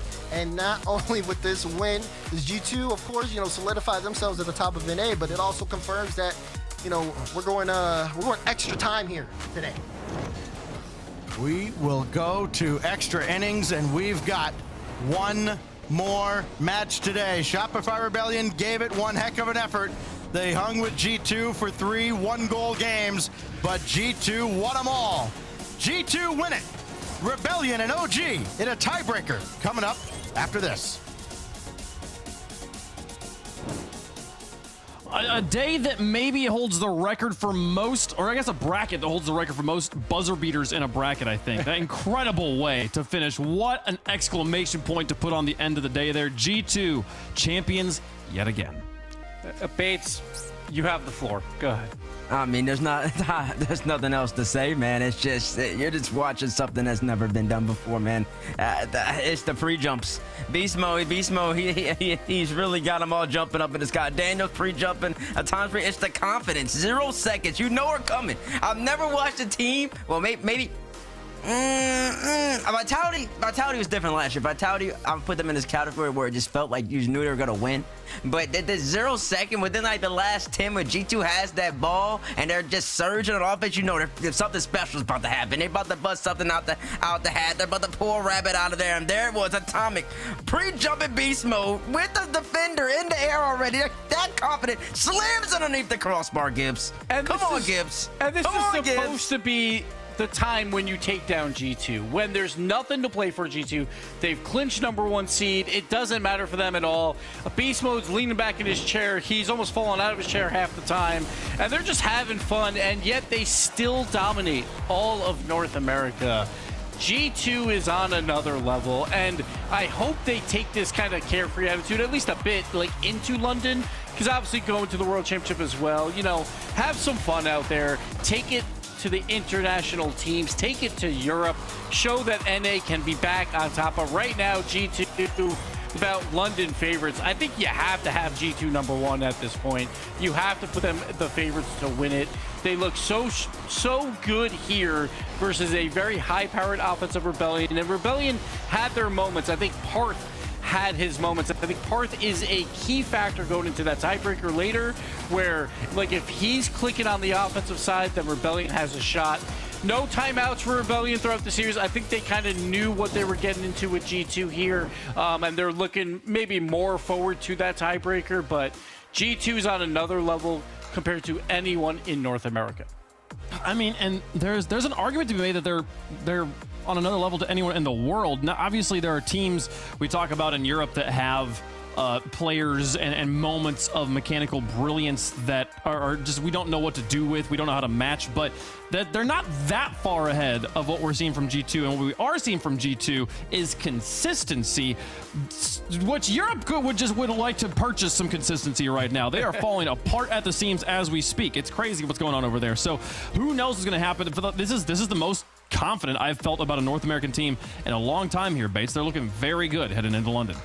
I mean, if they play like that, they need, obviously, you're going to get some regression to where they don't pre-jump as much or they don't go for as many crazy plays. But that's what's making them special. That's what's making them so unique. The fact that they can do that. And when you play them European teams and when you're playing the Falcons on land and Fury on land, it's a little bit different. Everybody's hands start getting a little more clammy. You might not feel as confident in doing that. But that's what makes you special. That's how you beat a Genomates. That's how you're going to be able to beat a Vitality. Something like that. You got to be that special. We'll see if they can do it here. And to speak to them just one last time here online, we've spoken to them so many times. Bates, sit down with your boy Atomic. Why not? Throw the interview. Let's get him live. Where's he at? Mossy! How you doing, bro? I'm good. How are you? Man, I'm good, man. I'm chilling, man. I'm enjoying life. I was just watching some great Rocket League action. Listen, I know you're enjoying it. I just want to ask you, man. I got a couple questions, man. I ain't gonna hold you too long. I know you got to go and celebrate. How you feeling? How you feeling after this win, but also just the regular season so far? How you feeling, man? I'm feeling really good. I mean, to have a floor where we're just always in the finals, that's like a blessing for any team. Like, you know, not having to go through, you know, a terrible result like that usually can really mess up a team. And so far we've stayed consistent, and even when series get close, like we stay level-headed, and like we end up winning. So I'm really grateful for that. That's right. I mean, y'all have ended up winning. You've been in every single grand final so far that you possibly could be in. Just want to let you know, just in case you didn't know. And just going back, I know we were all back there in November or December, I guess, when the video dropped. Y'all picked up Beast Mode and Daniel officially with Coach Saff, Popovich. Was this what y'all done so far? Was this what you were expecting? I can't say we were expecting, you know, exactly this. You know, like always making grand finals. I mean, you know, we shot for the stars. We wanted to win anything we signed up for, like any of the super teams that got built, but you know, to actually go through with it and do it, it's been you know, what we hoped for. But yeah. Okay, and talk to me a little bit about the gameplay now. You know, I mean, obviously, the game winner was another pre-jump. Y'all been pre-jumping so much. I think me, just watching, it seems like beast mode's kind of infected you and Daniel a little bit, got y'all jumping up in the sky. Is that something that like y'all really honing on? Is that just because you're having fun with it? Y'all have that much confidence in one another? Are you gonna bring that to London? I think yeah, that's the goal, to play like we're doing now in scrims and in tournament, to bring it to London. That's how we'll win the tournament. That's how we'll win Worlds. Like, it's just that confidence in one another, like that we get throughout the tournament through, like, you know, good scrims. It's like you start knowing where your teammates are going to put the ball, and it's like defenses are so good now that, like, if you're not, you know, up slightly earlier, like it'll probably be a 50 instead of just like a clean shot. So yeah, like that trust is what makes that happen. Okay, two more questions for you. Young man. The first one, 2 years ago, I mean, but kind of like in deja vu. You got London, you got Fort Worth lined up. I mean, y'all were the best team in North America, arguably the world back then. But now you got a new roster. Now you're back here again. And in London, y'all didn't get the result that you expected. How are you approaching London this time around?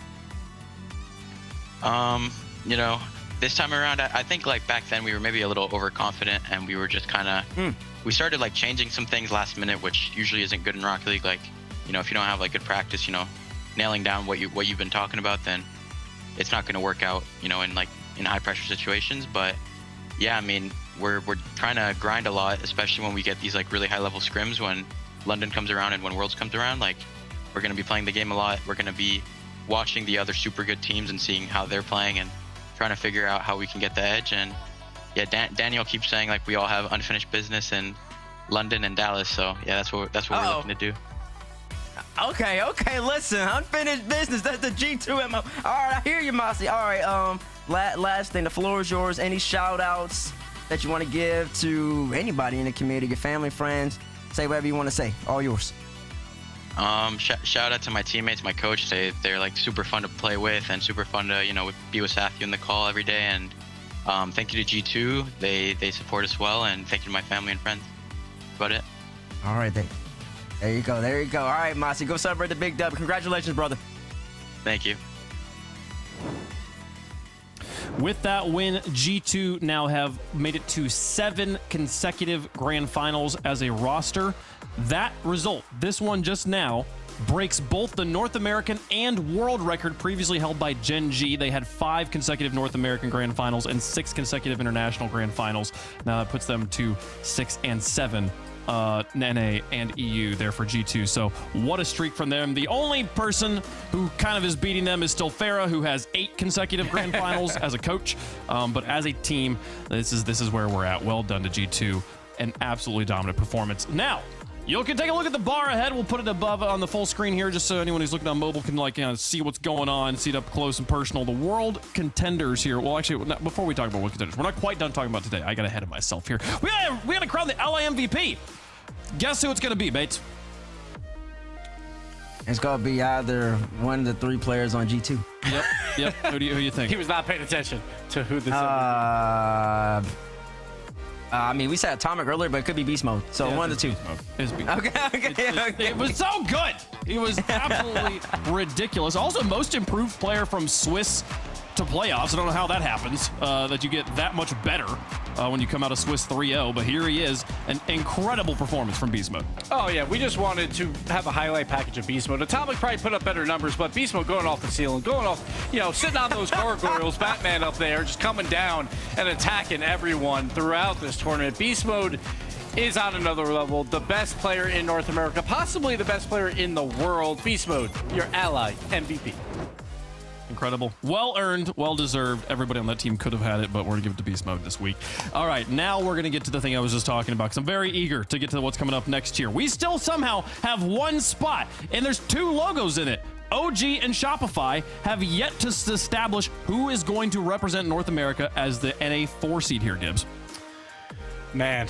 I love this graphic with the 2 there. We get to play a tiebreaker. We didn't get that 4-way tie, but we still get a tiebreaker in North America. Last time this happened, it was FaZe and Gen G Spring. And oh man, it's going to be fun. Tied, look at that, 32 points apiece. One team will go to London. If OG wins, they will go to London. They will also clinch the World Championship. Wow. If Rebellion wins, they will go to London, and they can possibly clinch the World Championship at London from OG. They would just have to get a certain amount of points up there. So everything on the line right after this next break. And speaking of that, Wave, yep, I got to go do something. So I'll be back.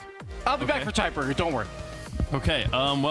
Well, I don't know where Gibbs is going, chat. We're going to take a quick break. When we come back, the tiebreaker between Shopify and OG to determine who will represent North America in London. Don't go anywhere. Nice play.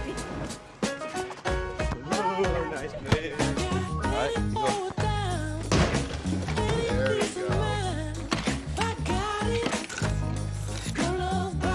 So cute. At Ally, we're helping millions save more for the things that matter most to them. Whatever you're saving for, we're all better off with an Ally. Get back to work.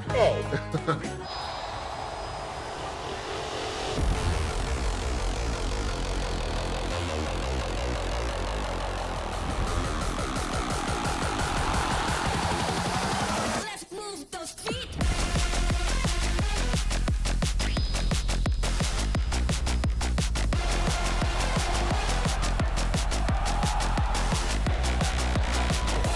Majority on the attack. It's been BDS on defense, having to make saves like that, helping each other out. Exotic. Just some work there for Rally. He picks up that corner boost. Mikey moves up, though. Here's a chance for BDS. Which... Oh my word! He's dead set. Don't rise and said, I'll have that one.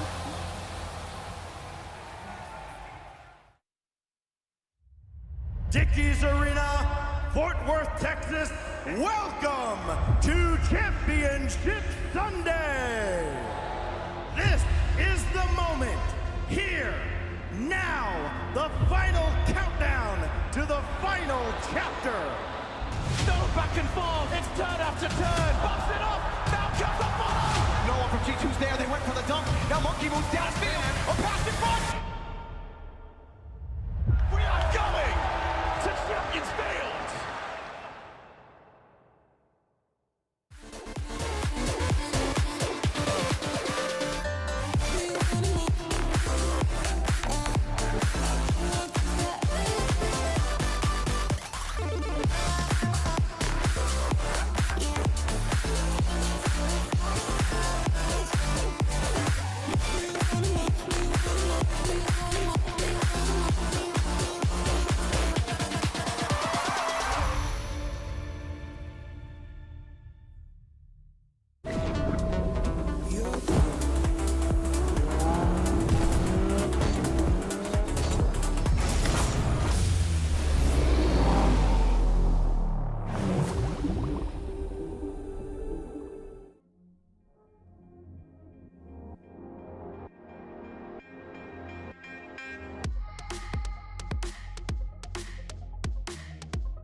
Welcome back to After Hours here for Rocket League. We thought the tournament would be over by now, but no, the teams. We played all the regulation games, and we still don't know who the top 4 teams in North America is, so a bit of a casual, but just as intense moment here. We're going to have Rebellion taking on OG Esports in a single best-of-7. Winner moves on to London here, folks, and we're ready to go. Gibbs, it's after hours. We're supposed to. What are you doing? That was a shorter break than I was expecting, so I couldn't even line it all up. But we're ready. Suit and tie, boys. What happened here? What is going on? It is Tiebreaker. It is the most important part of the entire season. We did the job. This is the bonus hours part. We can change it to our casual stuff now. No. I'm casual during regionals, baby. But tiebreakers, it's time, baby. Let's go. I'm ready. It's the first time he's had a tie all season. That's probably last. He's not joking, Chad. That is actually the first time. Oh, you're so weird, and I love you. Okay, let's remind people of what's going on here. We got 1 spot left in North America. Either OG or Shopify will get it. They have that spot because they are currently tied at 4th and 5th in the points. Technically, Gen G and Space Station are tied at 2nd and 3rd. Nobody cares because they are already going to London. So it's only the top 4 go. We got 2 teams at 4. We can't have that. One of these teams has to beat the other. We're just going to let them duke it out on the pitch. No weird game differential or head-to-head tiebreaker stuff. Just play the game and win against each other right here, right now. Bates, this is as intense as it gets. Listen, this is beautiful. Win and you're in. Nothing else to be said about it. OG versus Rebellion. A winner goes to London. And if it's OG, if they win, they go all the way to Fort Worth. They automatically just off of making it to London. So much stakes are on the line. And this is the best way to do it. I didn't want to see G2 help one of them qualify or anything. No, I wanted to see who's the best. You versus me on today. 1 best-of-7 determines your season. This is picture perfect. Gibbs, you wrote a great script. Oh, it's beautiful, too, because in this qualifier, we've seen OG, they have lost to 1 team, and that is G2. They've lost to him twice. And Rebellion, they went 3-0 in Swiss. Rebellion lost to G2 only as well. So both teams are on fire. They have proven that they are probably the next best in this qualifier, but only one can go to London, and they must prove it versus one another. This is going to be the most pressure either of these teams have experienced possibly ever, and that includes OG with all those veterans on that squad. But for Rebellion, obviously the one veteran with Justin, maybe it's felt a little bit more pressure at times, but still, this is a high pressure moment. Which team will show up when it matters most? I think Anoli is meditating. The other 2 are in free play. He's sitting here. I don't know. What is he watching? They're talking. He's just taking it all in, man. Gibbs is talking about it. There is pressure that the tournament get up to turn off the camera. No, we gotta focus up. I thought you were trying to. I mean, listen, everything's on the line right here. This is a really big matchup for even the land champions and Noli and JNaps in the World Champion Tournament. You want to make it to London. You want to be able to get those reps. Because even if you're OG, even if you fail to make it, you lose this matchup, and you still manage to make it to the World Championship. That's a long break. You're talking no gameplay, Rlcs gameplay from May all the way to September. You want those reps in June. Shopify trying to get their mental back in the game here, like make sure they are back in battle mode. After taking a heavy loss in the finals, they could have secured it right there against G2, but instead they have to re-rack, go for round 2 here, a second best-of-7. It'll be their 3rd best-of-7. I guess for both teams it'll be for them it's their 3rd best-of-7. For OG, they've only played 1. Hashtag SR, hashtag OG. Who do you got here? And I mean, you can make arguments either way here, Gibbs, about is it better to have been able to sit on the side and cool it down and kind of relax and get your energy back, or is it better to have the momentum coming in of having just played a match? At this point, it kind of doesn't matter. You just got to win. Yeah, I think normally, like, if you are coming off a win, pros generally want to play that back-to-back. Coming off a loss, though, could be a little bit questionable. Really quick, though, again, to go over what this means. Obviously, to go to London is huge, but for the World Championship, OG, if they win this, they clinch World Championship. If Rebellion wins this, they would need a top 8 in London to knock out OG for that World Championship. OG does not want to be watching at home hoping for that. They want to be there. That's it. I feel like every match this weekend for OG has had just like a little bit of an extra edge to it, an extra bit of emphasis on the little reason why there's a little bit more pressure on them. And they performed so well, but can they amount to this top level of pressure? Let us know what you think in chat. We'll get our predictions up here as well. I'll flip the coin anyways. Orange is Shopify here, and it's going to come up Shopify for them. So Shopify, they predicted Shopify 3 times today. It likes Shopify. Yeah. But Bates, going with OG. You've been a big fan of them. Like every time we talk about them, you consider them 3rd best in NA. So what's the game plan, Bates? Quickly. I mean, the game plan is just to play their game. They're solid. All 3 of them can perform. They don't need to rely on anybody in particular to pop off. Rebellion, on the other hand, you're looking at Justin. If you're a Rebellion fan, you want to see Justin pop off. I don't know necessarily if OG's going to let him do that. I'm going with JNaps in the squad. All right. We'll see if they can do it, folks. How does chat feel about it? We're split on the desk. I was going back and forth on OG Rebellion here. Rebellion, a bit stronger of a favorite in chat. But my goodness, folks, this is it. Gotta win 4. You win 4, you go to London. For OG, you win 4, you go to London, and you go to Fort Worth. It couldn't mean more. This is what you play for. OG versus the Rebellion to make it to London.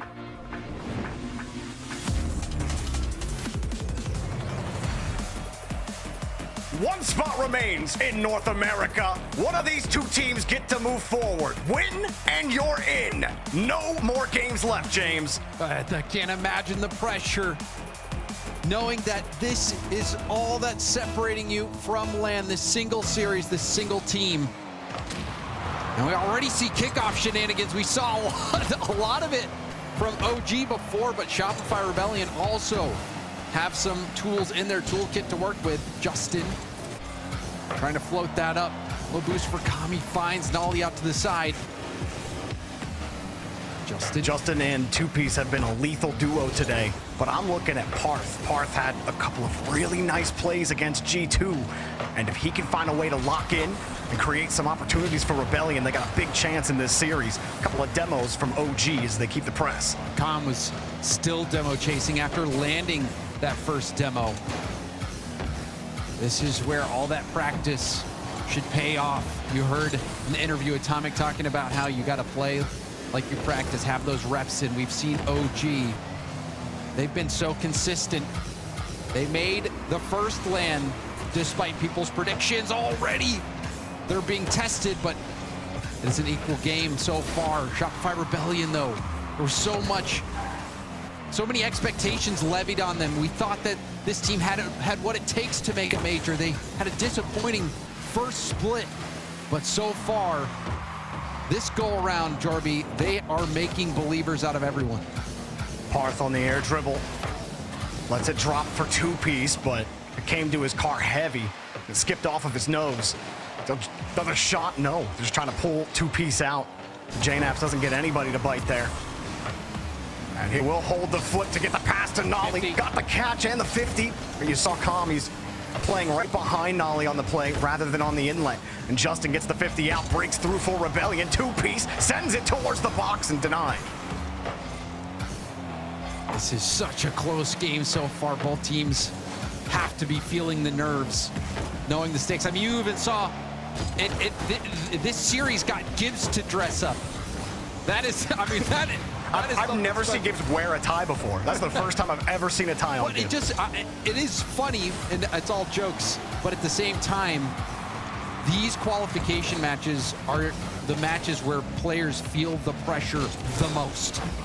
We haven't had that many tiebreakers in the open era. Had a couple in the 21-22 season, in FaZe versus, I believe, Complexity in 22-23. But in 2024, we haven't had any. This is the first one that we get, and we talk a lot about how much the stakes mean in this kind of game. It is rare when you get a win-and-in situation. That's when the pressure is at its highest. You want to get to London. Oh, Com gets demoed on the play, but Nolly's back and be able to handle the ball. Both teams have handled the ball well on defense, James. Ball security of the utmost importance to both squads. Justin keeps it tight there. Com trying to wrench it out of his hands. JNaps deletes one player. Nolly sends it across. JNaps still underneath. Com holding down the third. He's got it. Com, big win at the midfield, has JNaps in support. There's the pass. There's the shot, but it's blocked by 2Piece. Full boost for Com from the corner. He's contested there, but you see the low boost. Two-Piece and Parth both low. Justin the only one with boost. Two-Piece finally picking up that corner. It was a good challenge, but Parth can't do much on zero. Ball still in the hands of OG. He's carrying it.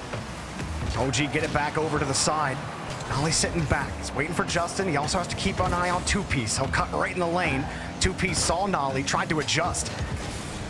Rebellion adjusting a lot in their own corner. Nolly over one and Two-Piece again. That last adjustment to get him, but he missed the ball. JNAP's shot denied. Rebellion withstanding a lot of pressure, bending, not breaking, but very close for OG. Well, you can see Parth even went out to the mid boost and couldn't find it. He's been on empty for so long. This has been such a boost advantage for OG, but they've not been able to capitalize on it. There's a demo. Infield pass will be intercepted and finally cleared out. Shopify have some space to work with. Yeah, Parth could have found better contact. You're really going to put pressure in the box on OG. You had your teammate also grab the full tank. It's unfortunate that one went to the corner for Parth. OG haven't given them many openings. Justin denied again by Nolly. Com may get to it first. Two-Piece forces it back. JNAP's. What gets the demo? It's demoed again. Going for another ball. Nolly almost got him. No. Real chippy game here from OG. JNAP's up again. Denied in front of the box, and risky. James, OG holding it. And that was a risky dive as well from Nolly, his third man. But OG is doing everything to keep Shopify Rebellion locked in their own half. Com looking for a bump, couldn't find it, steals the boost. This is a shot opportunity, potentially. Nolly will go for a pass to himself off the backboard. Now off the arc and down. Two-Piece with a demo from behind. Nolly doesn't have enough boost and will knock it down to the ground for a 0-0 overtime to start things off. That challenge couldn't have gone better for Justin. He had no boost in net. If Nolly got a good catch there, it's a high percentage chance OG put that ball in the back of the net. Now he's left with nothing in the corner. Two-Piece covers. Follow-up touch. Caught by Nolly. Justin, the wave dash catch by Com. Now JNAP's underneath. Parth fake challenge again. And he keeps the ball tight for Rebellion. Justin's jumped up. Here he is. But the challenge is good for OG. Rebellion setting up on offense. That was such a good fake challenge by Parth to get the touch out of JNAP's and has resulted in this brief counterattack. Two-Piece is actually going to go for net, but Com there to stop it. Justin sees Two-Piece in the middle. Tries to get it around to him, and we'll leave this now for Parth. Two-Piece turns right around. Parth gets the bump. One touch, and the second denied by JNAP's. Nolly across to Com. Justin, left by himself, gets into the mix quickly, but OG find another clear. They get some space, and they need some boost. JNAP's only with 30 in the midfield. Com has collected his corner. Nolly, his. JNAP's downfield, but Parth cuts him off and misses the target on Justin. That was a good idea, but the pass had too much on it. Was out of reach for Parth. OG has had a lot of possession in this game, but now in overtime, we're starting to see more from Shopify Rebellion. They've held it here most of overtime. Parth immediately turning. You see him warp JNAP's. He forced JNAP's to move back a little bit. This opens the space. Oh, Two-Piece hits him on the side. Rebellion take game one. Two-Piece, he had 25 boosts, gets the perfect redirect. And that is how it ends. Shopify Rebellion with a low boost, last second effort from Two-Piece. Two-Piece, I mean, he goes for gold. The boldness of it, I mean, he knew that it had to be the perfect touch, and it was. Such a great shot from Two-Piece. And you have to, on those plays, you have to be so precise. And when you are feeling those nerves, a lot of times it's plays like that we saw from Two-Piece that are so difficult to pull off. And you could even tell from this game, the fact that it was 0-0 going to overtime, that everybody is feeling the weight of the moment bear down on them. But this type of series, this is where diamonds are forged. And Two-Piece to step up in that moment was huge. This might be the turning moment for Shopify Rebellion. I mean, if they can pull this off, who knows? Maybe they'll even be able to make it to Fort Worth. I mean, right before that, you saw Parth, he sees the touch from the midfield, immediately turns off ball cam and is looking at JNaps just to keep JNaps on the ground, trying to bump him. And JNaps, he avoids it, but that stutter step, just that little bit of warp, gave him a chance to slap that ball on the sidewall for 2-piece. It's like the little game. They gotta beat OG on the ground and in the air. And if you give 2-piece the half chances, well, James, we've watched him score tons of those before. He hit that one, and now Forbidden Temple. We'll see if they can keep it up. And like the desk said, both of these teams coming into this series hot. G2 the only team that could take it down, and we've seen this so much from OG. The fake kickoff, it goes perfectly as planned. We'll see if they can make the most of it. They really have, it's been like a 90% success rate. I think they've only failed once, and that was when Beast Mode was breathing down their neck. Com will steal the boosts, opt for that, and they'll let Rebellion clear that hard. They have the resources. JNaps will sit in front. Now he tried to take it himself. Justin forcing Com up and then securing that corner boost, but it's a bit awkward for Rebellion. You see the double commit. Nolly trying to keep it close. Great 50 from Nolly. White get the bump. He does land it, and that opens up the way for Com. OG, they strike first. Nice bump in front, and Com, or Nolly loves it. He can just as physical as Com, and he hits 2-piece just in the nick of time. OG had struggled to really build that same presence, especially in overtime in game 1. They don't waste any time getting that goal, though, in the first minute. A very risky touch there as well from Nolly. Justin could have dunked him even harder than that. Good block, though, from Nolly. I think the thing that makes OG so good, one of them anyway, is the fact they seem to always take the space that's given. Oh, and there's another demo! No, he has no boots. He's sitting there. What does Com do? He says, I know what to do. Go for the demo. He jumps it first. He was thinking, wait, can I pre-jump this pass at first? He's like, wait, no. Nolly's he's going ham himself. Let me clear some space for him. It's almost, when you got the snowplow, it's so easy. Well, it's almost like a Com's jump and another perfect back right. The kickoffs have been so good from OG, but Com jumps and maybe that lulled 2-piece into his false sense of security, thinking that Com was going to go up and try to take a shot on net, and then you saw 2-piece jump, and when you're jumping like that, that makes you an easy target for a demo. Com using his jump to get back to the ground and land that demo. Very smart play. There's a fake for JNaps as well. Well, what a response from OG in game 2. With 3 quick goals, 3:33 left on the clock.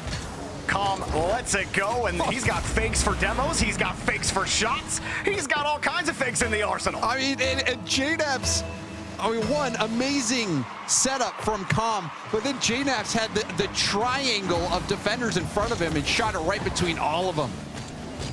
Perfect placement from JNaps. Oh, heavy touch from Parth. Intended. He wanted to get it around Com. Successful. It's made it awkward. But Com has boost. He'll help Nolly get the ball back downfield. JNaps playing a close support. That gives Nolly a chance. He goes underneath. Nolly continuing to win those little 1v1 battles. The threat is high. He goes low. Now Justin forced to expend the tank, it's open. But Parth can't even get there. He knew he was dusted. Com takes control, and 4-0 for OG. That's a rough touch there from Justin. A little bit no man's land. Parth not in position to get there. Com had the play read. And this game is, this is devastating for Rebellion. We're not even halfway through. Already 4-0 lead from OG, who seem to have shaken off the nerves from game 1, and they're starting to play like we've seen them play all qualifier long, which is so consistent and smart. There's only one shot. This is the second shot registered there from Rebellion in the first half. And 2-piece. Not the touch you want. Justin has to play hurry-up mode, but he makes the most of it. Stole the boost, used the flip to stabilize. JNaps had to respect it, especially with the amount of boost that he had. Oh, nice touch from Com. That is a great breather game for OG. With how tight the last game was, Rebellion only got 1 goal. And it was 0-0 going into overtime. But like you said, I think the kickoff game really caught Rebellion out. They have not had an answer for it. And when you get quick possession like that and you can create early pressure, sometimes it's just hard to get the rhythm back in your favor. Here's another one. JNaps will put it in for free. Wow, and what I'm seeing from this game, Jorby, is that OG, they're playing the same. They're playing the same that we've seen them play before. It seems like they're handling the pressure and it's not affecting their play style. And I think for Shopify Rebellion, they're playing timid out there. They're not able to see these plays that OG are developing with their fakes, with the demos, with the bumps. Perhaps that weight of the moment is getting the best of them, at least in this game. They have to at least see some of the things that are fixable. Now, heading into the next game, the kickoff is where you have to start. It's where the game starts. You can't let OG catch you on a fake like that again. As the reset comes down. Oh, it's off. And on, but power. Barth will pick that up. That's got to feel good. And they get one. They get one. And I mean, this one, Justin passed it to two-piece. It was open. Almost got the double. Does clean it up. Saving a little bit of face to Shopify Rebellion. But I think the other thing that we've seen OG do really well is trust their teammates. We've seen it on the fakes. And you talked about kickoffs, Jorby. There was another fake kickoff. It didn't really go the way that OG had hoped, but they're at least getting it to that first player that they're hoping for. At this point, it's almost like they're daring Rebellion to adjust to it. You're up 5-1, and they're still going for it. And they're saying, we will do this until it doesn't work. Please, adjust or don't, and we won't be upset either way. OG have done everything they needed to in this game. We've seen the two-piece Justin connection be lethal in other games, in other series. We haven't seen them link up nearly as effectively against OG. And we talk about that support structure. We talked a lot about it during the G2 series. And it was the biggest thing that kept them so close to G2 is that spacing, James, is that trust that they have in each other. They've clearly put in the work. And Rebellion, they've got their work cut out for them headed into the next. But even on this play, it doesn't go in. But the OG is even faking it at the midfield level. Like a lot of times you do see it on that final shot, the fakes, where players coming in fakes like they're taking the shot. But we're even seeing the fakes on the, I'm positioning like I'll take possession, but I don't. Leaving the ball for JNaps to be able to take over. OG is min-maxing every possession. They were in this game, and it allowed them to crush Shopify Rebellion. This game wasn't even close. Even Calm, just to continue on the fake point, is that he faked a demo to get two-piece to jump, and then knew that he had two-piece dead to rights as soon as he got back down onto the ground. His intention was to get him, but it's a lot harder to get the demo when he can see you coming. But if you can get him to jump and change speed like that, I mean, like, OG are thinking about this game in levels and in layers. It's not just GG go next 50, find a free pass. They're creating space in creative ways, and it's really difficult for Rebellion to deal with. It's too difficult for Rebellion to deal with, at least at the moment. This was such a dominant game from OG, and even that play there, the demo nollie with no boost. OG surgical, and it looks like they've got control of their nerves. And this is a disappointing game, I think, for Shopify Rebellion fans out there, knowing that this Rebellion team has a very capable offense. They have an incredibly capable offense. They have all the tools to win. It's the number one offense in North America. 2.7 goals per game headed into Sunday. That's literally 0.3 above G2. Now, G2's quality of competition with being in the playoffs and being in 6 straight grand finals, that might have lowered their average just a little bit, but 2.7 is still ridiculous. And they're going to need those numbers in this game, especially after that last result. A very difficult game for them. We'll see how they bounce back on perhaps another set piece. It looks like maybe an adjustment there. Yeah, two-piece. He kind of stuck to the ball that time, waiting to see what OG would do. And then he planted his face into it again, held that flip. But OG still get the ball. Doesn't matter. Calm. Nice soft touch out into space. Nolly up high. You saw Calm get the bump as well, but Parth recovers. Getting the squishy save. Justin, a little pirouette around the ball. And unfortunately, didn't have much more on the reset. But a heavy touch from JNaps is stolen by two-piece. Forces the 50. Rebellion setting up. And you wonder if Parth will play more of a role as first man. Oh, no, we see a lead blocker play. Will Calm connect? Yes, he does, and it's falling, and it's off the bar and off the post. Nolly will tuck that in eventually. But this is not the situation you want to be in. Two-piece run and hide, but Calm will always find you. And poor Parth, I mean, when you're coming back, he's like, he can't just boost into their own goal. I don't know about you, but to get around it. The light on the ball was the last piece that was sticking out. That was crazy. That was insane. Yeah, those types, I can never tell at first, like, is it bouncing out? Is it bouncing in? And Parth certainly was trying to figure that out as he got posted by his own net. OG will score again. Outscored, or Rebellion outscored 6-1 in the last 2 games so far. This is where you find out what you're made of if you're Shopify Rebellion. They need something to have the musty pass broken up. Nolly will move in. Two-piece there first. Calm has to play the ball on low boost. What a catch! Almost goes hard. I mean, Rebellion were like lurking like vultures. Calm was starved. If that kicks out a little bit, he's getting dunked. He caught it and it just froze right in front of him. He could chase it down. And that saves OG a potential goal from Rebellion. Just getting back to the 50s, the miss. And that's going to almost result in a goal. Two-piece will bail them out. Justin hoping to get there. Calm. Oh, that's a big Two-piece dunk. gets there. Cut him off. Goal. Huge dunk from Two-piece. Calm was trying to receive that ball and take time. Was hoping that Two-piece would respect the space, but Two-piece dives in. He dives in, and that results in a Rebellion goal.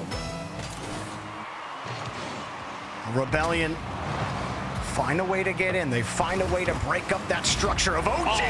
But that's JNaps for you. He's a professional builder, and he's constructed a nice foundation. A hard hit off the backboard. It's so high up that Parth can't do anything. Calm still goes for a bump on the play.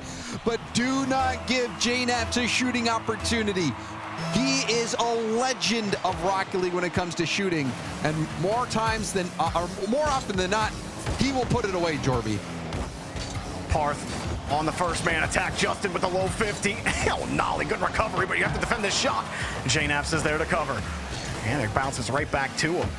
Rebellion still don't have a consistent answer.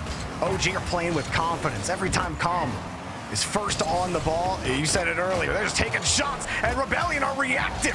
But how about this from Calm? He's got another one. OG had insurance. Things are getting dire for Rebellion. The double commit, the fake, the little light touch from Calm. The confidence is clearly growing for OG. What's the answer right now for another fake Rebellion? There's a fake kickoff, they lose it again. And that has to be tilting. Then the fake from Nolly in the corner. Pinch touch out from Calm as well. At some point, you think you make that adjustment. Someone just go chase him down. Second man, forget it. You want to fake it? At what point? Have the second man on the kickoff just boost down the center of the field. We're seeing psychological warfare from OG. That's what it is. Once they're in your head, it can be real hard to get them out. Calm especially, he's had one heck of a series so far. Calm, I mean, when I think of a player that embodies psychological warfare the most, it is Calm.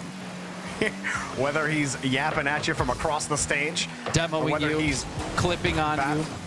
Yeah, he can reset, he can demo, he can fake. He's got the brains, he's got it all. But this is a chance for Rebellion. Together, it can be pretty. Here comes Parth, trying to set it up for Justin, and they can't find a way in. Justin tries to keep possession. You see Two-piece, he cut wide at first, and he actually lost the angle to Calm. Calm didn't even have to do anything. He just drove forward. Two-piece took himself out of the rotation. He's overthinking it. That's what I'm talking about, Jorby, that psychological warfare. They really are in Rebellion's head right now. OG, they have this 2-goal lead, but can't get overconfident. There's a double commit.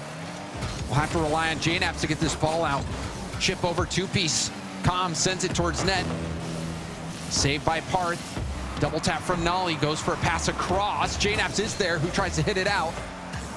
And this might be a kickstart of a counterattack here for Rebellion.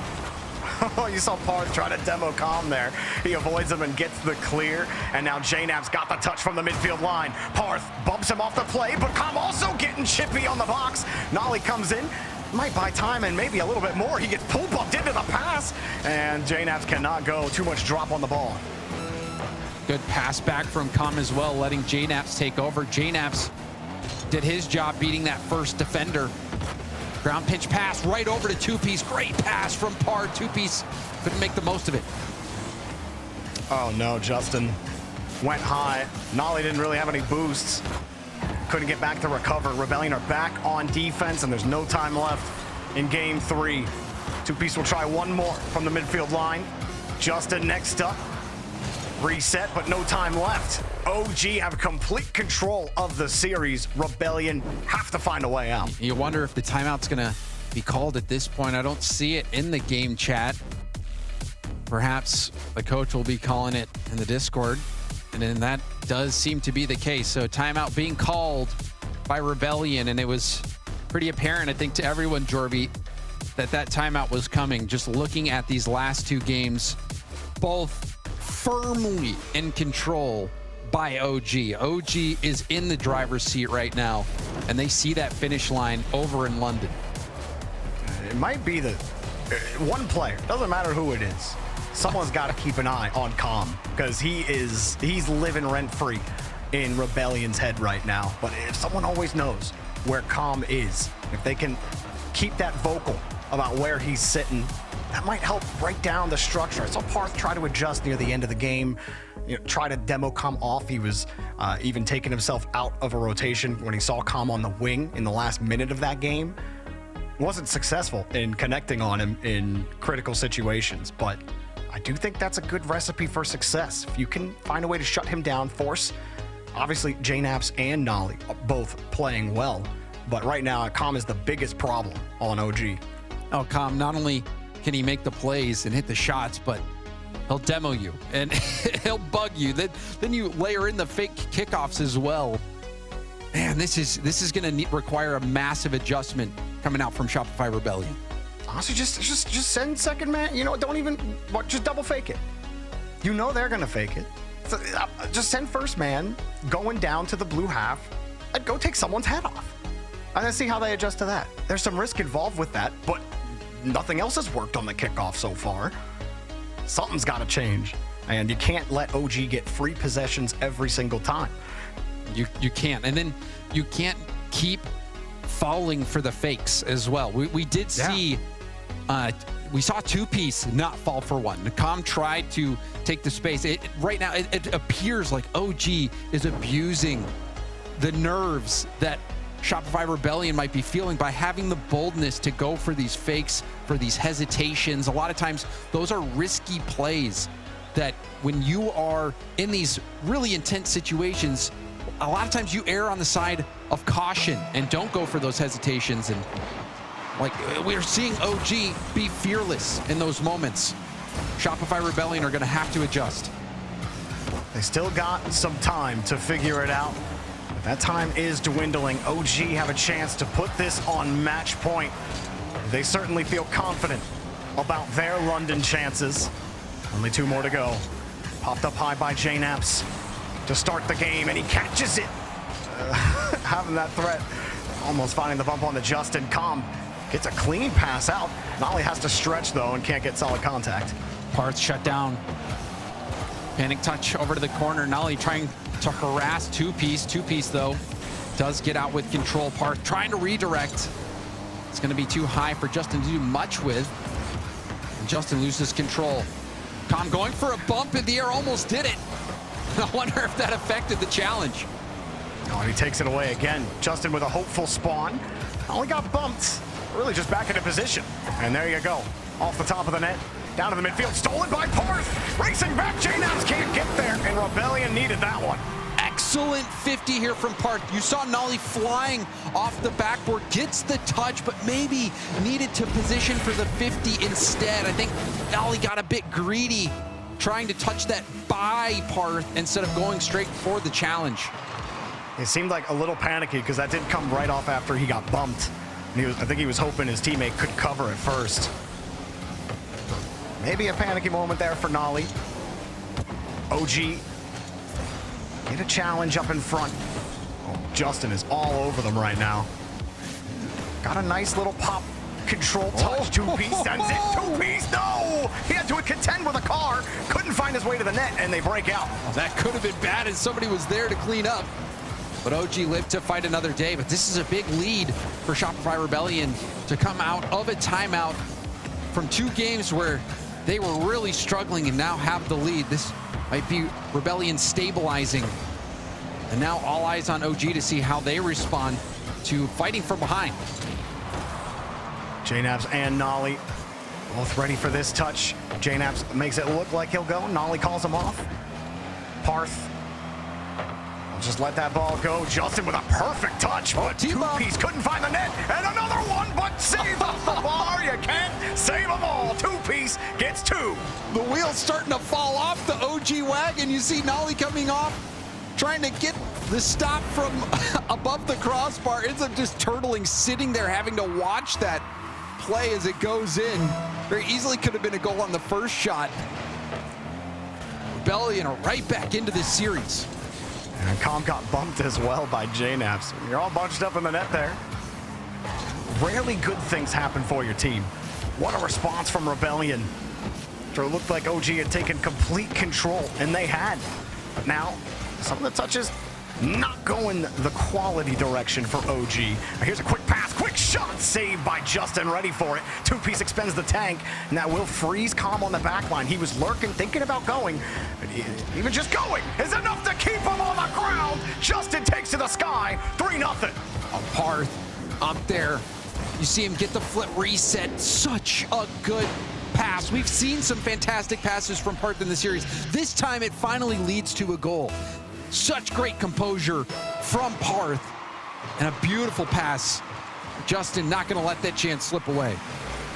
Again, JNabs tried the quick attack on the ball. Wasn't very effective.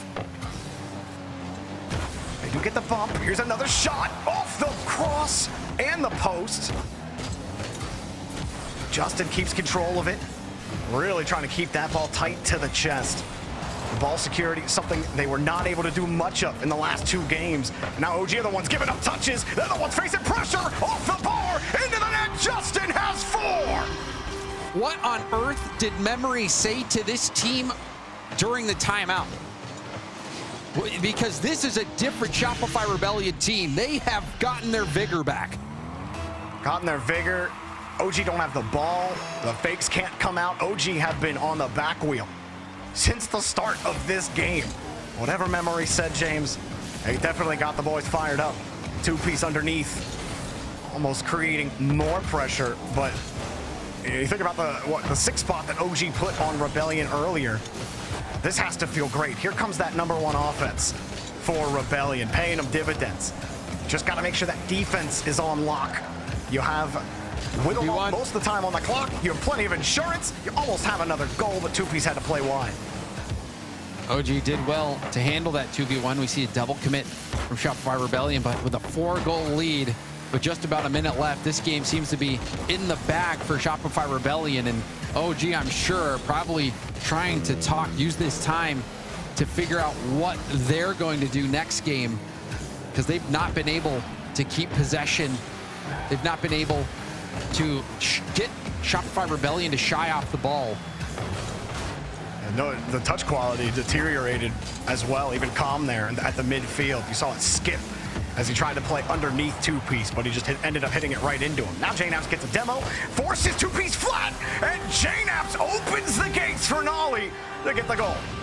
And if demos work, keep on doing it. But then I love that there was a little handoff from Com as well. So that maybe the slightest glimmer of hope here for OG, but it's going to need, they're going to need to have 3 goals in 33 seconds. It's going to be tough. Yeah, Parth, nice neutral hop there. Like the little things in Rocket League always get me, James. In the many different ways you use neutral hops to fix your line on the ball. I don't know what it is. It's just so satisfying to see. And yeah, that's a nice passing play. I love that one. Swing the camera left and right. Good luck finding out where that one's going, Justin. And this is actually quite big, I think, for OG to get this late momentum. Now it gives them a chance potentially in the game if they can connect on one of their kickoff strategies. And now I think we're going to see what strategy OG use. trying to win it over to the left. You saw Khan was cheating hard up to the left. And that'll be game. Had it. Maybe. Or will it? Oh, hang on. They get it with time left. It could be a question mark, but no, that will do it. They spread them wide, and Rebellion skinny up the series, tied up 2 apiece. It was such a good game from Rebellion. They've gotten their feet back under them.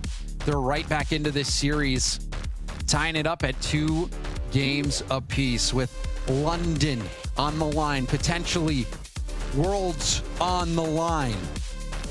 This is the moment that their entire season has led to for both of these teams, and they are now neck and neck. OG still sitting on their tactical timeout.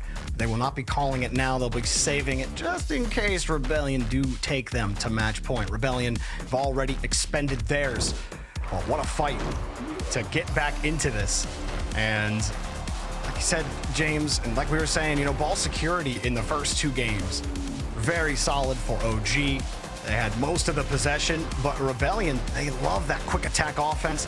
They love challenging you with those hard touches when they're close to you and really making you sweat. And how about Parth on his passing as well? Parth has looked solid so far in the games that Rebellion has won. And again, if he's clicking, you know that 2Piece and Justin are gonna help deliver you. Rebellion doing everything they can to make their bid for London right now. And that's when I think we see a lot of success out of Rebellion, is when you have Parth in the mix, shaking up the defense, getting those scoring opportunities for Justin and 2Piece. And he did that last game. However, OG did start to chip away at that lead late, and perhaps will allow him to carry some confidence into this next game, already testing the defense, but Justin making a nice save to start things out. Yeah, good idea from Nolly to play the touch hard behind Justin on the play, but JNaps with the low boost amount that he had, it was hard to hit it with power as he had to stretch across. Calm though, he wins another 50. Nolly's up for this, has to slow down, and he tees it in. OG on top. Every Rocket Leaguer's had to do this calculus where the ball is slowly falling down below the crossbar. You can't just boost straight at it. You have to determine, all right, how slow can I go and still beat the defense without clanging this off the bar and out? Perfectly done there by Nolly. And OG have the lead. Parth will take the ball off the kickoff quick again from Rebellion. But unfortunately, Justin's shot left a lot to be desired. He's been lurking. Forces Calm to give the ball up. No one's on that side of the field for Rebellion. They'll have to handle this ball, and they do well. Nolly forced to make the save. 2Piece up high. 2Piece has tried to test that backboard almost every time he's gotten the ball in the third. And Calm is always there. At some point, you might have to hit underneath him, 2Piece. And you even saw the composure on the breakout from OG. The 1-2-3 passing play. Now a pitch pass attempted, but Parth breaks it up, and for good. And that's good for Shopify, because you saw JNaps was there ready to take the shot. No boost for Justin. Just has to manage the ball. And he does so well. 2Piece wants that double tap. Not gonna get it. You think he'll get the next one? That's like the 4th in a row he's gone for in between the last games. Here's Parth though. He wants a double tap. And he's got it! Oh, tie game! Oh, Parth! He saw the defense commit hard, and he's up. He couldn't get around the ball to shoot it right away. Had to go for the double tap, and it was perfect execution. Big time play from Parth. Looks like there was maybe a little contact from OG on that ball, but Parth, I guess, right on top of it. Easy dunk. Now Justin gets it off the kickoff. Parth has to wait for JNaps. He saw head hunting, and he forces it out. What a move here from Parth, avoiding danger and setting his team up for success. And that's what I was talking about, Jorby, is when you have Parth up there as first man in the mix, kind of doing what Beast Mode does for G2. You break down the defense, you expose weakness, and that little shimmy shake from Parth on the sidewall to dodge the demo and then get that opening, that was what led to the goal. On Rebellion, they just tried a cheeky little fake cheat-up kickoff themselves. Didn't really work out, but they did get the ball back over to Parth. And wow, they're getting that touch for free. Parth is just creating so much havoc. Justin also, he's getting chippy. The boxing gloves are out. Calm chasing Parth down. Parth, he's getting the better of him right now. These first 2 games, Calm against Parth, Calm was demoing him. He was faking him. He was having all sorts of great times against Parth. But Parth has adjusted to these little 1v1s against Calm. He's avoiding his demos, and he's putting his team in possession positions. Right now, another challenge. Two Piece has to avoid the bump, but nobody immediately there for OG. Justin comes to support. Two Piece also committed. Calm cannot get there. Parth is keeping Rebellion alive. On this one, bouncing back towards net. Pass attempted, and that was a low boost clear. Well done by Rebellion. Now Parth will be racing against JNaps. That's a big win. 2v1 for a brief moment. And there's the shot. It's going to kick off the backboard, a bump, and that will clear the way. JNaps knocks it in. Physicality from Calm will make sure no one's there to save it. Yeah, you saw that skip from Nolly saving the first shot, but the bump, you called it. Calm will finally find the mark, and all reliable JNaps, one of the best shooters of all time, will always be able to hit the open net. Parth going downfield, steal that boost off the kickoff. Rebellion ain't slowing down at all. Justin throws a heater. Saved. OG trying to get reset. Nolly has no boost on the wall. Calm comes in to support. Parth didn't get the best recovery. He got the touch he wanted. He got the boost steal, but the recovery was lacking. Now Rebellion have to work a little bit harder. Two Piece has him in stride. No! What happened there? It looked like it was the perfect pass. Oh, I think he knew that there was a defender in net. He had to shoot it wide. Just shot it too wide. I think he just botched the shot. Oh, but that won't matter. Two Piece will step up. Two Piece gets the shot, but guess who's downfield doing the dirty work? Parth on to Calm, getting some revenge again. And that has to feel good for Parth, Jorby, after not capitalizing on that perfect pass, a play that probably should have been a goal, to get a goal and be a big contributor there. That is a huge regain from Parth. Work from Rebellion, neutralizing the 50, allowing Justin to come in. Now the boost spawns as he leaves the ground, but he doesn't put it on target. Two Piece gets another demo. Oh, is this Twisted Metal or is this Rocket League? Justin got another touch. Two Piece going in. Denied. Calm gets there, but OG are still reeling. OG are done. Justin, another goal. Game 5 is in Rebellion's hands. Boost starved. Calm. He honestly did well just to avoid that demo on zero boost, but you can see the low boost really doing OG in. Overwhelming pressure from Rebellion, who are coming alive and putting up the numbers we know they're capable of, but there's the fake kickoff, and it's already predicted by Justin. We're seeing adjustments from Rebellion even on the kickoffs. Nice work there from Justin. OG still have a chance to find their way back in this series, but Justin flies supersonic at the ball. Coming around the corner, Two Piece also diving. Rebellion aggressive, going for it, and why not with how Parth is playing on the back end, on the front end, really all over the place in Game 5. Parth chases him down, and he's got the target painter on all three players of OG. Time starting to expire. As JNaps up, he's just hoping to hold them. Justin ain't letting him hold anything. Nolly barely gets back in time, and Calm is hoping just for a goal with time left. He got a bump, opens the space. Nolly has the shot, denied. Justin off the crossbar. What a save from Justin. Things could have got interesting had OG scored right there, and that is going to be the lock-in goal for Rebellion. They take game number 5, and now will be on match point, Jorby. What a response and what a turnaround for Rebellion. It's going to be 3 straight games after the timeout. And now they do the send both players, fake them both. I love the response. The timeout of the season. The game in the mental game of this series. Like everything is on the line here. You got London, only one series. There's no points to think about. There's no nothing to think about. It's just you being better than them.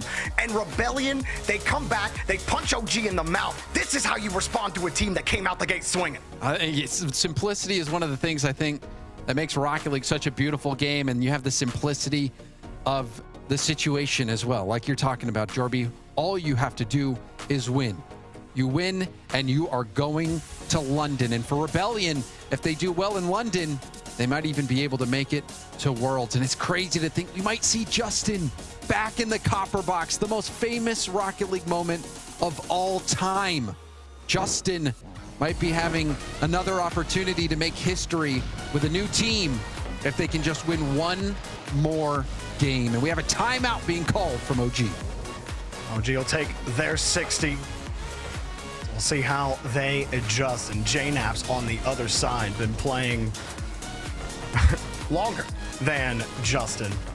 And while only one of them get to go to London, Justin with his historic goal scored at the Copper Box, JNaps with his longevity, with his consistency, his ability to stay on top in North America, but making the major is now in jeopardy.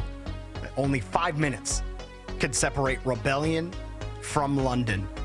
OG are just hoping for Champions Field, so you take this extra minute, you listen to Torment, you take your time, you take a deep breath, and then you head to Neo Tokyo. We've seen a lot of series end on Neo Tokyo, Jorby.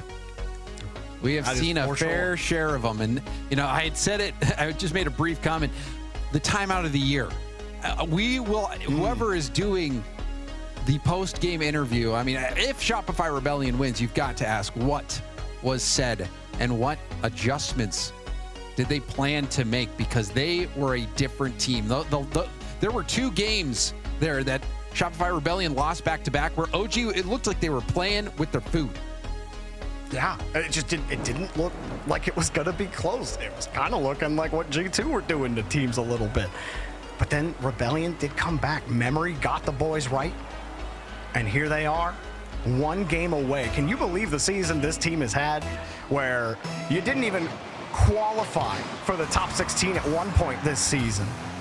And it's been a tumultuous season. Making the World Championship, gonna be a tough bout for Rebellion if they do make the major. But what a response to all of that. And to respond to the adversity of the season, of going out early in the season in double elimination, but still fighting every single tournament to get better and better. Both of these teams have that story. And only one of them can progress, but what a buildup it's been. And now Rebellion have control in front of the box. Calm took the challenge and will take the boost, trying to slow it down. A little gap in OG's rotation. Nolly gets there. Parth, a good look there.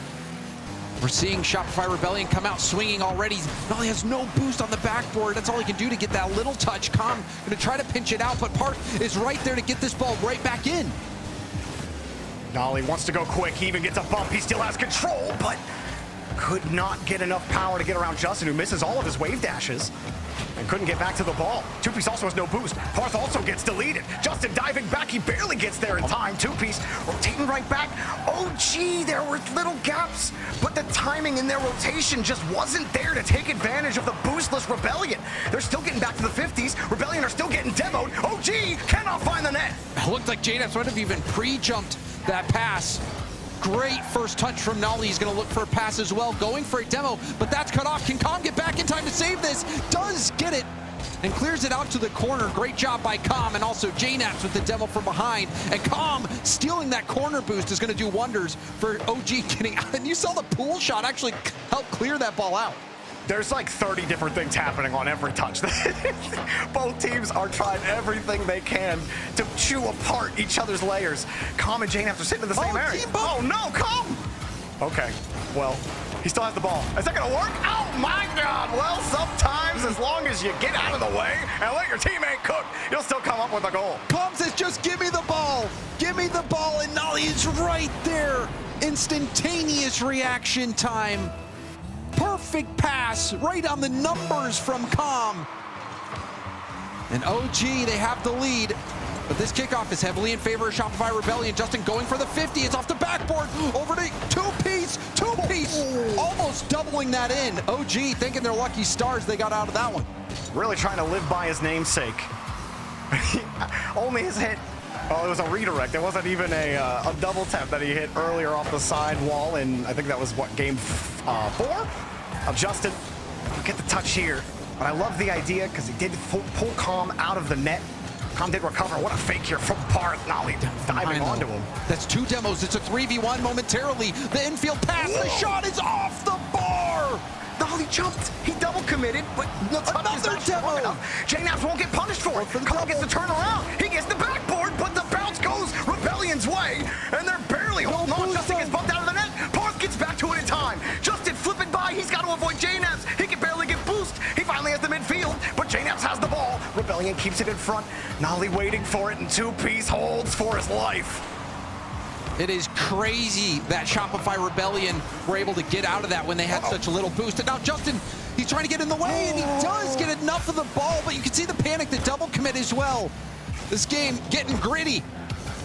Justin has the catch.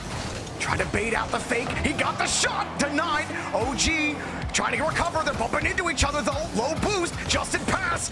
Back over the corner. Rebellion are whittling OG down. They're thinking about how to beat the whole team, not just shooting every ball on target. And they've been pulling them off. They've been starving them. But the siege has to end at some point. Oh, this might be it. The battering ram's coming. Justin just misses the gate. Parth up high. Nolly and Com both there. Com got the challenge. Nolly still sitting on the back wall. It ain't over. Oh, 2Piece breakthrough. He hit it back into him, Jorby. 2Piece knocks it down to Justin. Justin hit it back into him. That might have been off the post and out. Unreal. Oh, the margins are so thin, James. Even when you're winning, you still need that extra layer of support just to score on the open net. Now they're going. Oh, JNAPS, he got the epic save. Thank you, game, for the epic save. Certainly, you got that one correct. Now Parth has the reset. He bumped him off. On the save. Oh! 50 seconds are all that separate Shopify Rebellion and a trip to the copper box. JNAPS did its best to save that ball, but in the end, Justin will not be denied.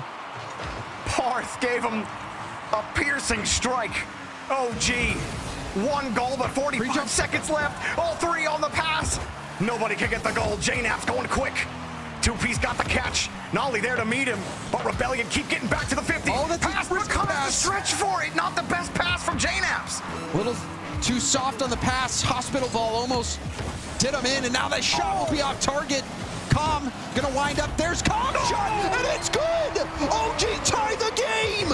Well, if the shots aren't working, try the missile launcher. Com with 104 kilometers of pain. Trying to force game 7. Perfect placement from Com. Air rolling into that ball to get maximum power. 19 seconds on the clock. OG are coming quickly. No, Parth. He's sitting right in the lane. Justin coming in to help out. He can't get there. He's no boost. He gets to touch anyway. Justin setting him up. 2Piece not going to get there. Com in time. Well, no, neither team wants this to go to OT. Rebellion. Whoa, no, OG kept it up. Parth, no, 2Piece got there. Parth keeps it up. Justin is way back. JNAPS has to play for OT. Okay. Oh, my. Just 1 goal away from securing their spot at London, and it's a good kickoff for Rebellion, but it's 1 on the 50. Com goes for goal. It's in. We are going to game 7. OG kickoff right in Rebellion's face. Got the 50. Justin diving back, but no prayers are answered. Of course, the tiebreaker has a date with Champions Field. Wow, that 50 from Nalia with no boost left gets that ball out into the middle of the field. An insane game. That game was unreal, Jorby. The amount of back and forth we saw, the attacks that both teams had to withstand on 0 boost. You have to commend both of these teams for leaving everything out there. Neither one shying away from the stage, the pressure. They are stepping into the limelight, and they are giving us a show. I'm barely handling the pressure. Some of those plays, I just dropped my words at some point. It just became noises because it was just, I couldn't believe some of the tries that Rebellion were getting near the end, and some of the touches, some of the shots that were coming out. 2Piece is just having to bring himself back a little bit. But man, what a play from Com, or really from Nolly, JNAPS, and Com, and then that kickoff. It was a team effort, and off kickoff to be able to pull that off. Ice. All right. They've got the ice. They showed they had it. But this is where we're going to settle it all. Champions Field 1 more game. Now, if you're tuning into Rocket League for the first time ever, and you're watching, or you're somewhat new, a series like this makes you a fan for life. 1 game, 5 minutes. The winner goes to the major. Who joins us in London? We'll find out at the end of this 5. Justin, he's had a few of these moments, these Game 7 moments, and one of them resulted in his name being hung from the rafters on this very field. So we know Justin, he's got what it takes. But does anyone else? JNAP's up, and well, it wasn't on target. If it was, I don't know if JNAP's would have been able to react. Calm holds the flip, and the touch goes right back to Nolly. You saw no boost, and he had to cut in on his touch. Couldn't get a lot of power. Everyone from Rebellion going back. Justin buys them time by bumping first man off the ball from OG. A bump from behind as well. Shopify Rebellion, they're not backing down from that physical game. JNAPS gets the free carry. Parth will be up to meet him. He sizes up that 50 well. Those 50s aren't free for OG like they were at the start of the series. They haven't had that success. They've only been able to respond and put a little bit of pressure on themselves.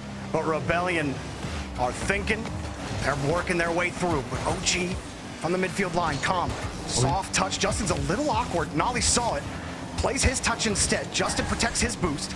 The layers coming through, a little shaky right now for Rebellion, bumping into each other. Justin avoids a bump, and man, Justin's vision right now. Excellent stuff. And the trade at the midfield. Justin gets by one. He's going to try to pinch pass that out. It's off the post and goes out to the side. That's actually unfortunate for Shopify Rebellion, who might have wanted to get that ball in a scoreable position, but that was a crazy bounce.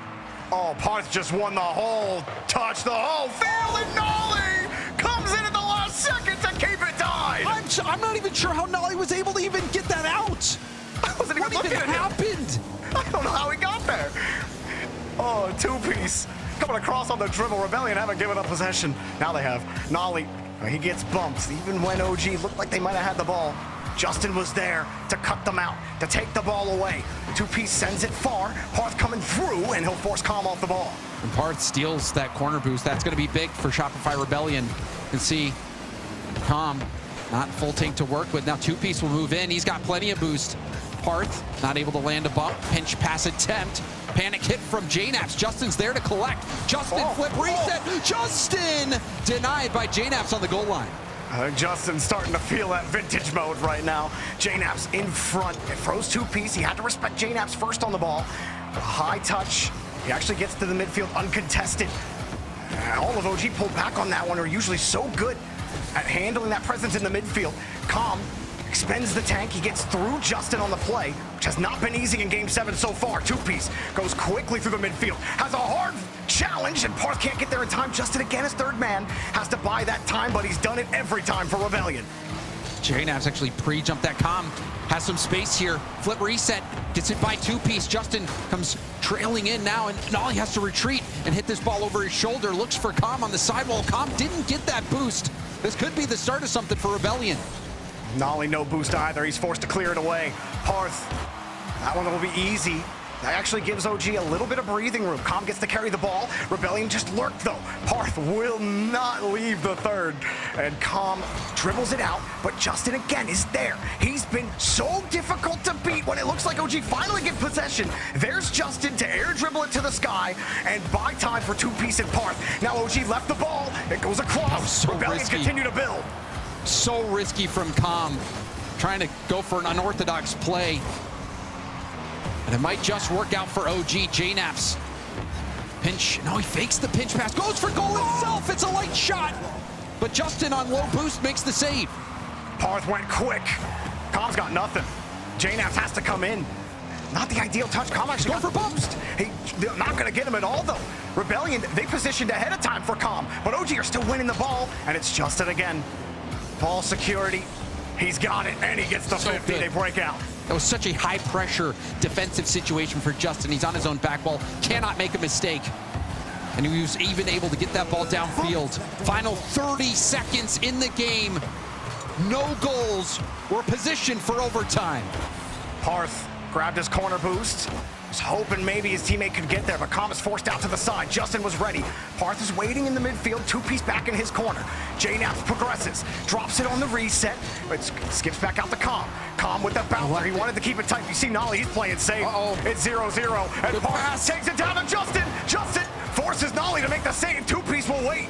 And do we have 0-0 overtime? OG get there. Justin goes for broke on that clear. And it's downfield for OG. JNaps wants to play ball. It's still in. Down. Oh! That was very risky from Justin to keep that ball up. It almost haunts him. We saw OG burn G2 before. But now we've got overtime. Golden goal for the major. That kickoff could have been awful for Rebellion, but it was Justin again holding them. Nolly hit the bar, and JNaps can't get back to the touch. Even if he does touch that, that would have been Rebellion's clear all day. Now Justin, here he goes again. He's been flying like a maniac across the pitch. Parth coming in, trying to settle it all down. 27 boost, flying up for it, nothing. OG are trying everything right now to hold Rebellion back, but the torrent just keeps on coming. Here's another high touch. Nolly diving from a disadvantage, pass to Justin. Justin just has to hold. Everyone trying to reset. Now he's got the bump. Parth tries to go underneath. JNaps got him. Parth gets the touch. Two-piece in the air. Oh, no! Big save. Nolly gets there in time. Calm was in a very awkward spot. Nolly steps up, making that stop. Now, on the other end, Nolly low boost, trying to pass it across the middle. Calm will slow it down. Goes for a 50, and it's pinched back out. Nolly with the mid boost. Bumps from Calm as well. Rebellion get a chance as they watch Nolly carry that ball across. Now two-piece, here he goes. He's forced to 50. Parth is waiting for his moment. Up high, Nolly with no boost. The short touch from Parth. That will allow Justin to come right back in. He does not care where OG are. He's diving at the ball. Two-piece going across after Parth's demo. Parth in the air, he gets the follow. Justin has to rotate back, and he needs that corner boost, which is right there for him. Calm, nothing in the tank from the midfield. The mid boost spawned right as JNaps left. JNaps had to go all the way back, but it is denied regardless. JNaps going for a bump, couldn't land it. Two-piece and Justin both on the back wall. And there's another trade. Boost for Calm, has to get this around two-piece. Justin also lurking. Not a lot of boost, he avoids the demo. Parth readjusting, two-piece on the back end. JNaps doesn't have a lot here. Oh, he just avoided the bump. He saw that. I don't know how he saw so that. many demos. JNaps has to back up. It doesn't matter. Justin gets there. Nolly tries to push it across. Rebellion, when it looks scary, somehow the thread holds. They are not splitting apart. They are strengthening. Calm got the touch, but it's not enough. OG still looking for a possession. This is where you feel the pressure more than any other moment. Overtime, game 7, golden goal to make land. Calm, he has possession. Nolly doesn't have any boost. We'll have to bail out. Calm's just going to go for goal himself. Rebound out. Will be picked up by Parth. Now Parth flip reset, but he's demoed. Doesn't get the pass off. And Parth tried to stay on it as long as he could. Boost spawns for JNaps, and he'll leave for Calm. Justin was ready for it. OG were trying to maybe trip Justin up there. It's not working. Calm across. Nolly will play the back support. Parth forces it across. That comes out to Justin, but it skips hard off of his nose. And JNaps gets back to it. Two-piece with another 50. Nolly has to dive back. He gets another quality touch. Justin has to dive, and JNaps gets in front of it. OG, here they come. Flip from Nolly. Two pieces in the air. He'll beat second man. Parth, though, he's uncomfortable, and he believed, though. Nolly has to hold the ball. Calm has no boost on the midfield. He gets a demo, but the space is Parth's to take. Nolly's putting in work this overtime. Calm will steal the corner. This is looking grim for Shopify Rebellion. A big hit there from two-piece. Justin's up early. Huge challenge. And that forces Calm to make a play on his own backboard. Justin read that touch before JNaps even touched the ball. He is not letting them have it. Parth trying for the reset. He's challenged again. Justin waiting on the back. Trying to pick him off. Pass. Not cut off, but demoed. Maybe chipped OG off their route. JNaps has to wait. Parth knows it. Oh my God, what a boost spot. And now he's got it. Nolly has to leave. Calm. He misses his boost, and Nolly bails his team out. Almost 4 minutes of OT. Justin with a high pop. Calm up against Parth. Parth will tip it forward. Two-piece in a race against JNaps. Wins it down. Nolly out of boost. Calm trying to jostle the attackers off the ball. Justin, weak shot. That's going to easily be saved. We're almost 5 minutes into overtime, Jorby. Comes downfield. OG, all of them low right now, and Justin, he's got 47. You know that's enough around the corner. He's freezing it, speed changing, but up high, Parth will keep Calm locked in. Gonna be tough to find the clears. You have to rely on your teammates on a possession like this. OG are one of the best teams playing defense on low boost. They get out again as Rebellion have to think about it, but they lost it. There it is! Oh, OG survived the tsunami on to London! An instant classic, and Nolly is the one to punch their ticket to London. OG, they survive a grueling battle, and I cannot imagine the emotions that Shopify Rebellion must be feeling right now, knowing that their season has come to an end. OG Esports ending their season in unbelievable fashion. Jorby, I will never forget that series for the rest of my life. I will not either. That was an absolutely insane Game 7. The back half of that entire series, after Rebellion called the timeout, completely, it's like we just have to do a new series. Both teams didn't look the same. And that is not necessarily speaking bad on OG, just speaking how well Rebellion adjusted, and they have to know how close that was. And you see Two-Piece, you see how he's feeling right now, and I can only imagine how one goal close you felt like you had, man. One goal. That's rough. It all came down to one goal. That's the beauty of Rocket League. That's the beauty of overtime. Is those moments. They produce diamonds. All that pressure produces diamonds. But talk about diamonds. Nolly was so good in that overtime. If you go and watch his composure, being able to calmly take possession of a ball in really tough situations where you've got to be so precise. Nolly played so well in that overtime. I think it's only fitting that he scores that goal that sends him to London.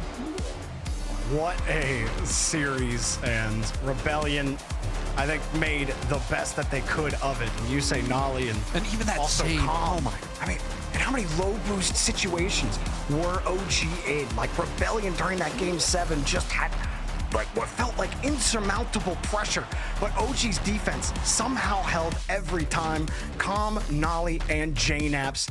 I gotta know what the desk thinks about that, because wow! An instant classic. A profound ending, an instant classic indeed, James. I don't know, where do you even begin with this? I think that we said that, we played all the regulation games, Gibbs, and we still didn't know who the best 4 teams were in North America. Yeah, we have to, at some point, we just have to stop playing so that last goal, OG scores it so they get the credit, but I still feel like we don't know. I feel like Shopify's right there with them. What a series, what a match. There's no bigger pressure. Obviously a tiebreaker to continue on your year, to go to London, possibly a world championship, but then to go to Game 7, 0-0 for 5 minutes. Then I don't even know what the time was because I was just watching the gameplay. It's like 4 minutes extra of overtime. It was just absurd. It came down to basically one mistake by Rebellion that allowed OG to get a counterattack, but Rebellion had so much pressure too. Both these teams deserve to be there, but one of them has to only go. And just Nolly with a great shot at the end. Yes, it's an easy shot, but with all that pressure, it is so incredibly difficult. Both teams played out of their minds in a high-pressure match. Hats off to both of them. OG, though, not only do you clinch London, you clinch the World Championship. And these 4 teams in North America will represent the North American region, not only in London, but at the World Championship as well. So congrats to all 4 of them. Bates. Yo. There's just so much. There's so much to process, so much to think about with that. We watched an entire tournament and we crowned a champion, and then I feel like we saved the best for last. This is the match I'm going to remember from today. We sure did. What we learned is that G2 shouldn't be ending off the days. We needed other teams with stakes on line to end off the days. Cause OG and Rebellion, they just put everything out there on the field, man. Every single thing, every moment, every touch, every boost grab, every slight turn, little miscalculation, anything. Every single thing that they did on the field was under the most highest scrutiny. That small, a little bit of an error cost Rebellion the game, man. That was crazy. That was edge of seat Rocket League. That was the best series of the whole entire North American season. The final one. It doesn't get any better that way. Absolutely saved the best for last. You can see here, OG still tied with Shopify at 4th, but they now have that tiebreaker head-to-head victory. They will be going to London. They will also be going to Fort Worth. It's an incredible day with incredible moments, incredible emotions. I want to hear it from the players. And with us, we have Nolly. Nolly, man. First of all, take a deep breath. My man. Joking. I mean, talk to me. For the start of this series, it seemed like you guys were looking like G2 out there. But then Rebellion came back. What were Rebellion doing that you guys weren't able to adjust to early on?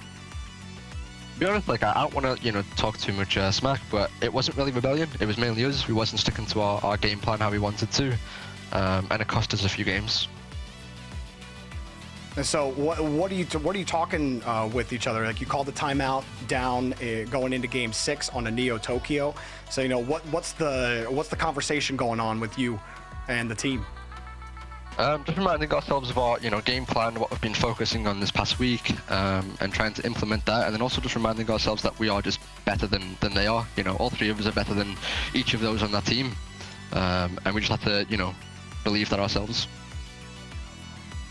And you get back to another land. You also qualified for the World Championship, Nolly. And going in, nobody's given NA, like at this point, even NA 2 through 4, any shot internationally. So I want to know what you have to say to Europe and everybody out there, because I don't think anyone thinks you guys can take them. What do you have to say to that? I honestly couldn't care. We're just going to go in there, do us, focus on ourselves, and if we win, we win. We lose, we lose. But yeah, we're just going to try to use our experience at past events, and learn from our loss and mistakes from the last major, and we're going to come into it pretty strong. Now, I just want to ask you, what was your favorite moment from that entire series out of all the craziness? There was a lot of trades back and forth, but what moment in particular really caught you? I think maybe Game 2 and 3, where we just completely dominated the field. Shopify couldn't really get out of their half. Any touches that they had, we were instantly onto it, and the game was just entirely in our control. And that's how we want it to be. We've shown great moments this regional where we can really take over a game. And yeah, I think it was really nice to see that we can do it even while nerves are at the peak. Now, well, you guys look great, and what a spectacular way to get into the major. You guys were part of quite the classic series. Any final shout outs or anyone you want to yell at here before we send you away? No, shout out to my team, shout out to OG, the fans, University of Delaware for letting us use this place again. And yeah, that's about it really. Awesome, Nolly. You said University of Delaware letting you use like their facilities. That's where you are now. Very nice. Yep. Awesome stuff. Gotta love that when the colleges help out. Well, Nolly, thanks for hanging out with us, man, and I'll see you in London. Thank you for having me. Peace out. OG had to win 2 games while on match point. They went to overtime both those games. They won both of them. And now they will be heading to London as well as Fort Worth. How is he that calm? Like, after doing all that? Like, I don't understand. He's just, like, leaning back in his chair. Like, maybe that's why he is a fantastic player, a major champion as well. Nolly, cool, calm, and collected. Again, that Game 6 was nutty as well. A late goal to tie it as well, to go to overtime. And OG, hats off to him. But for Rebellion as well, like, they finally figured it out. It felt like just a little bit too late, right? Like, the last qualifier, they're like, all right, everything is clicking now, and it's just unfortunate for them that their year will end here, honestly. And for Rebellion, it was a great showing, though, for their very last match of the year. Man, Bates, look, what can you even say? Like, there'll be breakdowns on YouTube from plenty of people throughout this week of this tiebreaker, but there's just so many moments throughout. I'm getting emotional, man. It's just how how much people have wrote off all three of those players. I mean, they're going to be at all three lands this year. They made Copenhagen, they made London, and they made Fort Worth. People were saying that he's just holding back Beast and Dan so much. He doesn't have the stuff. Noli for the last 3 years, whether it be Guild, Gen G, etc. He's the weakling. He can't get the job done. We overlook him. J Naps, they all keep bringing up his age. He's too old. He can't reach the top. He doesn't air roll or anything of that such. He's not as mechanical, but yet they're just proving everybody wrong. And at the end of the day, they're all simply winners. And that's what I mean. That's what makes it so special, just what they're doing. Because everybody, and so many people win tryouts, etc. throughout in the off season, we're overlooking them. Throughout the season, they're probably overlooking them, but yet they're still here, making all the lands, doing it in the clutch. I mean, you just gotta tip your cap to them. I mean, that's a story, man. That just shows grit, determination. And now it's revenge time, right? Copenhagen Major, it was not how that they wanted to play. 100%. They went out 1-3, and now they're going to London with a new fire under them as well. So, man, it's going to be a lot of fun. Here's the World Championship teams that we know so far. 6 teams in there. Again, NA completely locked. The 4 that are going to London will also go to the World Championship, and Furia and Falcons as well. We'll find out the rest, obviously, next week, and then at the London Major for a few of those spots. It is a big accomplishment to make it to the Rocket League World Championship, and all these teams can hold their heads high. Shopify and Luminosity going to be the first 2 teams just barely on the outside looking in. No way for them to earn any more points this season. They'll look to regain next season, as well as the rest of these teams on this list. Lots can happen between then and now, but a season well played by all teams in all of the open qualifiers. Thousands of teams signed up. We're now left with 4 from North America. We've got lots of it's been a wild season as we've been looking at things. We've also been doing some fun battles up here of who knows ball best. We could take a look at the fantasy leaderboard from today. We all picked a champion and led him forward.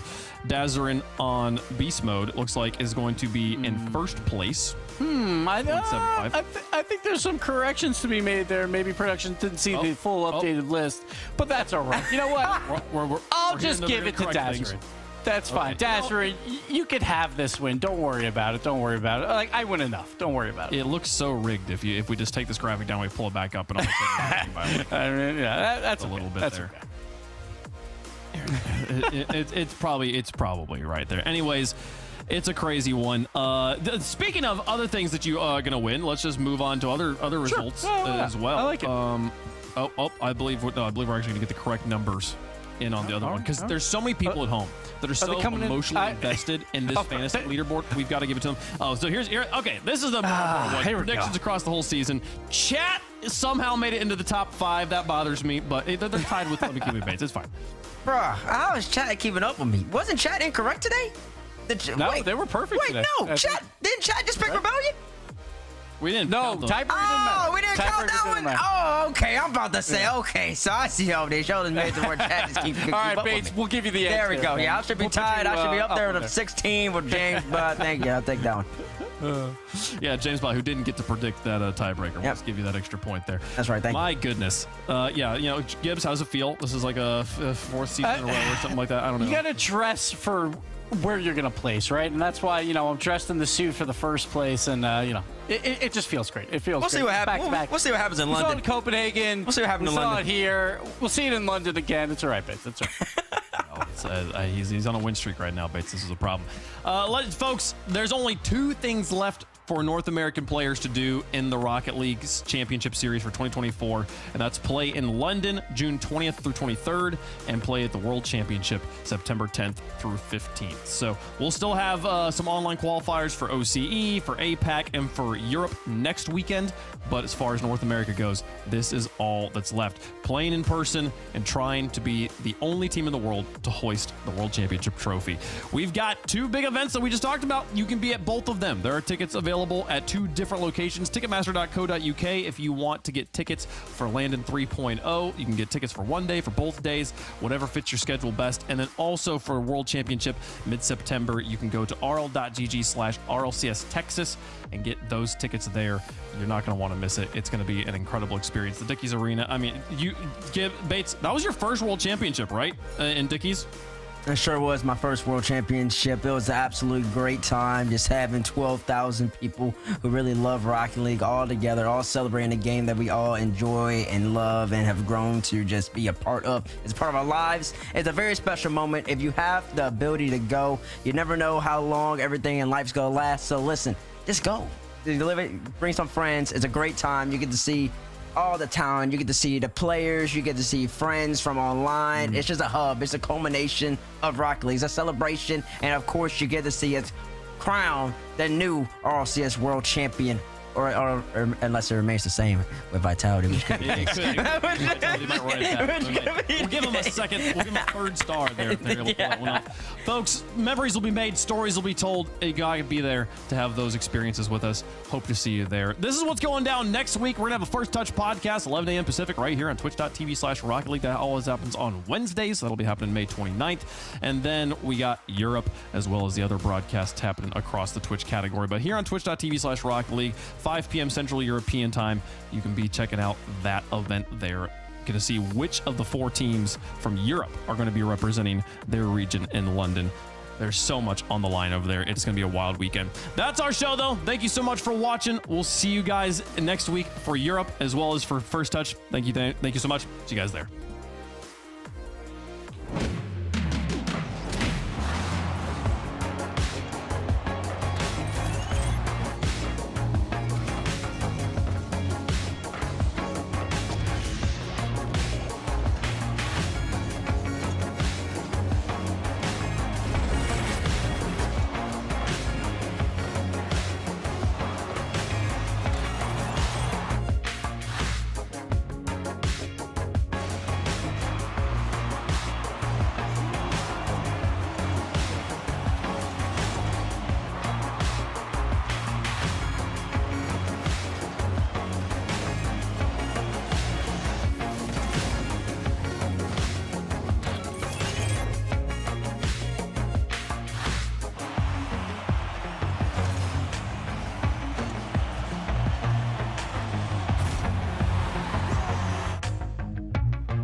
Get me.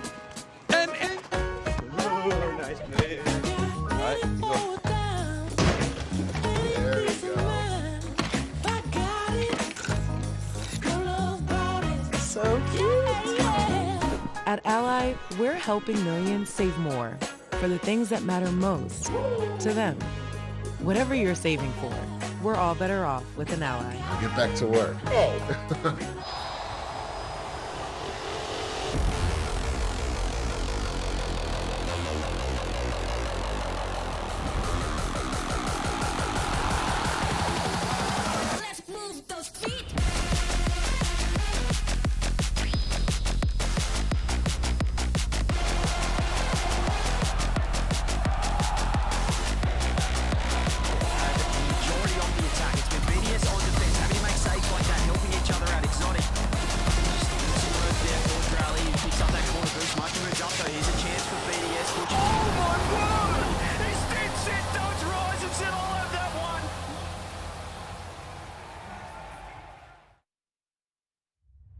Dickies Arena, Fort Worth, Texas.